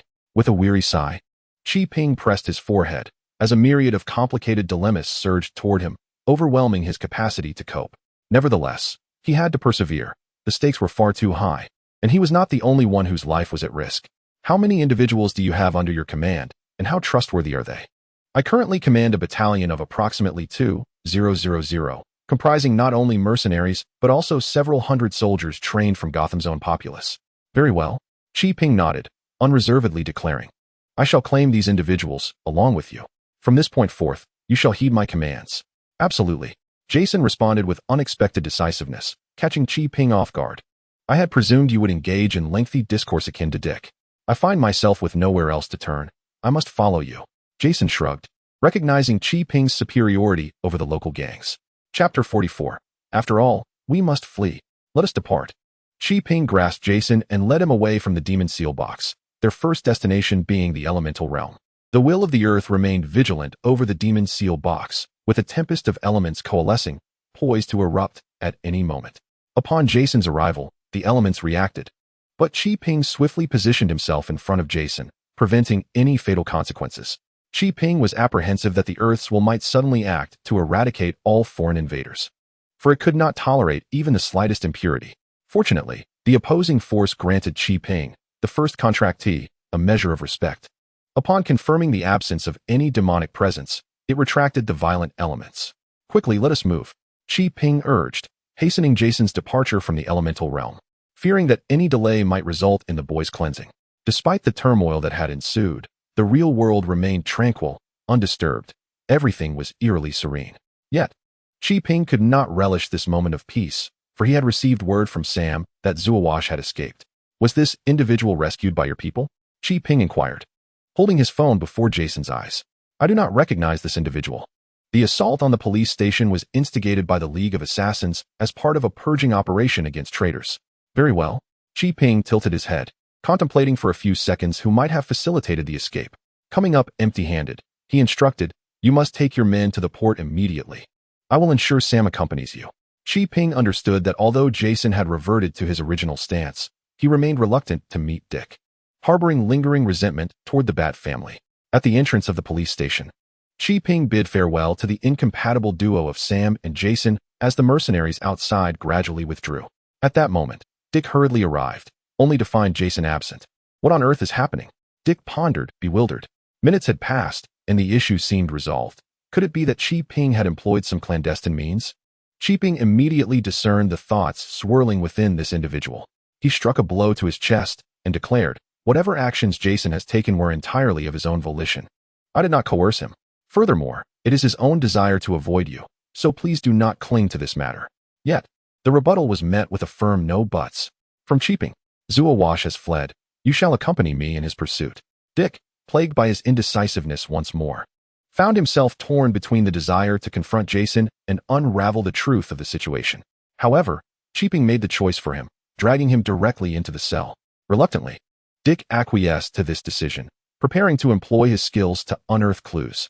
Chi Ping, however, deemed such intricacies unnecessary. He inscribed several runes in the air, causing the surrounding water elements to stir, manifesting a phantasmagoric tide that unveiled the essence of the malevolent spirit. The entities from the Shadow Realm possessed unmistakable characteristics, remaining distinct from those of any other world. Thus, tracing their whereabouts proved to be exceedingly simple. That technique is remarkable. May I learn it? Dick expressed his yearning to acquire this skill. Chi Ping scratched his head, pondering, how could one learn elemental magic without armor? I need to contemplate this further. His lack of understanding on the matter left Dick without further inquiries. The duo followed the conspicuous black line, tracking Zuawash's path. The jailbreakers were exceptionally cautious. Despite much of the police station being reduced to rubble, they circled Gotham City, ensuring no one was tailing them. Even Dick had to concede that without Chi Ping's magic, he would have been unable to keep pace with these individuals. Their pursuit culminated in an area near Arkham Asylum, characterized by dilapidated structures, where grotesque figures perched upon the eaves seemed to come alive under the grim weather. Does Gotham never experience sunny days? Chi Ping mused, feeling uneasy beneath the ominous clouds. As a warrior of armor, the sun had always been a source of comfort for him. Strangely enough, had he been in another city, the prolonged gloom would have driven him to madness. Yet here in Gotham, he felt no such distress. This is simply how Gotham is. You will adapt. Dick replied, exasperated. What madness is this? Why must I acclimate to such wretched weather? With a sigh, he prepared to leap down and seize the target. Wait. Cheaping halted him, handing over the summoning device once more. Protect yourself. As a mere mortal, how long do you think you can withstand a swarm of malevolent spirits? Thank you. Dick accepted the device, yet Cheaping remained tense, his condition deteriorating. His energy was still scattered and had not fully recovered. Engaging the emissaries of the Shadow Realm in such a state would be tantamount to courting death. In an instant, he even entertained the notion that it would be fortuitous if no adversaries awaited them below. I must be losing my mind. Cheaping chuckled bitterly, casting aside his fear of death, merging with the tsunami armor, and elementalizing to infiltrate the building. The ground of this building lay in utter desolation, while the underground thrummed with vibrant activity. Numerous humanoid figures operated machines, producing vast quantities of pharmaceuticals, which were then boxed and stored, ready for shipment. How many monstrosities could be conjured from such an abundance of drugs? Dick, a step behind Cheaping, immediately grasped the gravity of the situation upon witnessing this scene. So, this is the so-called lair of the emissary? Cheaping did not respond but placed his hand upon the seal box, quietly inquiring, Gentlemen, can you provide me with a definitive answer? Is there a true master within? What if there is, and what if there isn't? The voice of the Emperor Dragon resonated in his ear. If there are people, I shall flee immediately, gathering our forces to strike back. And what if there are none? Then we must certainly retreat. If there is no true master and they are bringing people here, it is clearly a trap. Cheaping considered every angle. Yet the Emperor Dragon could not provide an answer, as his power in the external world was too feeble. You should withdraw. After careful contemplation, the Emperor Dragon concluded that retreat was the wisest course of action. Cheaping's strength was currently too limited. Without hesitation, Cheaping decided to take Dick and make their escape. Are we leaving just like that? I cannot contend with them. If I don't run, I'll meet my demise. We're off. Cheaping urged Dick along, not daring to look back, but ultimately, they were a step too late. Suddenly, a shroud of darkness rose from below, sealing all paths to the outside world. Even in his elemental form, Cheaping could not break through. He had no choice but to prepare for battle. Dick donned the true armor and gripped his weapon, ready for the impending confrontation. A tide of disoriented humanoids surged toward them, encircling their position, while three malevolent spirits emerged, towering above. One was Zuawash, clad in a suit of golden steel and accompanied by a raven-like creature, a formidable configuration for today's encounter. Today I shall. Zuawash yearned to become a keyboard warrior, yet the steel creature had no such proclivity. With a grand gesture, it declared, by the emissary's command, eliminate the two. At this command, hordes of humanoids shouted and charged forward. Chapter 45. The path is treacherous. Buzzing, Dick drew his gun and fired. Blue-white lasers struck the humanoids, sparks flying as lives were extinguished. I've got this. You deal with those three above. Facing these non-human entities, Dick's hesitation vanished, and he prepared to unleash a massacre. The true armor was specifically designed to counter the Oxar, making it well-suited to combat humanoids. But could Dick sustain the energy for an extended battle? Cheaping harbored concerns. Yet he knew there were no alternatives. With a warning to be cautious, he transformed into his elemental form, water coiling into a long whip that lashed fiercely at the three foes. Zuawash and the raven creature fled, while the steel creature bellowed, its body radiating an even more intense golden light, bracing itself to withstand the impending strike. Cheaping deftly bypassed the adversary, reverting to his true form. Water coiled around his right foot, delivering a fierce kick to the back of Zuawashi's head, sending him crashing to the ground. War Dragon, delve into his memories. Cheaping commanded, hurling the demon-sealing box onto Zuawashi's cranium. A golden light penetrated his mind as the Imperial War Dragon began to forcibly extract his memories. Die! The steel behemoth bellowed, slamming his fists together, causing all metallic objects in the vicinity to erupt with sharp spikes. Under the enhancement of mental energy, the surfaces of these metals gleamed with a dark luster. In the face of uncertainty, Cheaping was unwilling to confront his foe head-on. He elementalized once more to evade the impending assault. From his concealed position, the crow monster suddenly exhaled a billowing cloud of black smoke, enveloping him. The moment the smoke made contact, Cheaping, still in his elemental form, experienced an unsettling itch, soon followed by the onset of feverish symptoms. Alarmed, he reverted from elementalization, raising his hand to manipulate water elements, conjuring ethereal water illusions to disperse the encroaching black mist. Simultaneously, he drew forth the whirlwind blade, swiftly executing 3 strikes aimed at the eyes, chest, and between the legs of the malevolent spirit. Clang, clang, clang. All 3 strikes met with failure. The whirlwind blade struck against the steel behemoth's form, producing a resounding chime, yet the creature remained largely unaffected. The steel behemoth's singular focus was to eliminate the armored warrior before him, fulfilling the mission bestowed upon him by his master. "You shall perish," he roared, launching his fists with such force that the air rippled in waves. Qi-Ping cursed his misfortune. A whirlpool manifested in his hand, meeting the behemoth's punch, effortlessly dissipating much of its power. The behemoth, emboldened by his momentary advantage, pressed down upon Qi-Ping, forcing him to retreat. "Crow, eliminate the other one." Though the steel behemoth appeared simple-minded, his heart was no less dark than his companions. Realizing he could not subdue Qi-Ping in a short span, he sought to leverage Dick's life as a threat. The crow monster cawed twice, flapping its feathered wings, releasing another wave of black mist imbued with the phantoms of countless insects, bearing down on Dick. "You scoundrel!" Qi-Ping could not stand idly by. He seized the demon sealing box, channeling elemental energy into it, and struck down towards the steel behemoth's head. The steel behemoth mused to himself about the small box, deeming Qi-Ping desperate and reckless. Yet, the box, having absorbed a significant amount of water element, began to radiate elemental runes, growing increasingly heavy, accompanied by a resonant tidal sound, reminiscent of impending tsunami pressure. Boom! The steel behemoth was sent flying, his head indented with a large crater, collapsing to the side. His fate uncertain. Whirlwind barrier. Qi-Ping unleashed a vortex barrier, shielding Dick, before lunging his sword towards the crow monster. In stark contrast to the formidable steel monster, as Qi-Ping charged towards the black crow, it emitted a terrified caw before vanishing, transforming into countless crows that spewed forth black mist, intent on exterminating everyone within the subterranean structure. The juxtaposition of steel and medicine was truly remarkable. Observing the swarm of crows, Qi-Ping found himself in a precarious predicament, realizing that the water element offered little remedy against these airborne foes. How he wished for an upgrade to his armor. Every suit possessed boundless potential. The distinction lay solely in its development. The evolution of elemental armor required a profound communion with the will of the earth, calling forth one's elemental spirit to unleash an array of wondrous spells. However, time was of the essence, and it was evidently too late. A throng of crows released a dense fog that engulfed the entire underground space, causing the hapless humanoid forms to collapse, exhibiting various symptoms of affliction. Dick, shielded by the true armor and elemental barrier, fared slightly better, but his endurance would not last much longer.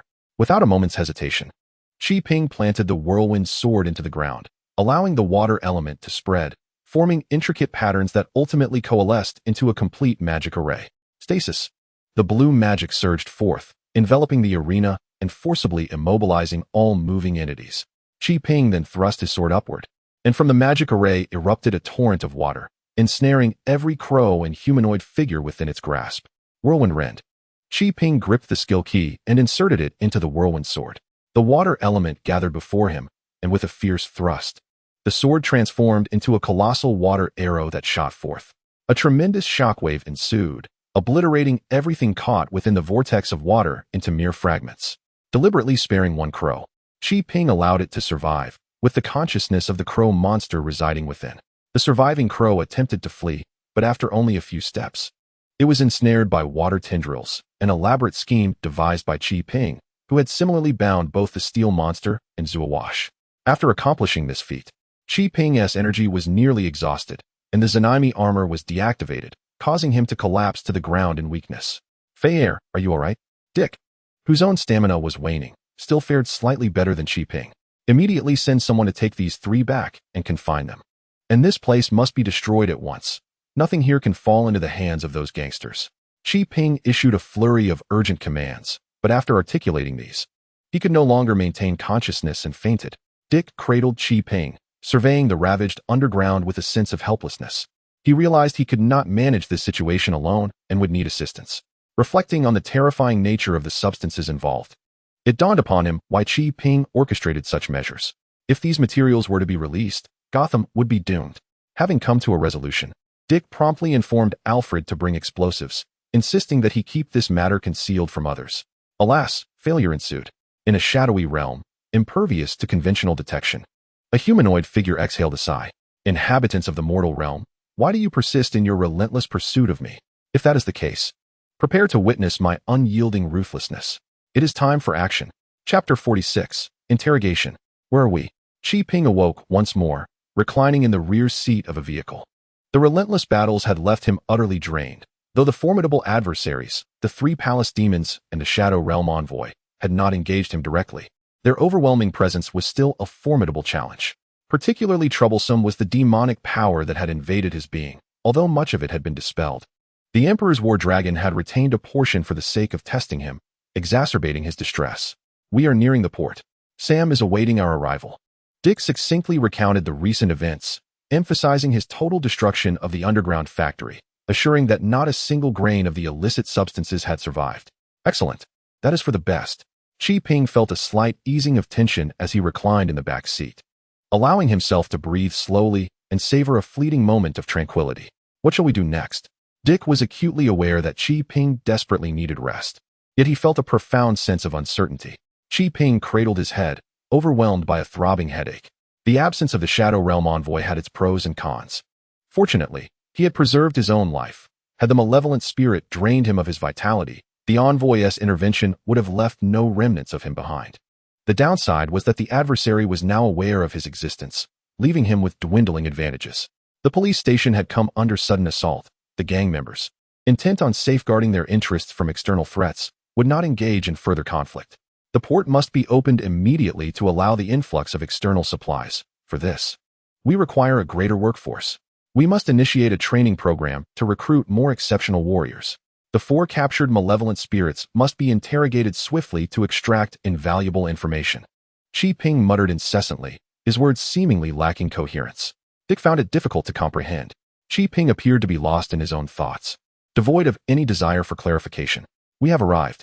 Upon reaching the port, Qi exited the vehicle, ordering the guards at the entrance to disperse, leaving only Sam behind. Jason has not arrived? Dick scanned the area, failing to locate the person he wished to see. Sam hesitated before responding. He went to arrange for the mercenaries. Enough chatter. Escort these 4 to the prison. I wish to interrogate them. Qi was overwhelmed by the pressing questions, prompting him to act with increasing decisiveness. He ensnared the 3 malevolent spirits with a torrent of water, dragging them to the underground prison and casting them into their cells. We shall handle the interrogation. You take a moment to rest. Sam and Dick felt a pang of sympathy as they gazed upon Qi pallid cheeks. He yearned to take on some responsibilities, yet his offer was met with refusal. You 2 lack the experience to combat the invasion of malevolent spirits. Merely observe from the sidelines. Qi declared, pushing open the door to Elizabeth's cell. This once enchanting woman had lost her allure. Reduced to a mere shadow of her former self by the despair of imprisonment, devoid of vitality. I have already made it clear that I shall never accept your so-called purification ritual. Since her incarceration, Qi had never imposed any punishment upon her, nor allowed others to do so, effectively diminishing Elizabeth's will to resist, though not enough to make her relinquish her ambition of ascension. You are mistaken. I am not here to administer an antidote, but to pose a few inquiries. Qi expression was cold, bearing the gravitas of a celestial being. You have ultimately revealed your true selves, no longer masquerade as moral paragons. Elizabeth scoffed, convinced she had uncovered their true intentions. Qi remained unmoved, resembling a statue hewn from the hardest marble, impervious to any attempt to sway him. Come with me. He grasped Elizabeth's arm, leading her outside, seemingly passing by the quarters where 3 other malevolent spirits were confined. A fleeting glance from Elizabeth sent shockwaves through her heart, prompting her to lunge towards the cell door, exclaiming, "This is impossible. How could you have captured him? It cannot be true." The cell she had rushed towards was that of the Iron Monster. It appears your identity is significant, enough to unsettle even someone as composed as yourself. Qi spoke slowly, each word heavy with intent, as if to hammer this truth into her heart. I initially sought the messenger you mentioned, but he fled first, leaving me no choice but to capture these 3 instead. Elizabeth was rendered speechless, her thoughts crystallized in shock, as if petrified. This was the effect Qi desired. Extracting secrets from the minds of malevolent spirits was no trivial endeavor. Even if one could breach their layered mental defenses, the veracity of the information remained uncertain. Thus, primitive methods proved to be the most effective. We must take our leave. Elizabeth clung desperately to the bars of her cell, her knuckles turning white. Yet, she ultimately could not resist Qi Ping's strength and was forcibly taken to the interrogation room. Though ostensibly an interrogation, Qi Ping merely posed a series of repetitive questions. Elizabeth had little of value to offer, incessantly recounting her process of gaining power, exhibiting signs of madness. Given her state, Qi Ping refrained from further questioning. Instead, he exchanged a glance with Dick outside, who nodded in affirmation. This had been prearranged. Once the other 3 malevolent spirits awakened, Dick would notify him. Very well. It is time to return you, he stated. Qi Ping returned Elizabeth, deliberately allowing them to glimpse her once more. You wretched traitor, it must be you who has betrayed us. Zuawash raged, consumed by madness. The iron monster exhibited no reaction, as if nothing had transpired, while the crow remained utterly speechless. Elizabeth, scolded and silent, resembled a marionette, having completely lost her vitality. Next was Zuawash, the arrogant man who, during his interrogation, resisted with frenzied fervor. It took several loops of water rope from Qi Ping to subdue him to a chair. Individuals like Zuawash, who typically resist vehemently, find themselves humiliated in times of misfortune. Qi Ping and Sam feigned disdain, occasionally hinting that Zuawash was far inferior to Elizabeth. You two scoundrels! How dare you insult me so? Zuawash's madness escalated. Qi Ping discerned that he was suffering from the backlash of the malevolent spirit's cerebral energy, his demeanor spiraling into insanity. At least Elizabeth fears death less than you do. Qi Ping declared, an undeniable truth, for Elizabeth, solitary and hedonistic, cared little for her demise. Zuawash, in stark contrast, held a lofty self-regard, treasuring his life. The mere mention of death sent him into tremors. I cannot die. I must not die. I still aspire to ascend to power. I cannot perish. Observing Zuawash's state, Qi Ping deemed it sufficient, abruptly slamming the table and shouting, startling him. Confess how you became a malevolent spirit. What else do you know? Any concealment will lead to your demise. No, I will speak. I shall divulge all. The backlash of the cerebral energy had thoroughly incapacitated Zuawash, and under duress, he revealed everything. Qi Ping compared this testimony with the memories retrieved by the Imperial Dragon, discovering an abundance of false recollections interspersed within. Enough. Qi Ping cast Zuawash back into his prison. Realizing the man possessed little valuable information, he was aware only of the recently destroyed base and the identities of a few companions. Chapter 47, A Pleasant Exchange. This chapter is currently being typed. When you see this text, please refresh the page later to check for updates. If there has been no update for a considerable time, please contact us through the feedback below. In special moments, we appreciate your support. 7 days as an armored warrior in American comics, novel flag. For any issues, please click here to provide feedback. Chapter 48, A Storm Approaches. Port, Canteen. Qi Ping gathered Dick, Sam, and Jason together, discussing their next course of action while dining. Our upcoming objectives are twofold. First, we must swiftly restore operations at the port, with Dick responsible for negotiations with the gangs and various factions, while Sam is tasked with recruiting new workers and organizing them.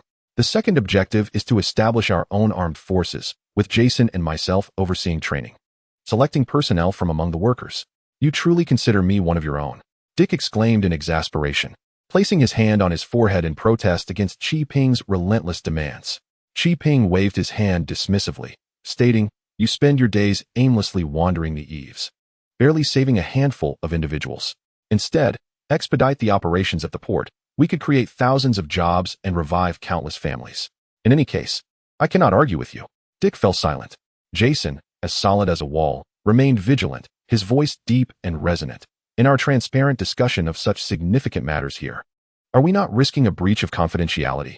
It matters not.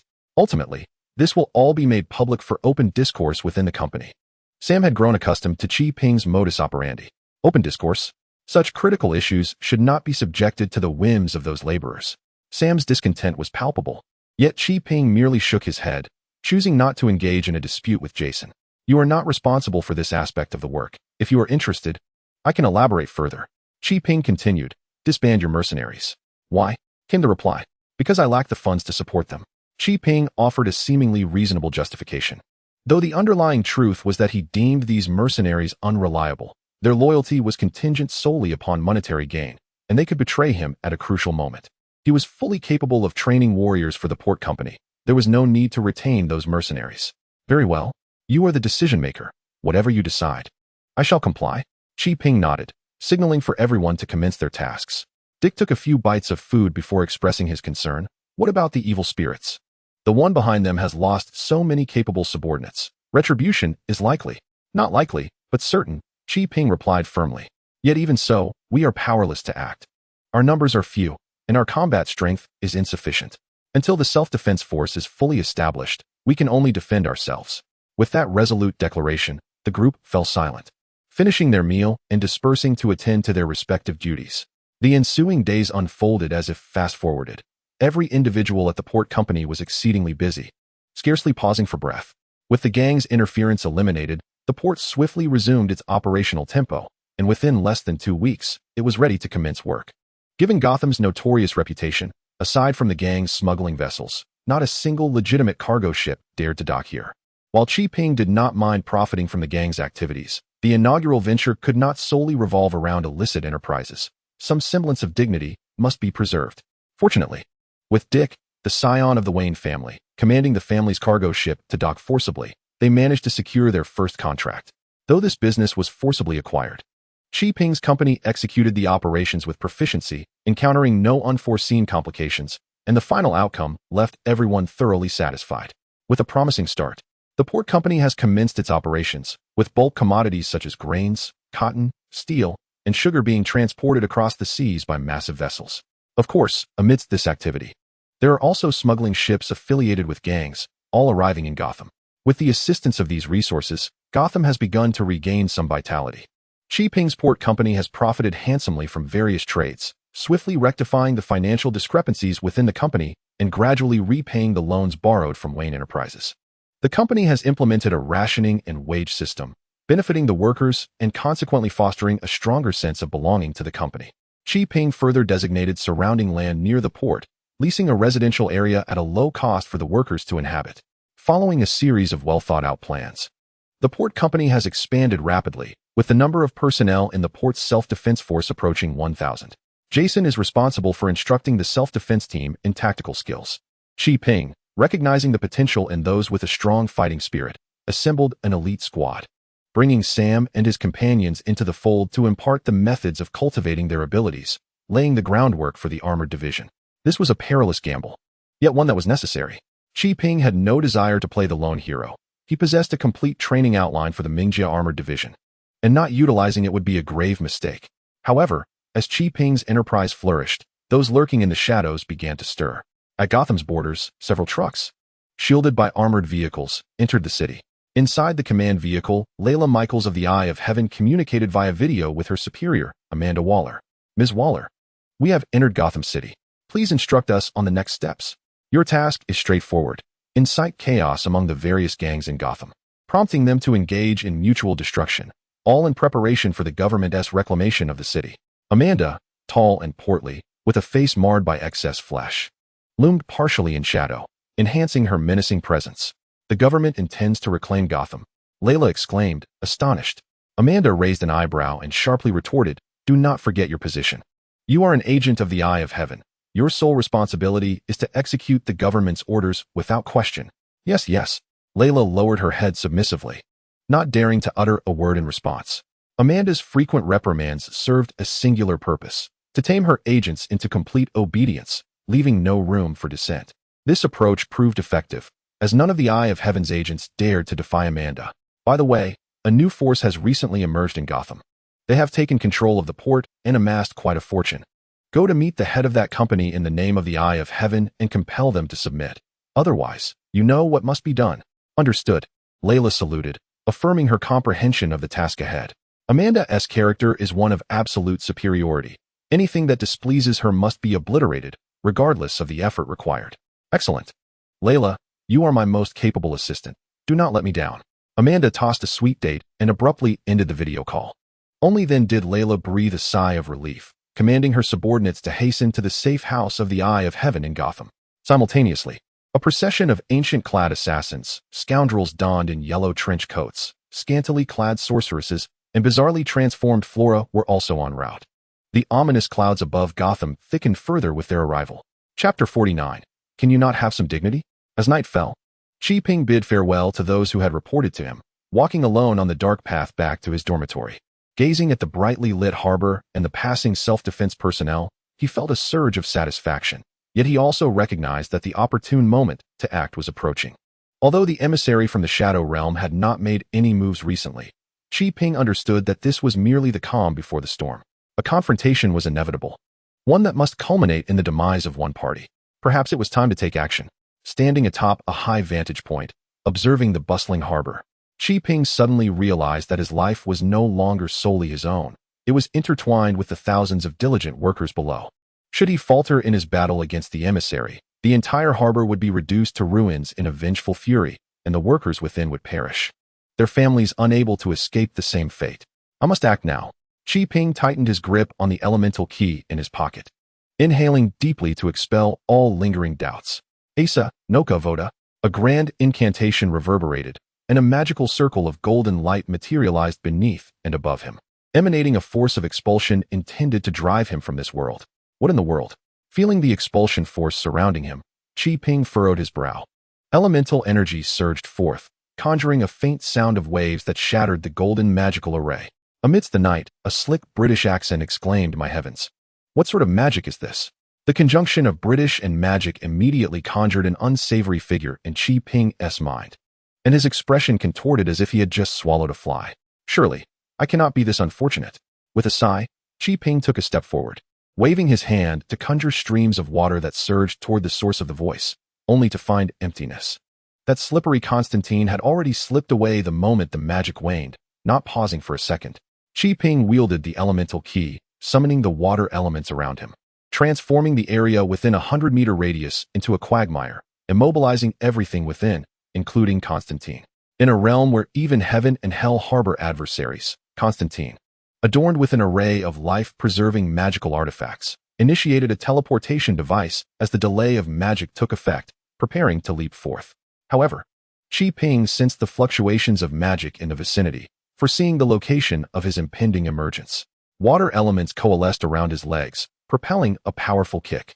With a resounding splash, Constantine, who had just materialized, was caught off guard and struck, his cloak igniting with magical runes to deflect the assault. Yet, the surrounding water elements were drawn to him, swiftly enveloping him in a colossal water sphere. Without hesitation, Qi Ping uttered the command, "Exile." The other elements surrounding the water sphere, including magical forces, were expelled, leaving only the water element intact. Despite Constantine's prodigious talent in magic, he found himself utterly powerless against elemental magic. "Today is truly my unluckiest day. How could I possibly encounter you?" Qi Ping, observing the cheeky grin of Constantine, felt a wave of exasperation wash over him, simultaneously lifting the confinement from above his head. "You know me? The infamous harbinger of disaster, Constantine. How could I not recognize you?" Qi Ping, shedding any pretense, acknowledged his current identity and strength. "Why did you attack me? If you cannot provide a reasonable explanation, I shall have no choice but to send you for a brief tour of hell. Alas, I fear my old acquaintances in hell would not welcome me." Constantine continued his light-hearted demeanor. Qi Ping, his expression cold, retorted, "Then I shall dispatch you to the elemental realm. Your soul is replete with the essence of malevolence, and I am certain the will of earth would relish the opportunity to cleanse you." Drawing the elemental key, Qi Ping inscribed runes in the air, releasing a hint of the elemental world's aura. Having witnessed grand spectacles, Constantine immediately grasped the potency of the elemental realm, his countenance shifting. "No, please. Just tell me what you wish to know, and I shall comply. There is no need for such drastic measures. Enough with the frivolities. Answer my previous question." Qi Ping recognized the cunning nature of this individual and understood that lengthy discourse would be futile. Not long ago, all magic wielded by sorcerers on Earth, myself included, became temporarily ineffective, Constantine divulged while scrutinizing Qi Ping's expression for any signs of insight. Qi Ping shot him a glare and replied, "Indeed. I did awaken the will of Earth in the elemental realm not long ago. However, is it not true that your powers are derived from demons or deities? What relevance do the changes in the elemental realm hold for you?" Constantine had fallen silent, as sorcerers of the past had believed their powers bore no connection to the world of primal essence. Yet recent events had illuminated a different truth. The will of Earth had struck a formidable blow against these sorcerers, making it abundantly clear, "If you reside within my domain, you shall abide by my rules." As Constantine now unleashed his magic, he sensed that something was amiss. What precisely had changed? I, too, am at a loss regarding the events that transpired. Which is why I sought you out, yearning to unravel this mystery. However, that doesn't seem right. Why did you come to me? Qi had no interest in such matters. A friend of mine is the emissary of all that is green, and it was he who imparted this knowledge to me. Constantine eagerly betrayed his good friend. The speed at which he sold out his ally left Qi astounded. You truly are remarkable. Go away. Do not approach me again. Keep your distance. Qi raised his hand to dissolve the water prison, urging the fellow to depart swiftly to avoid any repercussions from his companion. Yet, rather than retreating, Constantine shamelessly clung to Qi, grinning as he said, "Oh, come on. I haven't even grasped the intricacies of elemental magic yet. How can I simply leave? If you wish to comprehend the mysteries of elemental magic, venture into the elemental realm yourself. Cease your incessant pestering of me." Qi had no desire to keep this calamity nearby.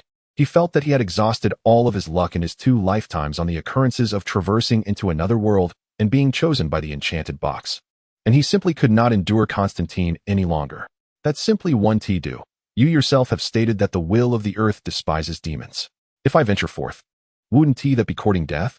I have no interest in such folly. Constantine adopted an obstinate demeanor, driving Qi to the brink of madness. Have some dignity. Will you? You are aware of my identity. How can you still harbor such childish notions? You are truly a rarity. I have never encountered anyone as shameless as you. Chapter 50. The advancing celestial eye. Stop. Keep your distance. Qi directed as he made his way back to the dormitory, while Constantine stubbornly trailed behind. Even when directly insulted, this fellow wore an expression of indifference, unwaveringly following him. Just treat me as heir. I assure you, I will not intrude upon you. This scoundrel, while making such promises, lit a cigarette without an ounce of self-awareness. Qi could no longer tolerate the situation and exclaimed, "If you wish to learn elemental magic, I might even facilitate communication with the will of the earth, but what can you offer me in return? Although this is our first encounter, do not presume I am an easy mark." Qi eyed him warily, for it was rumored that Constantine's magic was somewhat linked to King Solomon, relying on demons to achieve his ends. The problem, however, was that demons are not fools. Without formidable strength, why would they aid you? Thus, Constantine often faced backlash from demons, yet due to his peculiar nature, he had been marked by the lords of hell, rendering him immune to the small demons, who instead vented their frustration on his friends. Over time, Constantine became increasingly carefree, caring little about anything. Qi was deeply concerned about the mischief this fellow might concoct next. Upon observing Constantine's expression, it was evident to him that suspicion had been cast upon him. Yet, he felt powerless. He was acutely aware of his own circumstances and the reputation he had forged, which left him with little room to blame others. His predicament was of his own making. Rest assured, I harbor no ill intentions. I am willing to exchange my extensive knowledge of mysticism for elemental magic, Constantine declared, raising his hands in a display of openness. Qi contemplated the situation. In truth, he had no need for demonic magic. The experiences of the Imperial War Dragon and the heart of the Divine Mountain provided him with enough knowledge to last several lifetimes, all without any inherent danger. Wasn't that far superior to this proposition? I shall agree, as I too wish to witness the nature of magic in this world. The voice of the Imperial War Dragon echoed in his mind, leading Qi to a decision. He held little regard for magic itself, but his concerns lay with Constantine as an individual. However, since the War Dragon expressed interest, the transaction seemed acceptable. I can consent to your request, but on one condition: within my domain, you shall not wield magic without my explicit permission. Very well, I swear to God, Constantine replied. There is no need for that. Simply remember it in your heart, for that is more effective than any oath. Qi sighed inwardly as he accepted this dubious character. For tonight, you shall sleep on my sofa. Tomorrow, I will arrange for your accommodation. Constantine complied without a murmur of complaint. The following morning, during breakfast, Qi led Constantine to the dining hall. Observing the uniform breakfast spread, Constantine frowned and inquired, "May I exchange my meal for something else? If you are willing to cover the cost yourself, it matters not." Qi waved his hand dismissively and took a portion of breakfast, joining Sam and the others at their table. Dick, noticing Constantine placing an order with the cook, leaned closer to Qi and whispered, "How did this calamity, Constantine, end up here?" Qi recounted the events of the previous night in brief. Dick immediately furrowed his brow. Surely, this fellow does not have ulterior motives? Unlikely. But even if he does, it is of little consequence.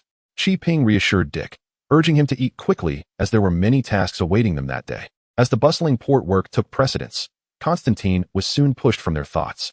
They finished their meals in haste, ready to embark on their duties.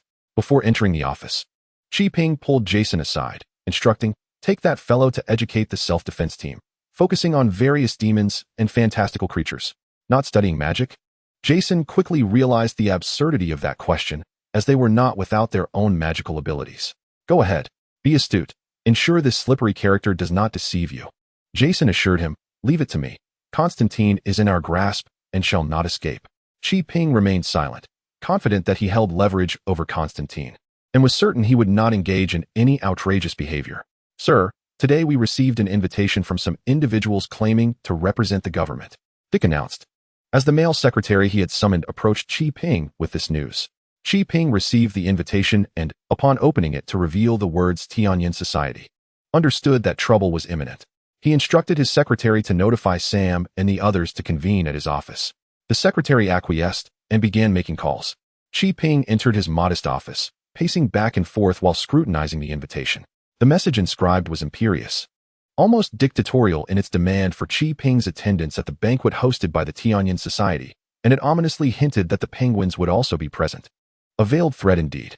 What a stroke of misfortune.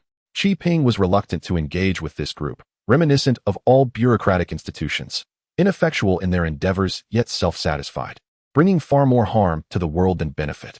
More critically, Qi sought to concentrate his efforts on confronting the messenger of the Shadow Realm, sensing that delays would only diminish his chances of success. "Fair, I heard someone has delivered an invitation to us," Sam exclaimed as he entered. Dick and Jason, at a distance, maintained their long-standing discord. Qi showed them the invitation. "Those troublemakers from the Tianyin Society," Dick remarked, noting that he had the most dealings with them. Having spent the longest time alongside Batman, under the leadership of Steve Trevor, they were somewhat idealistic, but once Amanda took charge, they devolved into complete rabid dogs, biting wherever she commanded, devoid of any moral compass in pursuit of their interests. This time, they might be eyeing a particular enterprise, wishing to claim it for themselves. Dick did not conceal his disdain for the Tianyin Society, and Jason echoed his criticisms. In short, the Tianyin Society had a notorious reputation, despised by nearly every nation. Qi listened quietly, tapping his fingers lightly on the desk, before inquiring, "Dick, could you investigate under what pretext the Tianyin Society is operating in Gotham? Is it vital? Extremely important. If this is merely Amanda Waller's personal endeavor, we can proceed to deal with them without restraint." "I understand." Dick accepted the task, and Sam then asked, "How shall we respond to the invitation? Shall we decline outright?" "Certainly not," Qi replied. "This banquet presents an excellent opportunity to forge connections. The Tianyin Society's audacity breeds discontent beyond just us. Why not unite all potential allies instead of facing them alone?" The three men nodded in agreement. Qi added, "The Tianyin Society is merely a minor inconvenience. We possess numerous strategies to confront them. There is no need for excessive worry. Your focus must remain on preparing for battle against the messenger of the Shadow Realm. Our time is running short." Sam, Dick, and Jason all nodded solemnly before rising to prepare.